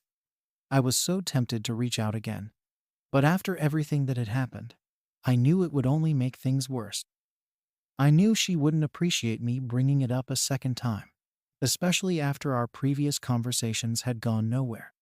So I kept quiet, even though it killed me to see her posting things that seemed to put her daughter at risk. I guess I figured that if she hadn't listened the first time, she wasn't going to listen now. But then, out of the blue, I got a message from her. She'd posted another photo of Lily, and this time, it was one of those throwback photos from when Lily was a newborn. She was tagging all these details about when she was born, what time of day, and all these other little bits of information that felt like way too much to put online. I didn't react to it, but apparently someone else did. Sarah messaged me, saying that a distant relative had commented on the post, warning her about oversharing. She told me she was feeling a bit uneasy about the comment and asked if I thought there was anything to it. I tried to keep my response light, saying something along the lines of, maybe it's worth being a bit cautious with certain details, just to be safe. I didn't want to make her feel judged again, especially since she was the one who had reached out to me this time. I was hoping she'd take the hint and maybe start to understand why I'd been concerned in the first place. But even then, she just brushed it off, saying that she didn't think there was any real harm in what she was doing. She said she was just sharing her life with her friends and family, and that the risks were being blown out of proportion. After that, it was back to the same awkward distance between us. Sarah went on posting as usual, and I went back to avoiding her posts as much as I could. I'd thought maybe that comment from her relative would open her eyes a bit, but it clearly hadn't changed her perspective. It was frustrating, but I told myself I'd done all I could, and that I just needed to let her make her own decisions, even if I didn't agree with them. Then, a few weeks later, I noticed she'd blocked me from seeing her posts altogether. It didn't take long for me to figure out what had happened. Another friend in our group mentioned something Sarah had posted, and when I went to check, I realized I couldn't see anything on her page. I felt this mix of anger and sadness, like I was being punished for trying to look out for her and Lily. It was like she'd decided I was some sort of threat, just because I'd raised a concern. I guess she figured it was easier to block me than to deal with the fact that we didn't see eye to eye on this. Since then, things have been weird. We're still part of the same friend group, and we still see each other at gatherings, but it's like we're both just pretending nothing's wrong. She barely speaks to me, and when she does, it's just surface-level stuff, like asking how my job is going, or if I've been on any vacations recently. It's like all the closeness we used to have is gone, replaced by this cold, polite distance. And I don't know how to bridge that gap. I don't know if I even can, or if it's worth trying at this point. It's strange because I never thought something like this could drive such a wedge between us. I keep going back and forth, wondering if I was wrong to say anything in the first place. Maybe I should have just kept my mouth shut and let her do her thing, even if it made me uncomfortable. But at the same time, I was only trying to help, and I still think my concerns were valid. It's hard to watch someone you care about make choices you think could have consequences down the line, especially when those choices involve a child who can't speak up for themselves. So now, here I am, stuck in this limbo, where I've lost one of my closest friends over something that feels both trivial and incredibly important at the same time. I'm not sure if there's any way to fix things between us, or if I even want to try anymore. Part of me thinks that if she can't see where I was coming from, maybe we're just too different to stay close friends. But another part of me misses her and wants things to go back to how they used to be. Am I wrong for speaking up about her online sharing? Story 16. Am I wrong for declining a bridesmaid request from a friend I don't feel close to? So, here's the situation. I'm 26, and recently, I got a message from an old friend, Liz, who's also 26. We were really close back in college, but over the years, we just kind of drifted apart. It wasn't anything dramatic. Life just took us in different directions. She moved to another city. I got busy with my own career, and we both made new friends. We'd still keep up with each other on social media, the occasional like here and there, but we hadn't really talked in years, not in any deep or meaningful way. Out of the blue, Liz messages me saying she's getting married and would love for me to be a bridesmaid.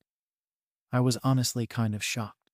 I mean, of course, I was happy for her, but we hadn't even been that close in such a long time. My first reaction was just confusion. Why me?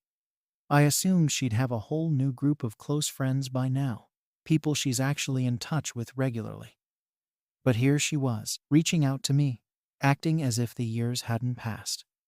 I wasn't sure how to respond at first, so I just thanked her for thinking of me and congratulated her on the engagement.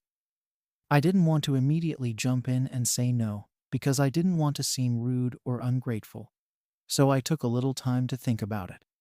I kept going back and forth in my mind, trying to figure out if there was any reason why she would specifically want me as a bridesmaid, especially considering we hadn't been close in so long.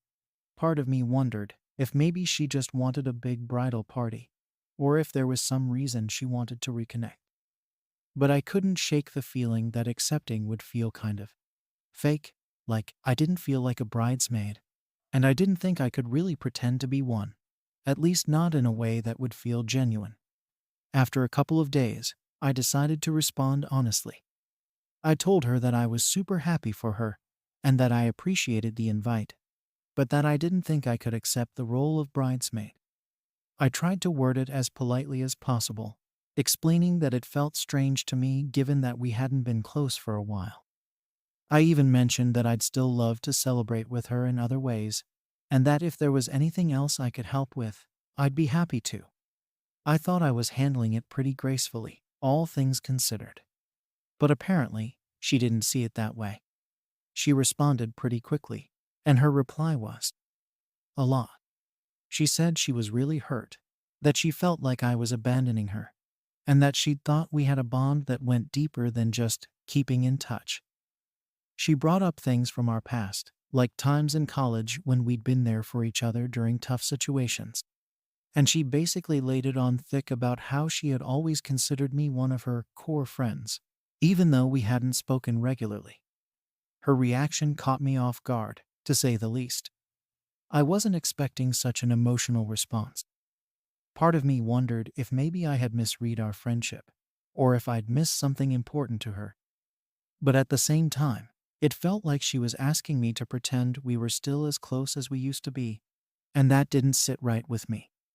It felt unfair, like I was being guilt-tripped into taking on this big responsibility, just because we used to be close. I don't know, maybe it sounds selfish, but I just didn't think it was right to force myself into that role when it didn't feel genuine. What made things even more complicated was that she told some of our mutual friends about it. Now, some of them are weighing in, and it feels like everyone has an opinion. A couple of friends reached out to me privately, saying that they thought I was being a bit cold, and that if it meant so much to her, maybe I should just go along with it.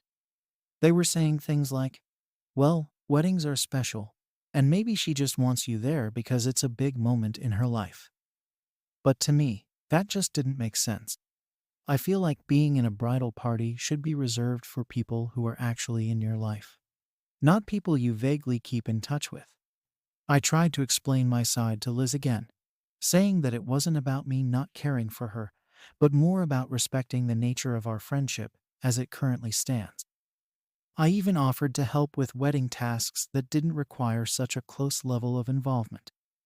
I thought maybe I could contribute by helping her with planning or organizing, but not necessarily be standing up there as a bridesmaid. But she didn't seem interested in that at all. She made it clear that it was all or nothing for her, that either I was fully part of the bridal party, or I wasn't really there for her at all. The whole situation just left me feeling stuck. On one hand, I don't want to hurt Liz, and I genuinely care about her as a person. I don't hold any ill will toward her, and I don't want this to turn into a major issue. But on the other hand, I also don't feel right forcing myself to play a role in her wedding that doesn't feel authentic to me. I feel like I'm being pressured into something that's supposed to be special and meaningful, but it doesn't feel that way because of how distant we've become over the years. And it's frustrating because I feel like everyone else has this idealized view of friendship and loyalty. But I think friendships change. People grow apart, and it's okay to acknowledge that. I thought I was setting a healthy boundary by politely declining, but now it feels like I'm the villain in her story. All I wanted was to be honest about how I felt and to be respectful of our friendship as it currently is, not as it used to be. But now, here I am, second-guessing myself, wondering if maybe I should have just agreed to keep the peace. After Liz's response, I honestly thought we'd just move on and let it go. I figured she'd be disappointed, but I didn't expect her to hold on to it the way she did. But instead of letting it drop, Liz started telling more of our mutual friends, which only complicated things further. Some of them started reaching out, asking if it was true that I'd declined her bridesmaid invite and implying that I'd let her down. It was like everyone had an opinion on what I should have done, and most of them seemed to think I was in the wrong. A couple of friends, ones I hadn't even talked to in months, suddenly texted me out of nowhere.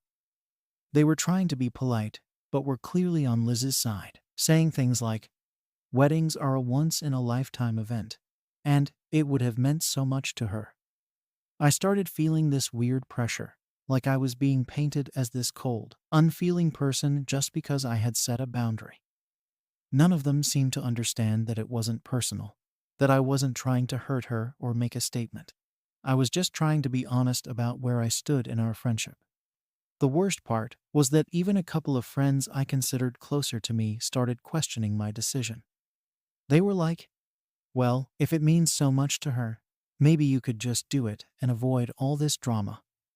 I tried to explain that I wasn't comfortable pretending to be closer to Liz than I actually was. For me, being a bridesmaid felt like a serious commitment, one that should be based on closeness and genuine friendship, not some obligation from years ago. But even they seemed to think I was making a big deal out of nothing, and that I should just go along with it. It's hard to explain, but I felt like my whole stance was being invalidated. Everyone seemed to think I was the one being unreasonable, and it got to the point where I started second-guessing myself. I wondered if maybe I was just being too rigid, if I should have just gone with the flow to keep the peace. But every time I thought about actually saying yes, it felt wrong. I didn't want to be in Liz's wedding photos, standing there as part of her closest circle, when that wasn't the reality of our relationship anymore. It just felt like a lie. I tried reaching out to Liz one more time to clear the air. I wanted her to understand that this wasn't about me not caring for her or not wanting to be part of her big day. I told her again that I was happy for her and would love to celebrate in other ways. Maybe help her with some planning, or even attend the bridal shower. I even offered to be there on the day of the wedding as a guest and support her in any way I could from the sidelines. But she shot down every offer. To her, it was all or nothing. Either I was in the bridal party or I was letting her down. It became obvious that nothing I said would change her mind. And honestly, that hurt. It hurt to realize that she only valued our friendship if it fit her exact terms. And it made me wonder if she ever cared about me as a person or just what I could do for her. I started feeling resentful, which I didn't want because I genuinely wanted to be happy for her. But it was hard when she kept acting like I was abandoning her, just because I didn't want to play this role she'd assigned me. Around this time, more mutual friends started getting involved. People I hadn't even seen in years were suddenly sending me messages, as if Liz had been talking to anyone who'd listen about how cold I'd been. And it wasn't just friends from college. Apparently, Liz had even told some of her newer friends about me, painting this picture of a friend who had turned her back on her. I felt like I was constantly defending myself, trying to explain to people who didn't really know the whole story. One of the mutual friends suggested I just apologize and take the bridesmaid role to keep things from getting worse. She kept saying things like, "You don't want to be the one who ruined her wedding," which, honestly, felt so unfair. I wasn't ruining anything. I just didn't feel comfortable standing up there as her bridesmaid. But somehow, the more people got involved, the more it seemed like this massive betrayal on my part, when all I was trying to do was stay true to how I felt. At some point, it became clear that this situation had completely spiraled. Liz stopped responding to my messages altogether, and I got the feeling that she'd decided to cut me out of her life entirely over this. She made it clear through mutual friends that she was hurt beyond repair and that I'd lost her trust by abandoning her when she needed me. It was surreal to think that this friendship I once valued so much had become so toxic, all because I didn't want to be a bridesmaid. I started questioning if I'd misjudged her character this whole time. It felt like she cared more about the image of having me as a bridesmaid than actually respecting my feelings or understanding where I was coming from. And the fact that she was going around telling people her side of the story, without even giving me a chance to explain, just made me feel even more isolated in this whole mess. It was exhausting. Every time I opened my messages, I dreaded seeing another text from someone trying to talk some sense into me or guilt tripping me into taking on this role. It was like they didn't even see me as a person with my own feelings and boundaries. To them, I was just an obstacle in Liz's wedding plans, someone who was causing unnecessary drama by not going along with what everyone else thought was best. I don't know when it happened exactly, but at some point, I realized that no matter what I did, this situation wouldn't be resolved in a way that felt good. Either I went along with Liz's demand and felt uncomfortable the whole time, or I stuck to my decision and let her paint me as the villain. Neither option felt fair, but I knew I had to choose one. In the weeks that followed, I started to feel like I was just spinning in circles. Liz wasn't responding to me directly anymore, and I felt completely cut off. Every attempt I made to reach out to her ended up feeling like I was talking to a brick wall. It was obvious she'd already made up her mind about me. She'd decided I was the friend who had abandoned her, and nothing I could say or do seemed like it would change that. I offered to be there for her in any other way, but she wasn't interested. All she seemed to care about was the bridesmaid role, and if I wasn't going to fill it, she didn't want me involved at all. I kept going back and forth on whether I should just apologize again and let things go. But I also didn't want to fake my feelings or do something just to appease her. I'd already spent so much time defending myself to everyone who had an opinion on the situation, and the whole thing was emotionally draining. Every time I opened my phone, I'd get messages from mutual friends, people telling me how hurt Liz was and how much she'd counted on me. At this point, it felt like the guilt was being piled on so heavily that I was starting to wonder if maybe they were right. But deep down, I knew that agreeing to be a bridesmaid just to make things right would feel hollow. I even reached out to a couple of friends outside our mutual circle, just to get a fresh perspective. They listened to me and agreed that it seemed unreasonable for Liz to demand this level of loyalty when we weren't actually that close anymore.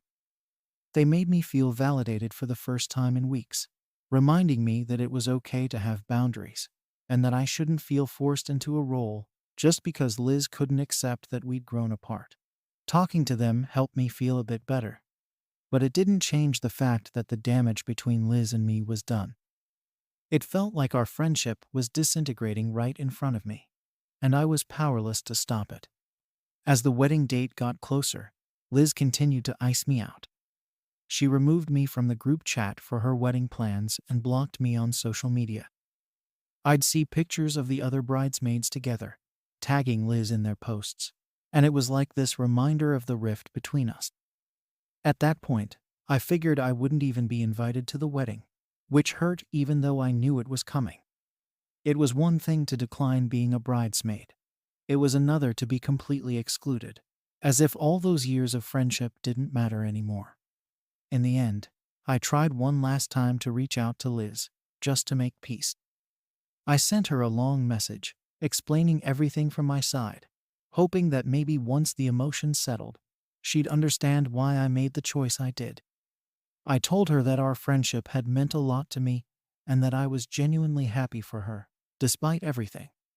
I wasn't expecting a response, but I thought maybe in the future she'd look back on it and realize that I hadn't meant any harm. To my surprise, she did respond, but her message was short and cold. She basically said that she'd moved on and didn't need people in her life who couldn't support her unconditionally. That was the last straw for me. I realized that her definition of friendship was different from mine, that she was more focused on what people could do for her than actually understanding where they were coming from. It hurt, but I had to accept that this was the end of our friendship. She didn't want me there as a guest or in any other capacity. And I didn't have the energy to keep trying to prove myself to someone who didn't care about my boundaries. Now, months later, I still think about it sometimes, wondering if I could have handled things differently. Part of me wishes I'd just gone along with it to avoid all the drama, but another part knows that I did what felt right for me. The friends who took Liz's side are still distant, and I've stopped trying to explain myself. If they didn't understand my perspective by now, then I guess they never would. I didn't want to be in a friendship where I had to sacrifice my own comfort just to be considered loyal. So now, looking back, I still wonder, am I wrong for wanting to keep my boundaries in this friendship? Story 17 inches. Was I too harsh for excluding my step siblings from a family only event? So, here's the thing. I'm 30, and a couple of weeks ago, I organized a small memorial for my mom, who passed away 5 years ago. Ever since she died, it's been a tradition for me and my two biological siblings, Ellie, who's 28, and Chris, who's 26, to come together around the anniversary of her death. We're not overly formal about it or anything. Usually, it's just the three of us sharing stories, talking about old memories, and maybe raising a glass in her honor. We never really saw the need to make it some grand event. It's more like a private way to feel close to her, just us kids, remembering her in our own way. Now, a bit of background for context. About 3 years after Mom died, my dad remarried. I get it, he needed to move on. And as much as it was hard to accept at first, I've always tried to respect his choice. His new wife came into the picture with two kids of her own, Max and Lisa. They're in their late teens, maybe early 20s, and we're all polite enough when we see each other. But it's pretty clear we don't have that sibling bond. They're decent people, don't get me wrong, and I don't have any beef with them. It's just that, realistically, we don't see each other much outside of the occasional family gathering. It's not like we have shared history or grew up together. And, honestly, I don't see them as my family in the same way as Ellie and Chris. My mom's memory is just something sacred to us, and it feels like something that only we really understand. So, when I was planning this memorial, it didn't even cross my mind to invite Max and Lisa. It wasn't out of malice, or because I was trying to exclude them. It just didn't feel right. This is something personal to me, Ellie, and Chris. We're the only ones who knew Mom deeply, who shared a lifetime of memories with her. It's always been our thing, and I didn't feel like changing that. I figured it was straightforward. I mean, they never knew her. They never experienced life with her. And as far as I knew, they didn't even know we did this little gathering every year. It was just about Mom and us, and I wanted to keep it that way. Then, of course, my dad found out about the gathering. I guess he saw a post one of us made or heard about it from Ellie. And that's when things started spiraling. He came to me, visibly annoyed, and said he was disappointed that I'd planned a family event and left out Max and Lisa.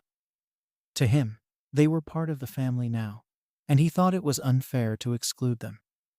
I tried explaining my side, that it wasn't a family event in the way he was thinking, that it was something personal between me, Ellie, and Chris, related to our mom, but he just kept saying it was heartless, and that I was treating them like outsiders. He even brought up how, over the years, they've tried to get closer to us, which, to be fair, is somewhat true. They're friendly enough, but there's only so much that friendliness can do when there's no real bond to build on. It's not like I hate Max and Lisa. I don't. But I just don't see them in the same way I see my own siblings.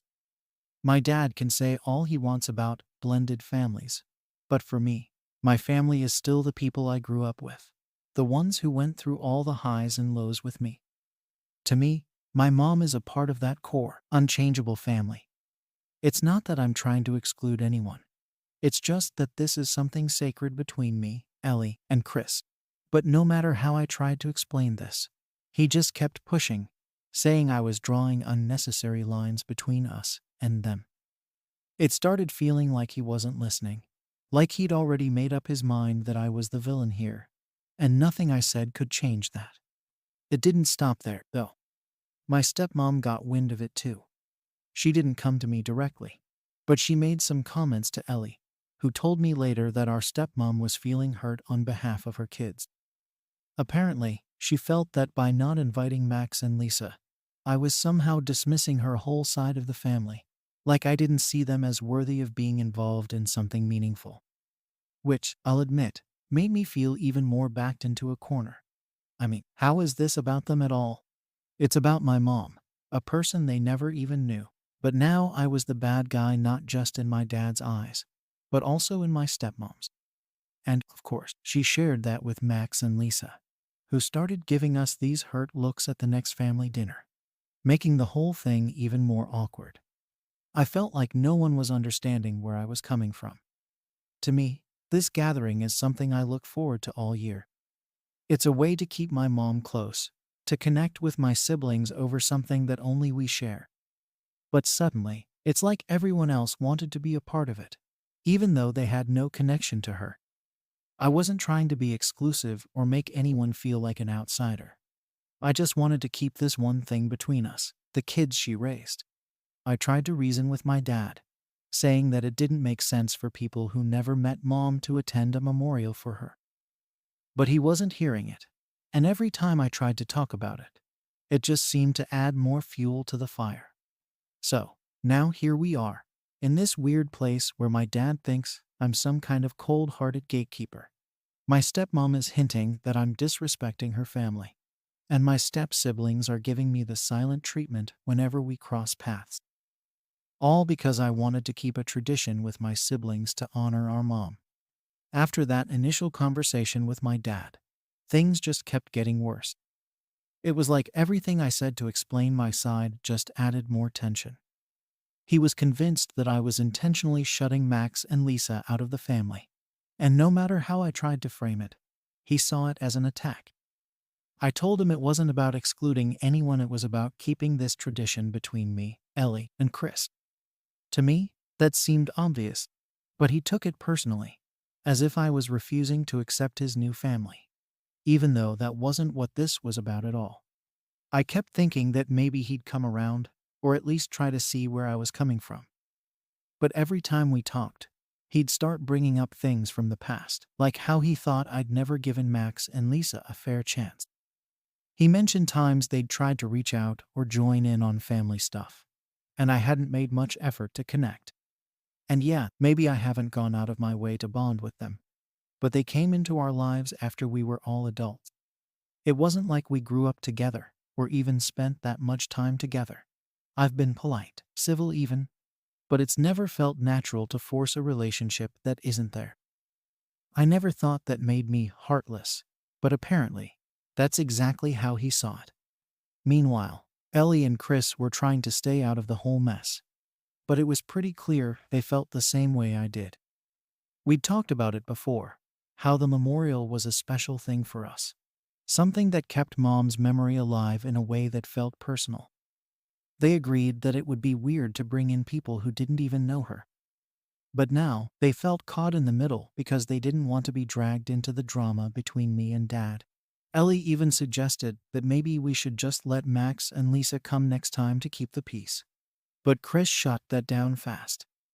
He said it wasn't fair to let Dad and our stepmom guilt us into changing something that was ours. And honestly, I agreed with him. What made things even more complicated was my stepmom's reaction. She didn't confront me directly, but I could feel her judgment in every interaction. When we were at family dinners, she'd give these pointed looks, like I was this ungrateful kid refusing to accept her and her children. She even started saying things like, "It's important to have unity in the family," or "We should all come together for these kinds of events." It was subtle, but I knew exactly what she was getting at. The worst part was, she shared these feelings with Max and Lisa, which put an awkward, almost tense vibe between us. They go from being polite and talkative to distant, barely saying a word.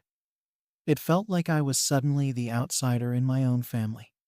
Then my dad tried another angle. He said that, for the sake of family harmony, we should consider inviting them next year. Maybe make it more of a family gathering rather than this exclusive event.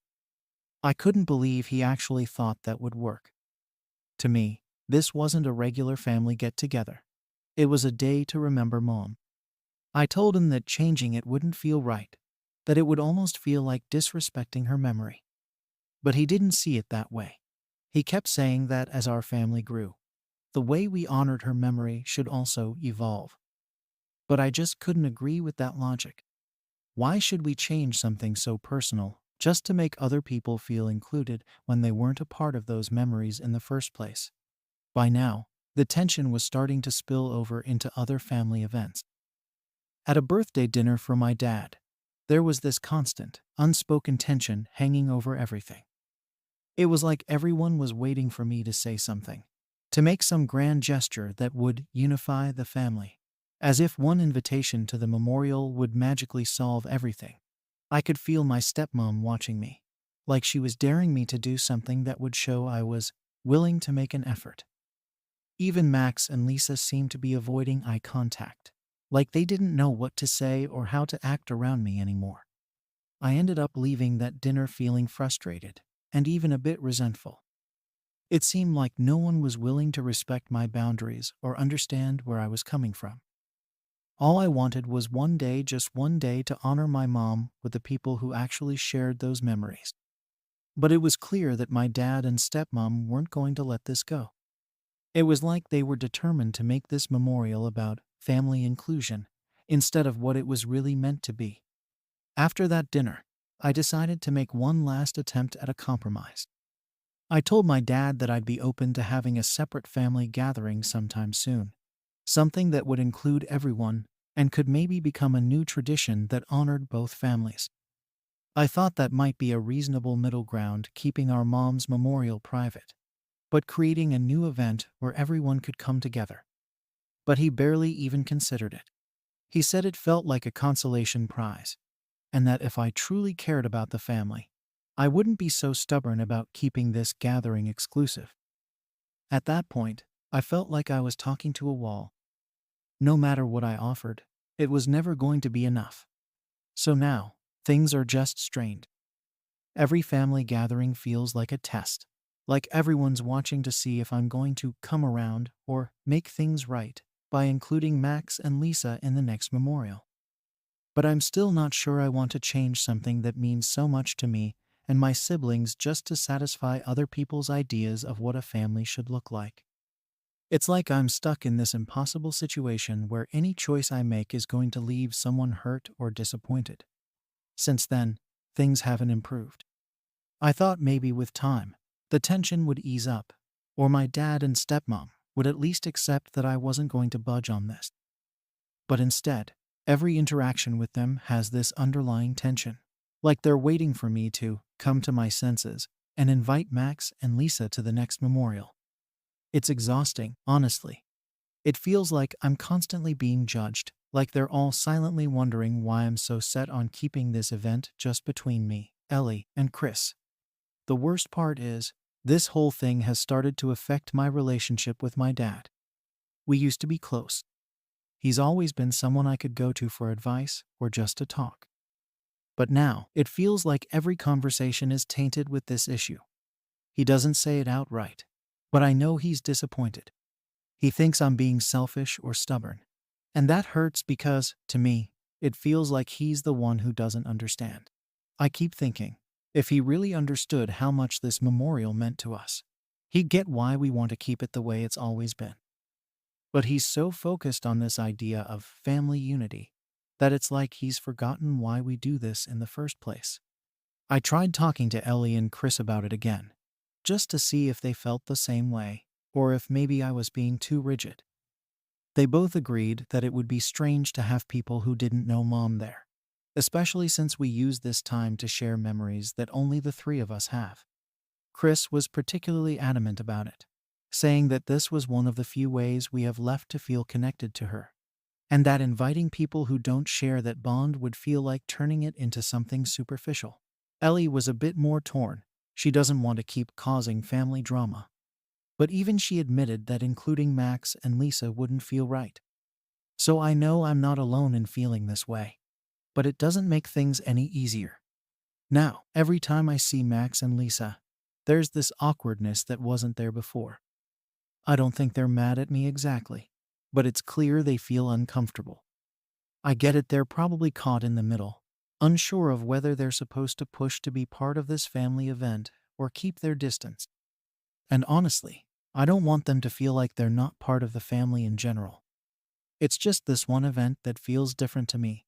But now I worry they're going to think I don't consider them family at all.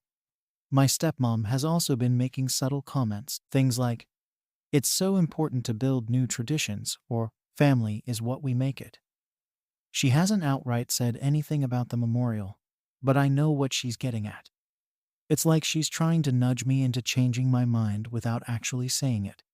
And it's frustrating because no matter how many times I try to explain it, she doesn't seem to understand that this isn't about rejecting her family. It's about honoring my mom in a way that feels authentic to us. I thought about just giving in, honestly. Part of me wonders if it would be easier to let them come and avoid all this conflict. But every time I consider it, I feel this resistance. I don't want to turn something so personal and meaningful into just another family gathering. To me, this is more than just a day, it's a way to keep my mom's memory alive. And I don't want to compromise that. I know that sounds selfish, but I feel like if I give in, it won't feel the same. It'll become something different. And I'm not sure I'm ready to let that happen. At this point, I'm stuck. I don't want to keep causing tension in the family, but I also don't want to change this tradition just to make other people feel included. I feel like I'm being forced to choose between keeping the memory of my mom, the way it's always been, and trying to keep the peace with my dad and stepmom. And I keep asking myself, is it really fair to be put in this position? Am I wrong for not including them in this specific family event? Story 18. Am I wrong for choosing a different caregiver for my mother against my siblings' wishes? I'm a 44-year-old man, and I've been taking care of my elderly mother for the last few years. My siblings, Sarah and Tom, are around my age, but unlike me, they aren't involved in her day-to-day care. They live nearby, yes, but they're more involved when it comes to big decisions or when they can pop in for a quick visit. I'm the one on the ground, so to speak, making sure her meds are taken, doctor's appointments are made, and that she's comfortable. I don't mind it, I know she needs the help, and it's just something I've taken on. Recently, though, things with my mom have shifted. She's getting older, and her health isn't as stable as it used to be. She has a few conditions that require more monitoring, and it's just getting to a point where I can't manage it all myself. I told Sarah and Tom that we needed to look into getting a professional caregiver, someone who has the training to handle the medical side of things and can be there when I can't be. At first, they seemed on board with the idea. We all agreed it was time to bring someone in, which I thought was a relief. But then Sarah brought up an old family friend of ours, Mary. She's been around our family for years, and she's one of those people everyone seems to trust. Sarah suggested Mary for the role, and Tom immediately agreed. They thought it would be ideal to have someone we know and trust taking care of Mom. The thing is, Mary isn't a trained caregiver. Sure, she's helped out with babysitting, watching over elderly neighbors in the past, but nothing that involved real medical knowledge or the kind of experience we need right now. I pointed this out gently, trying not to sound too dismissive, but I could see Sarah's expression change. Tom just said that Mary could learn on the job, that she's dependable, and that it would be better for Mom to have a familiar face around. I was already feeling uneasy about the suggestion, but I didn't want to start a fight right off the bat. So, I asked if we could at least meet with a couple of professional caregivers first, just to see what was out there. Sarah and Tom brushed that off, saying it was unnecessary because we already had a perfect fit in Mary. At this point, I was frustrated. They didn't seem to be considering what Mom actually needed. They were more focused on the idea of keeping it in the family and having someone they knew personally. I get that, to a point. But this wasn't about comfort or familiarity. It was about making sure Mom was getting the right kind of care. After that conversation, I spent a lot of time thinking about what to do. I looked into what it would actually take to hire a trained professional, and the more I read up on it, the more convinced I became that this was the route we needed to take. Mom's condition was only going to become more complex, and having someone who knew the ins and outs of elder care, especially with her specific health issues, just made sense to me. Mary might have been able to help out in the short term, but in the long run, it didn't feel like a solid plan. I tried bringing it up again with Sarah and Tom, hoping they'd at least understand my concerns. This time, I went into detail about why I thought it was important to have someone trained. I talked about some of the specific things Mom needed, like monitoring her medication, handling any sudden health issues, and just having that peace of mind that if something happened, we had a professional there. They listened but didn't seem convinced. Sarah said something along the lines of, "You're overthinking this. Mary's family.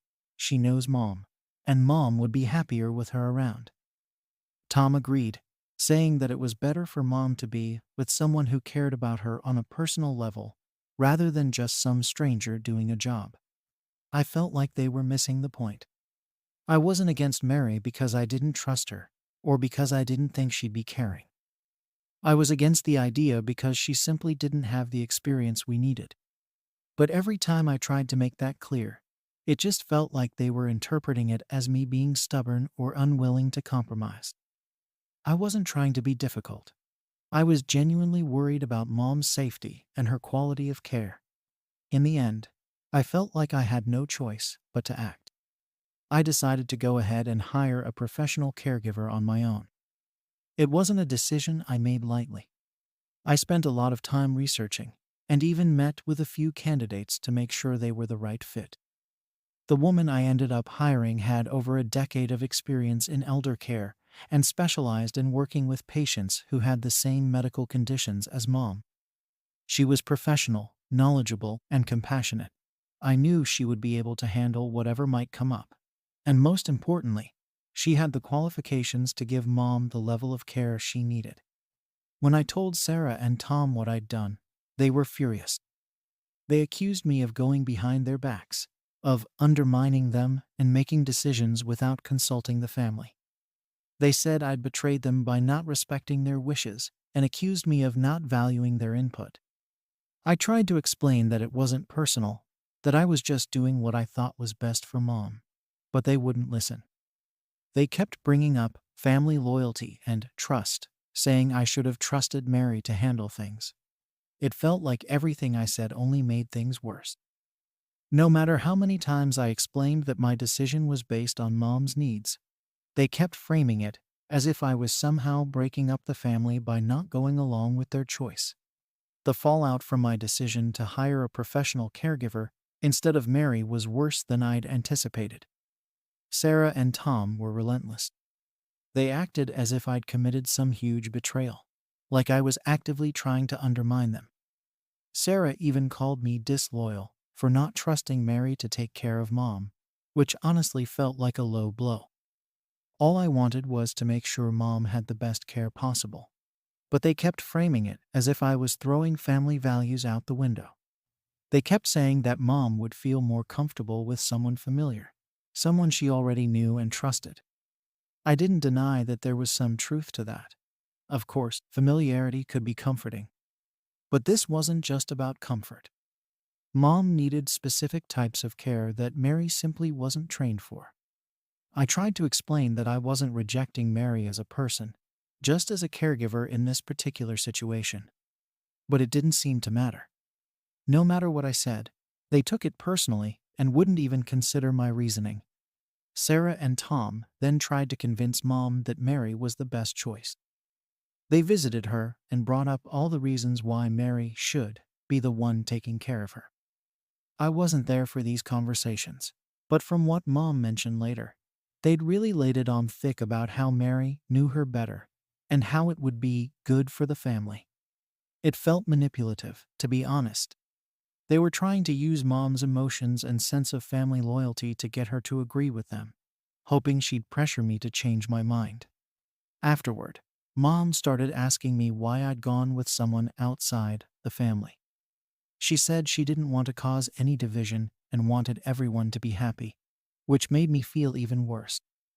I didn't want Mom to feel like she was in the middle of a tug of war between her kids. But that's exactly where we were. I told her that the decision wasn't about picking sides, but about making sure she had the support she needed. I said we'd found someone with years of experience who could provide her with professional care that Mary, despite being a lovely person, just couldn't offer. Mom seemed to understand, but I could tell she felt torn. and that weighed on me. My siblings weren't letting up, though. They tried to get other family members involved, reaching out to a few cousins and even an aunt to try and sway them over to their side. They painted this picture of me as being difficult and unyielding, refusing to listen to reasonable family advice. I started getting calls from relatives asking why I couldn't just compromise and let Mary help. Some even suggested we alternate days between the professional caregiver and Mary so that we could keep family harmony intact. I was tempted, honestly, if only to keep the peace, but I knew it wouldn't really solve anything. Alternating caregivers would only make things more complicated, and it would confuse Mom in the process. I offered a different compromise instead. I suggested that Mary could still visit and spend time with Mom, but the professional caregiver would handle the actual care and medical needs. I thought this was a fair middle ground. Mary could still be around, and it wouldn't interfere with the professional care Mom needed. But Sarah and Tom dismissed the idea without a second thought. To them, it was all or nothing. They kept pushing the narrative that I was the one causing division, that I was refusing to work with the family. But in my view, they weren't willing to meet me halfway either. It got to the point where they started giving me the cold shoulder altogether. They stopped responding to my messages, and if I called, they'd be short with me or say they were too busy to talk. It was like they were actively shutting me out because I wouldn't back down on this. I'd always been close to my siblings, so this level of hostility felt surreal. I wasn't trying to start a war, but they seemed intent on making this into a family-wide issue, dragging others into it and making me out to be the villain. I even started doubting myself, wondering if maybe I'd been too harsh or if I'd missed something important. I knew my intentions were good, but the weight of their accusations was getting to me. The more they isolated me, the more I felt like I was on my own in this. It didn't help that every time I saw Mom, she looked a little more stressed, like she was caught in the middle and didn't know how to help without making things worse. She even tried to reassure me, saying that whatever decision I made, she trusted me to do what was best. But the guilt was still there, heavy and constant. My friends, who knew the whole story, kept telling me I was doing the right thing by prioritizing Mom's needs over family expectations. They said I shouldn't feel pressured to make a choice that could potentially put Mom's health at risk, just to satisfy my siblings' sense of loyalty. I knew they were right, but that didn't make the situation any easier to handle. In the end, I realized that no matter how many compromises I offered or how much I tried to explain my side, Sarah and Tom weren't going to see things from my perspective. They were set on the idea that I was undermining the family's wishes, and nothing I said was going to change that. The rift between us kept growing, and I could feel our once close relationship deteriorating. The more time passed, the more it became clear that there was no going back to how things used to be with my siblings. Every attempt I made to fix the situation just seemed to push them further away. Even the idea of sitting down together to talk things through face to face wasn't working. They'd come up with excuses to avoid it, saying things like they were too busy or not in the right headspace. It was obvious they weren't interested in finding common ground. They just wanted me to give in and let them have their way. I could see the impact this was having on Mom, too. Every time I visited, she seemed more and more caught in the middle, constantly trying to downplay the tension and act like everything was fine. She'd bring up Sarah and Tom casually, mentioning how they'd visited or called, but I could tell it was her way of trying to keep things normal between us all. I didn't want to add to her stress, so I stopped bringing up the caregiver situation altogether when I was with her. But every time I left, the weight of it all would hit me again, reminding me that the family was now fractured in a way I'd never expected. Sarah and Tom didn't stop at avoiding me, though. They actually started interfering with the caregiver arrangement. They'd show up unannounced while the caregiver was there, acting like they were checking in, but clearly just trying to make her uncomfortable. I could see it was starting to affect the caregiver's job.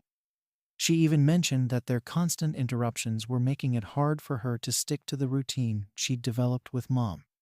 I was furious, but didn't want to escalate things further. So I asked her to keep doing her best and assured her that she was doing a great job. But it was becoming clear that my siblings were making it as difficult as possible for her, hoping that maybe she'd quit and they could push me to hire Mary instead. At one point, I confronted Sarah and Tom about their behavior. I told them that their interference was putting unnecessary stress on both Mom and the caregiver. They didn't take it well. Tom actually laughed it off, saying I was overreacting and that they were just making sure everything was okay. Sarah accused me of trying to keep them away from Mom, which was just absurd. It felt like every conversation with them was a losing battle. They weren't interested in hearing my side. They just wanted things to go their way, no matter what. The tension reached a breaking point when I found out they'd contacted the caregiver agency directly, claiming that they were Mom's primary family contacts and questioning the caregiver's competence. The agency called me, concerned about the situation, and I had to explain the whole family dynamic to them, which was embarrassing and exhausting. Thankfully, the agency backed me up and kept the caregiver on. But it felt like my siblings were constantly finding new ways to make my life difficult. At this point, I didn't know what else I could do to keep the peace while ensuring Mom was taken care of. Feeling out of options, I reached out to a mediator, hoping maybe a neutral third party could help us sort things out. I proposed the idea to Sarah and Tom, but they immediately rejected it. They said bringing in a mediator was unnecessary and accused me of treating the family like a business. I couldn't believe it. They'd rather let the family fall apart than have someone help us work through our issues. It was like they'd decided they were right, and nothing could convince them otherwise. Since they refused mediation, I tried to create some boundaries. I told them that if they continued to interfere with the caregiver, I'd have to take legal steps to ensure Mom's care wasn't disrupted. This didn't go over well. Sarah accused me of being controlling, and Tom said I was tearing the family apart by putting legal threats on the table. They kept framing it as if I was the one causing the rift, ignoring the fact that they were the ones who'd turned this into a full-blown family feud. Now, we barely speak. When we do, it's tense and awkward, with them bringing up Mary or dropping hints about family loyalty every chance they get. I feel like I'm the only one who's focused on what's actually best for Mom, while they're stuck on their idea of how things should be done, regardless of what's practical or safe. It's painful because I never thought we'd end up in a situation like this. We used to be close, and now it's like they see me as the enemy. I don't know if we'll ever get back to normal, or if this issue has permanently damaged our relationship. So, I'm left wondering, am I wrong for going against their wishes on my mother's caregiver? Story 19. Was I insensitive for laughing at my partner's career change idea? I'm a 29-year-old software developer, and my partner, Sam, and I have been together for almost 4 years now. We've been through a lot together, navigating the typical ups and downs of a relationship. But overall, we've always been on the same page. Sam is a practical, reliable person who's been working in marketing for as long as I've known them. It's not that they don't have creativity or ambition, it's just that they've always seemed to know where they're going. I've always admired that about them, especially since I'm the type who tends to overthink things. When we talk about the future, we're usually talking about the same things: saving for a house, maybe even planning for kids down the line, and just the general stability that I thought we both wanted. So, when Sam mentioned that they were considering a career change, I was completely blindsided. This conversation happened a few weeks ago, on a lazy Sunday afternoon. We were sitting in our living room, just chatting about our weeks and whatever random thoughts came to mind. Sam brought it up casually, almost like they were mentioning an errand they'd forgotten to run. They said something like, I've been thinking about becoming a professional artist. I didn't even think twice before I let out this small chuckle. It was just a reflex. Really? I thought they were kidding. Sam looked at me, and I could tell immediately that they weren't joking. My stomach dropped as I realized I'd already messed up. I tried to cover it up, saying something like, "Oh, I didn't realize you were serious." But Sam was already quiet, staring down at their hands. The hurt in their expression was clear, and I felt like a complete jerk. It wasn't that I didn't think Sam was talented. They've always been good at drawing, and painting it's a hobby they've had for as long as I've known them. They've even sold a few pieces here and there, just to friends or through social media, but I never thought they'd want to turn it into a full-time career. To me, it seemed like a huge leap, and I didn't see it coming at all. After that, the mood in the room changed completely. Sam didn't say much, and I could feel the tension building. I tried to apologize, saying I didn't mean to make light of it, that it was just a reaction, but Sam wasn't having it. They told me they felt like I didn't believe in them, that I saw their passion as some kind of joke. I tried to explain that it wasn't that I just hadn't expected it, that's all. But the more I tried to backpedal, the worse it seemed to get. Sam kept saying that if I really cared, I would support them unconditionally, not laugh at their dreams. Looking back, I realize how bad it must have looked from Sam's perspective. Here they were, opening up about something deeply important to them, and I just brushed it off without a second thought. I guess I just couldn't wrap my head around it at first. This wasn't a side of Sam I was used to seeing. They'd always seemed so certain about their career path, so focused on their goals. They had built a solid reputation at work, and as far as I knew, they enjoyed what they were doing. I never thought they'd want to leave all that behind to pursue something as uncertain as art. But none of that mattered in the moment, because all Sam saw was my reaction, and it hurt them. The rest of that day was uncomfortable. Sam was distant, and I was left feeling like I'd stepped into a mess that I didn't know how to fix. I kept trying to bring it up, to talk it through, but Sam shut down every time I did. I think they needed space, which I understood, but it also felt like there was this wall between us now. A wall that I had unintentionally built with one careless laugh. I started questioning myself, wondering why I had reacted that way. Was it really just the surprise? Or was there some deeper reason I couldn't quite put my finger on? Over the next few days, I kept replaying the moment in my head, wishing I could go back and handle it differently. I thought about all the times Sam had supported me, even in the moments when I wasn't sure of myself. They had always been there for me, cheering me on, no matter what. And here I was, struggling to do the same for them. I felt like a hypocrite, like maybe I wasn't as supportive as I'd always thought. It's easy to say you're supportive when things are going smoothly, but when you're faced with a real test, that's when it counts. And I'd failed that test. What made it even harder was that I didn't know how to make it right. I wanted to show Sam that I believed in them, but I didn't know how to prove it after my initial reaction had already caused so much hurt. I tried to bring it up again, to apologize more sincerely, but Sam was still guarded. They told me that they felt like I was focused more on the practical side of things than on their actual dream. I didn't know what to say to that. Yes, I was worried about the practical side. Quitting a stable job to become an artist is a big decision, and I was concerned about how it would impact our future. But I didn't want to make Sam feel like I didn't believe in them either. It was a fine line, and I didn't know how to walk it without making things worse. That's when I started to feel trapped. No matter what I said, it seemed to reinforce Sam's belief that I didn't support them. I tried to suggest a compromise, maybe starting with part-time work or doing art on the side, until they could build a more stable income from it. But that only made things worse. Sam took it as a sign that I didn't think they could make it as a full-time artist, that I didn't trust their ability to succeed. I felt like I was stuck in a loop, where every attempt to fix things only pushed us further apart. So here I was, torn between wanting to support Sam's dream and the reality of our situation.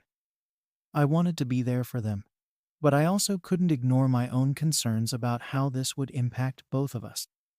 It wasn't just about money or stability. It was about the life we'd been building together.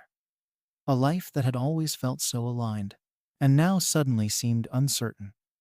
I didn't know how to communicate all of this without sounding unsupportive.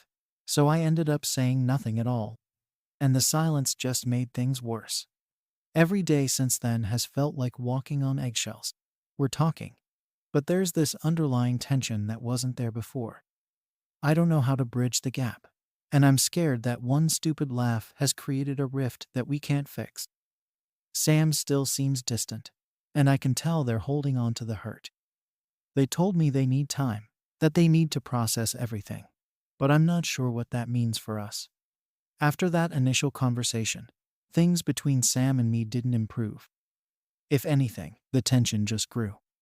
I thought maybe, given some time, things would settle down on their own, but it seemed like my reaction had cut deeper than I'd anticipated. Sam was distant, avoiding me in ways I hadn't seen before. They'd come home from work and head straight into our room or dive into some new art project without much of a word. Any attempt I made to talk or apologize again just felt like it was hitting a wall. They'd nod or give me short answers, but that warmth, that usual closeness, was missing. I spent a lot of time thinking about how to fix things. I thought that maybe if I could just show Sam that I was supportive, they'd understand that my laugh hadn't been a reflection of how I actually felt about them or their abilities. It was just a knee-jerk reaction, a moment of surprise. But Sam wasn't seeing it that way, and it was clear they thought I didn't have faith in them. I decided to try showing more interest in their art. I started asking about their work, trying to get involved. But every time I asked, it felt forced, like I was putting on a show, and Sam seemed to sense that. They'd answer my questions, but the responses were clipped, and they didn't volunteer any extra information. It was like there was a wall I just couldn't break through. One night, I decided to sit down with Sam and just lay it all out. I told them how I felt, how I really did believe in them, how I'd been caught off guard and hadn't meant to hurt them. I even admitted that I was a little worried about the practical side of things, that the career change seemed like a big jump, but that I was willing to support them if that's what they wanted. I thought that being honest would help, that maybe they'd see my side, but it just seemed to make things worse. Sam got quiet and said that it wasn't about practicality or money. It was about feeling like I didn't believe in them. They said they'd always supported me in everything, even when I wasn't sure of myself, and that they'd expected the same from me. I didn't know what to say to that. I thought I had been supportive, but I guess not in the way Sam needed me to be. I realized that this wasn't just about a career change, it was about trust. Sam felt like my reaction had betrayed a lack of trust in them, in their abilities, and even in their judgment. And that realization made everything worse. I kept trying to show I was supportive, that I was on their side, but every time I tried, it just seemed like I was digging a deeper hole. After a few days of this, I decided to try something different. I offered to help support Sam financially if they wanted to leave their job and pursue art full-time. I thought that maybe this would show that I was serious, that I wasn't just paying lip service to their dream. I told them they wouldn't have to worry about bills or rent, that I'd take care of it until they got on their feet. I thought this would be the thing that proved I was committed to them and their goals. But instead of appreciating the offer, Sam looked hurt again. They said something along the lines of, "It's not about the money," and walked away. That was when I started to feel truly helpless. I thought that offering financial support would show I was serious, but Sam seemed to take it as further proof that I didn't believe in them. It felt like there was no right answer, no way to fix what I'd broken. I could see the frustration and disappointment in Sam's eyes every time we talked, and it felt like they were slipping further and further away from me. I kept trying to think of new ways to show I was on their side, but each attempt seemed to fall flat. I even tried suggesting that maybe they could take art classes or join some local art groups, hoping that would come across as supportive. But Sam just brushed off the ideas, like anything I suggested was proof that I didn't get it. The distance between us grew to the point where we were almost living separate lives. We'd talk about basic things, like what we needed from the store, or whose turn it was to take out the trash. But the deeper conversations, the connection we used to have just wasn't there anymore. Sam spent more time working on their art. and I found myself throwing myself into my own work to keep busy, to avoid thinking about how badly I'd screwed things up. Our once strong relationship felt like it was hanging by a thread, and I didn't know what to do to keep it from snapping. I started doubting myself, wondering if maybe I really didn't believe in Sam as much as I thought I did. I asked myself if there was some truth to what they were saying, if maybe I was holding them back because I was too focused on practicality. But I genuinely didn't think that was the case. I wanted Sam to succeed. I wanted them to be happy. I just hadn't been prepared for such a drastic shift, and it felt like we were both paying the price for my reaction. Every night, I'd lie awake, replaying the moment in my head, wishing I could take it back, that I could have reacted differently. But it was too late for that now, and I didn't know how to fix it. Eventually, I stopped trying to force conversations with Sam, hoping that giving them space would help. But the silence was almost worse than the awkward attempts at talking. I wanted to believe that we'd get through this, that things would go back to normal. But with each passing day, I started to doubt it more and more. Sam seemed like they were on a different path now, one that I wasn't part of, and it scared me. The life we'd been building together suddenly felt uncertain, like it was slipping through my fingers, and I didn't know how to hold on to it. One weekend, I tried suggesting we go out and do something together, like we used to. I thought maybe a change of scenery would help us reconnect. But Sam declined, saying they had an art project to work on. I tried not to take it personally, but it felt like just one more reminder that things between us weren't the same. I started to wonder if this was just a rough patch, or if we were headed for something worse. The doubt kept creeping in, and I felt powerless to do anything about it. By now, it felt like we were just roommates, going through the motions of daily life without any of the closeness we used to have. I could tell that Sam was still hurt, that they hadn't let go of what happened, and I didn't know if they ever would. The worst part was, I couldn't even blame them. After weeks of tension and distance, I was starting to think that maybe I'd damaged things beyond repair. No matter what I did, it seemed like I couldn't get through to Sam. Every time I tried to show that I was on their side, it just fell flat or somehow got misinterpreted. I was stuck in this loop of feeling like a failure as a partner, constantly questioning if I even deserved their forgiveness. At that point, I wasn't even sure what else I could try. I just knew I couldn't keep going like this. One night, after another long day of awkward silences and unspoken tension, I decided to lay it all out. I told Sam everything I'd been feeling, how much I regretted my reaction, how I'd never meant to hurt them or make them feel unsupported, and how lost I felt now that things between us had changed. I admitted that I was scared.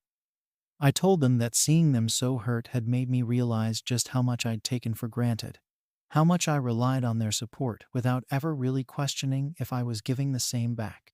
I didn't know if it would make a difference, but I had to try one last time to be honest with them.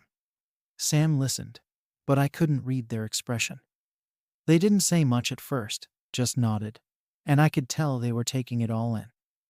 After a long pause, they finally spoke up, saying they understood where I was coming from, but that my initial reaction had opened their eyes too.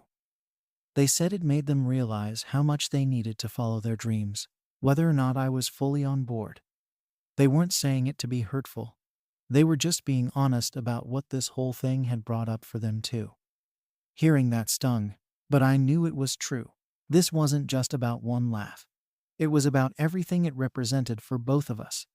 Sam went on to say that they were willing to keep working through this, but they needed me to actually believe in them, not just say I did to keep the peace.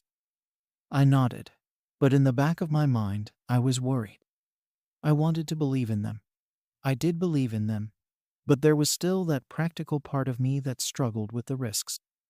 I didn't want that side of me to ruin things, but I also didn't know if I could change it.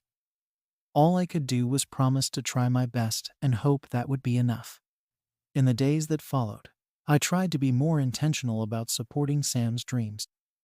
I asked them more about their art, not in a forced way, but with genuine curiosity. I wanted to understand what this career change meant to them, to see it from their perspective, instead of just through my own doubts.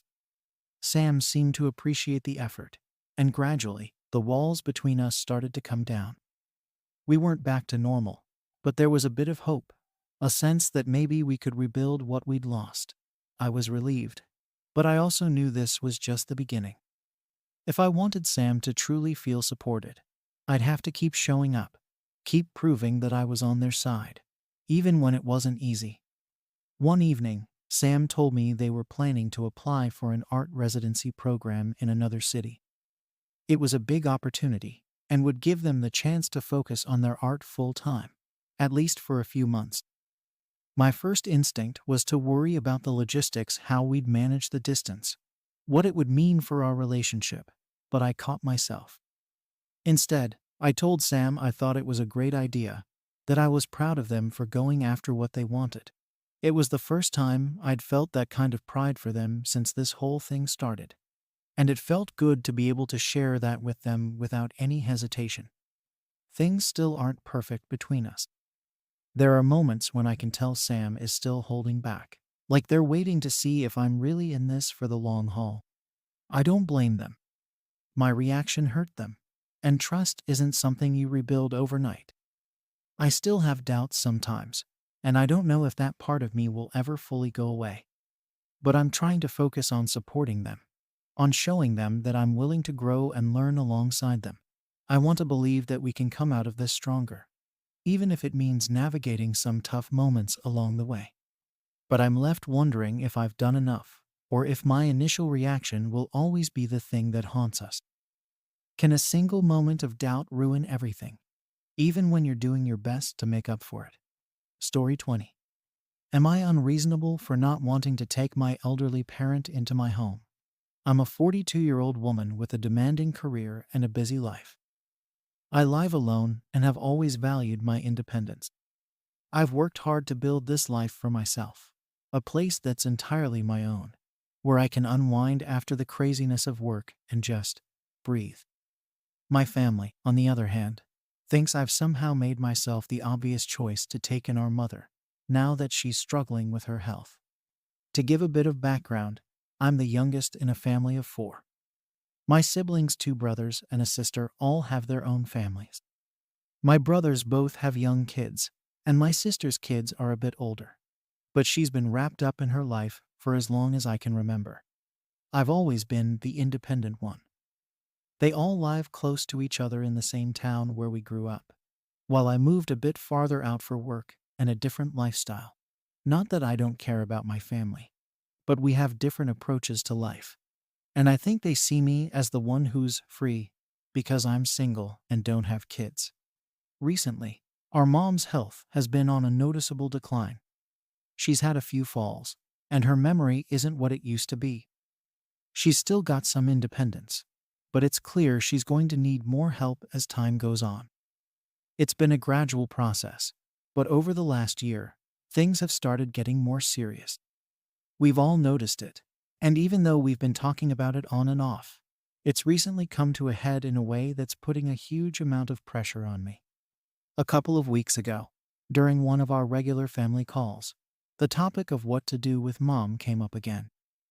I braced myself because I could feel it coming. My siblings have hinted for a while now that I'm the logical choice for taking her in. They'd drop comments here and there about how lucky I am to have a quiet home, or how it's nice that I don't have a family of my own to worry about. They've always framed it as a compliment, but I knew what they were getting at. So, when the conversation turned to Mom, I wasn't exactly surprised when my sister outright suggested that I should bring her to live with me. She said it like it was the most obvious solution. "You have the space, and your lifestyle would make it easier for you," she told me. I was a bit stunned by how casually she threw it out there, like this wasn't something that would completely upend my life. Before I could even respond, my brothers jumped in, echoing her sentiments, and saying things like, "We'd do it if we didn't have kids," and "You're so good with Mom, she trusts you." I felt cornered, but I tried to keep calm. I told them I'd been thinking about this too, and I suggested that we explore some professional care options. Maybe look into an assisted living facility where mom could get the help she needs while still keeping some of her independence. There are some decent options around, and we could all pitch in to make sure she's comfortable. I thought it was a reasonable compromise, but that was when things went sideways. My siblings were immediately upset, accusing me of being selfish. My sister actually called me cold, saying that I was trying to pass off our responsibility to strangers instead of stepping up as a family. My brothers were more passive aggressive about it, making comments like, "I guess some people just don't understand family duty." They made it sound like I was abandoning her, like I wanted to shove her away because she was an inconvenience. I felt hurt and angry. I tried to explain my side, that I really thought this was the best solution. Mom could have her own space, but also professional care when needed. It's not that I didn't want to help, I just didn't think that bringing her into my home was the only way to do that. But it was clear they weren't listening. They kept hammering on the idea that it was my duty as the unattached one in the family. I hung up feeling completely drained. Since that call, things have been tense. They've continued to bring it up, constantly hinting at my supposed freedom and how lucky I am to have no other responsibilities. My sister sent me a long text message, basically calling me out for not being willing to make sacrifices for family. She wrote things like, "We all have to make sacrifices, and just because you're single doesn't mean you're exempt from that." It felt like a slap in the face. Here I was, trying to offer a realistic solution, and now I'm the villain for not wanting to completely rearrange my life.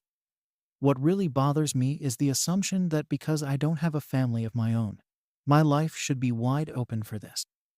I work long hours, and the thought of balancing that with full-time care for someone is overwhelming. They know how demanding my job is, but they seem to think that because I don't have kids, I don't have anything important going on. It's like my time and my space don't matter to them. They see my life as somehow lesser, because it doesn't fit their definition of busy. To make things worse, they've started acting distant with me, like I'm not fully part of the family anymore. My sister, who used to call me regularly just to chat, now only contacts me when it's about mom. One of my brothers recently organized a family get-together, and I wasn't even invited. I saw the photos online later, and it hurt. They'd gone out for dinner and seemed to have a great time, but I wasn't even thought of. It feels like they're punishing me for not falling in line with their expectations. I know that caring for our mom is important. She's our mother, and she deserves respect and support. I want to help, but I also want to have boundaries. I don't want my entire life to revolve around caretaking, especially when there are other ways to get her the help she needs. But it feels like every time I try to set those boundaries, I'm painted as the bad guy, like I don't care about her, or that I'm somehow shirking my responsibilities. Last week, I tried to bring up the topic again, hoping maybe they'd had time to think about it. I proposed that I'd be willing to contribute financially if we went with a care facility. I figured if they were concerned about the cost, I could help cover it. I'd even do the research to find a place that would make mom feel at home. But when I brought it up, it was like hitting a wall. My sister dismissed it outright, saying that money wasn't the issue, it was about being there for her in a meaningful way. She made it clear that, in her mind, anything less than taking mom and myself was just me trying to avoid responsibility. It's exhausting, feeling like I'm fighting against my own family. They've made it clear that they think I'm in the wrong here, that I'm being unreasonable and selfish. And no matter how much I try to explain where I'm coming from, it just doesn't seem to get through.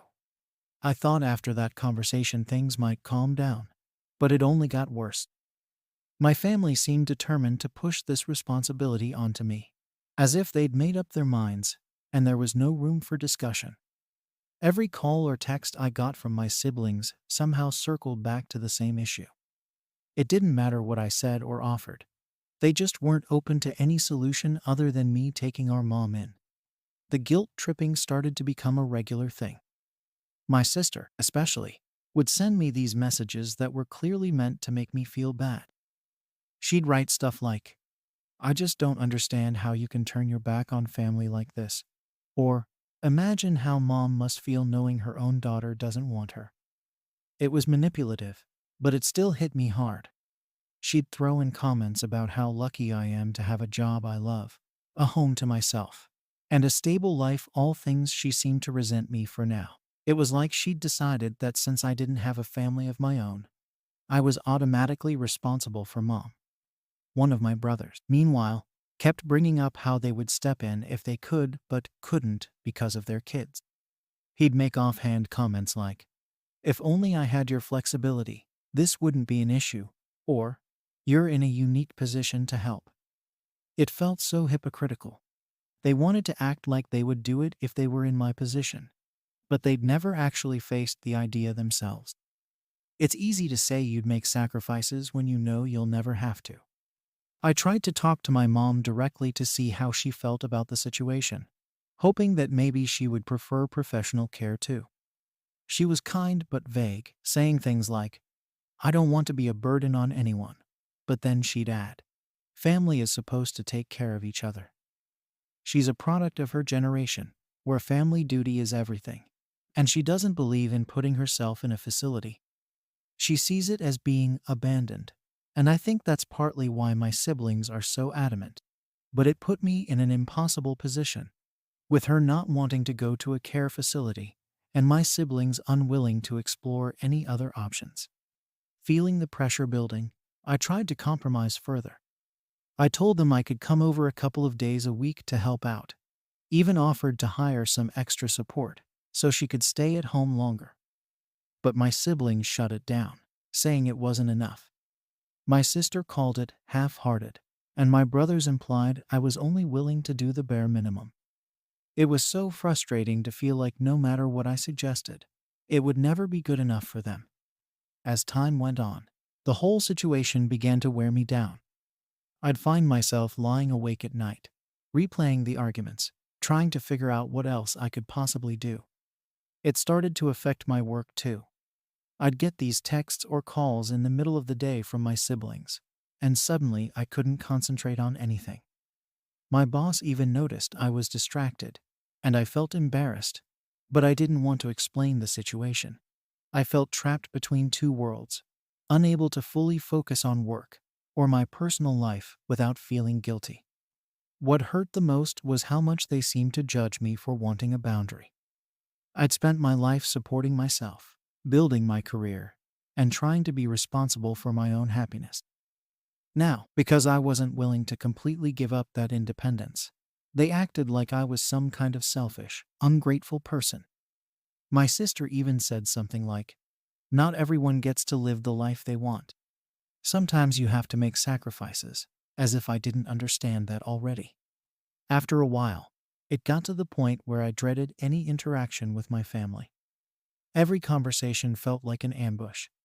They'd start out asking how I was, making small talk, but I could always tell they were just waiting for an opening to bring up mom again. It made me anxious, and I found myself avoiding their calls altogether, letting them go to voicemail just so I didn't have to deal with it. Even then, I'd feel guilty, like I was letting everyone down by not picking up.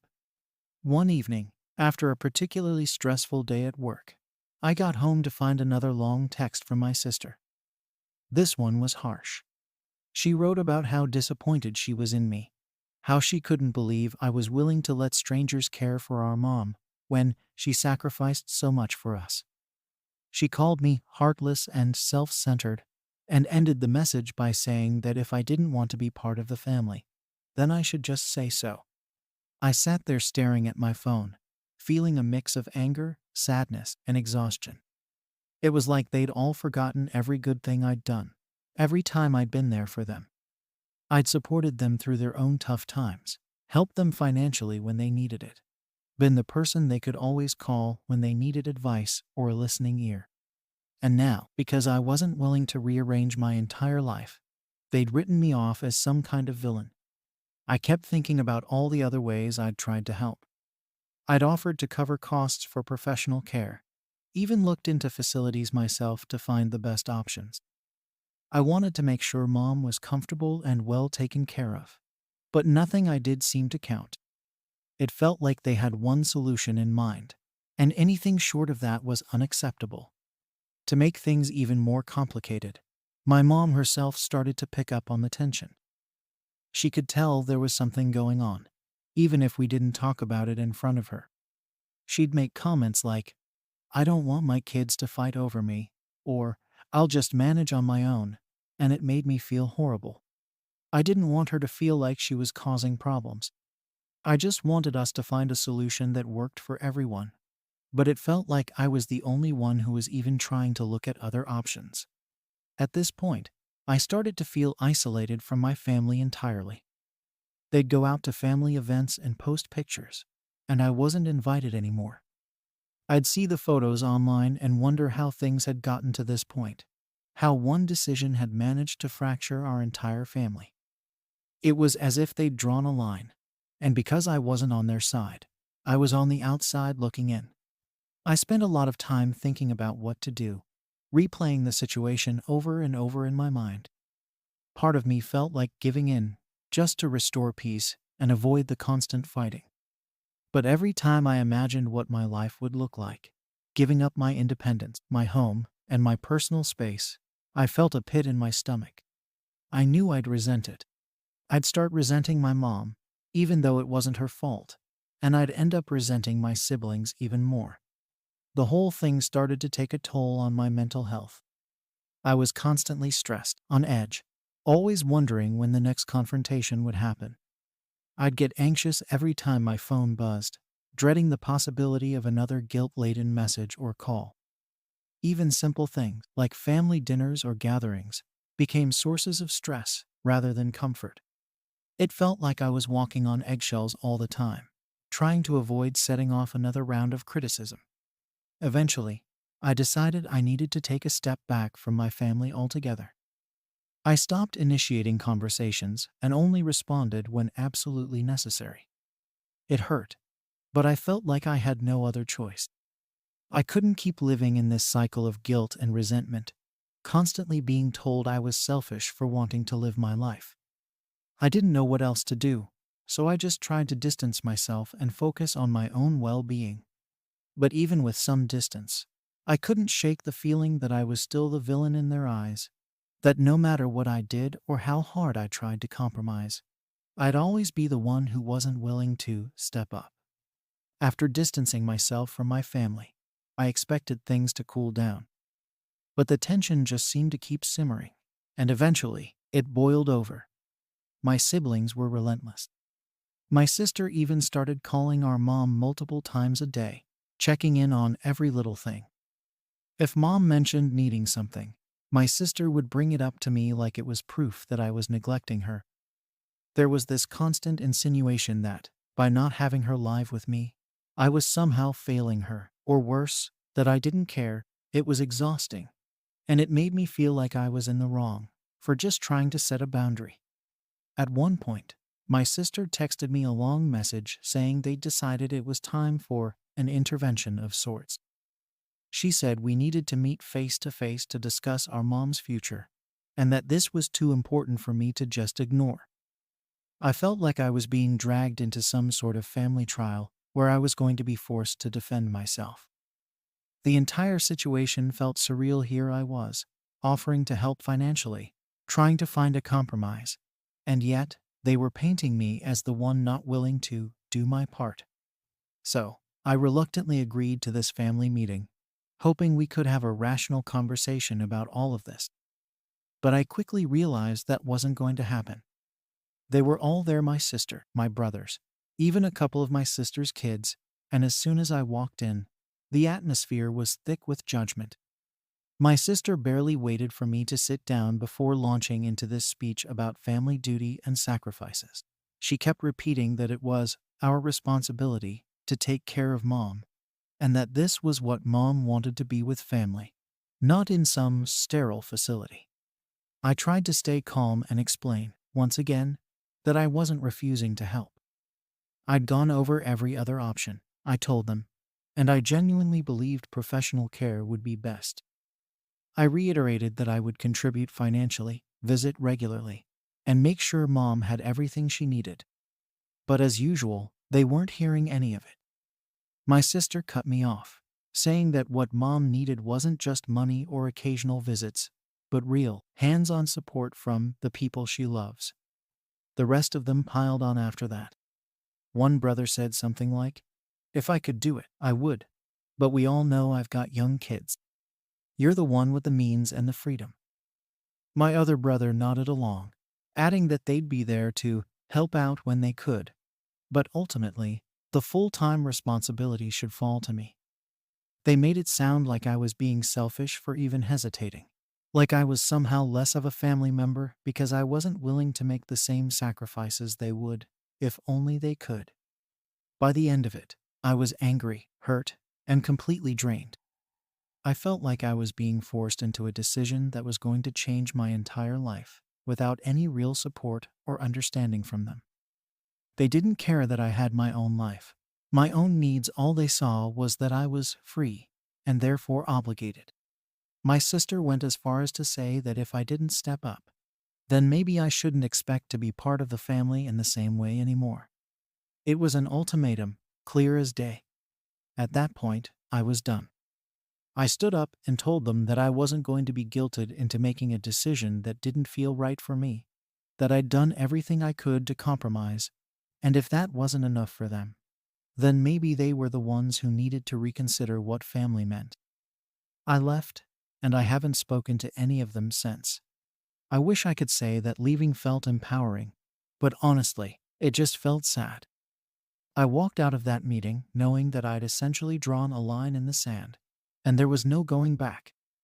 It's been weeks now, and no one has reached out. The silence from them has been louder than any of the arguments we had before. I see their family photos online, celebrating birthdays and holidays without me. It's a strange, painful feeling, realizing that my family might actually cut me out over this. All because I wouldn't give up my home and my independence. Mom's been in the dark about all of it. I still check in on her, send her things she needs, make sure she's okay from a distance. But I feel guilty, like I'm hiding this whole fractured family dynamic from her. Sometimes I wonder if she suspects something, but she's never mentioned it. I don't want to burden her with the fallout, but it feels wrong to pretend everything's fine when my relationship with my siblings is essentially broken. I keep wondering if I made the right choice. Did I hold too firm to my boundaries? Should I have just sucked it up and taken Mom in, even if it meant sacrificing my peace of mind? I honestly don't know anymore. I thought I was doing the right thing by standing up for what I felt was fair and reasonable. But now I'm not so sure. So here I am, completely cut off from the people I grew up with, still supporting Mom in every way I can without giving up my life. I don't know what the future holds with my siblings, or if we'll ever repair this rift. I wanted to do what was best for everyone, but somehow it's only led to hurt and resentment. Am I wrong for not wanting to take them in?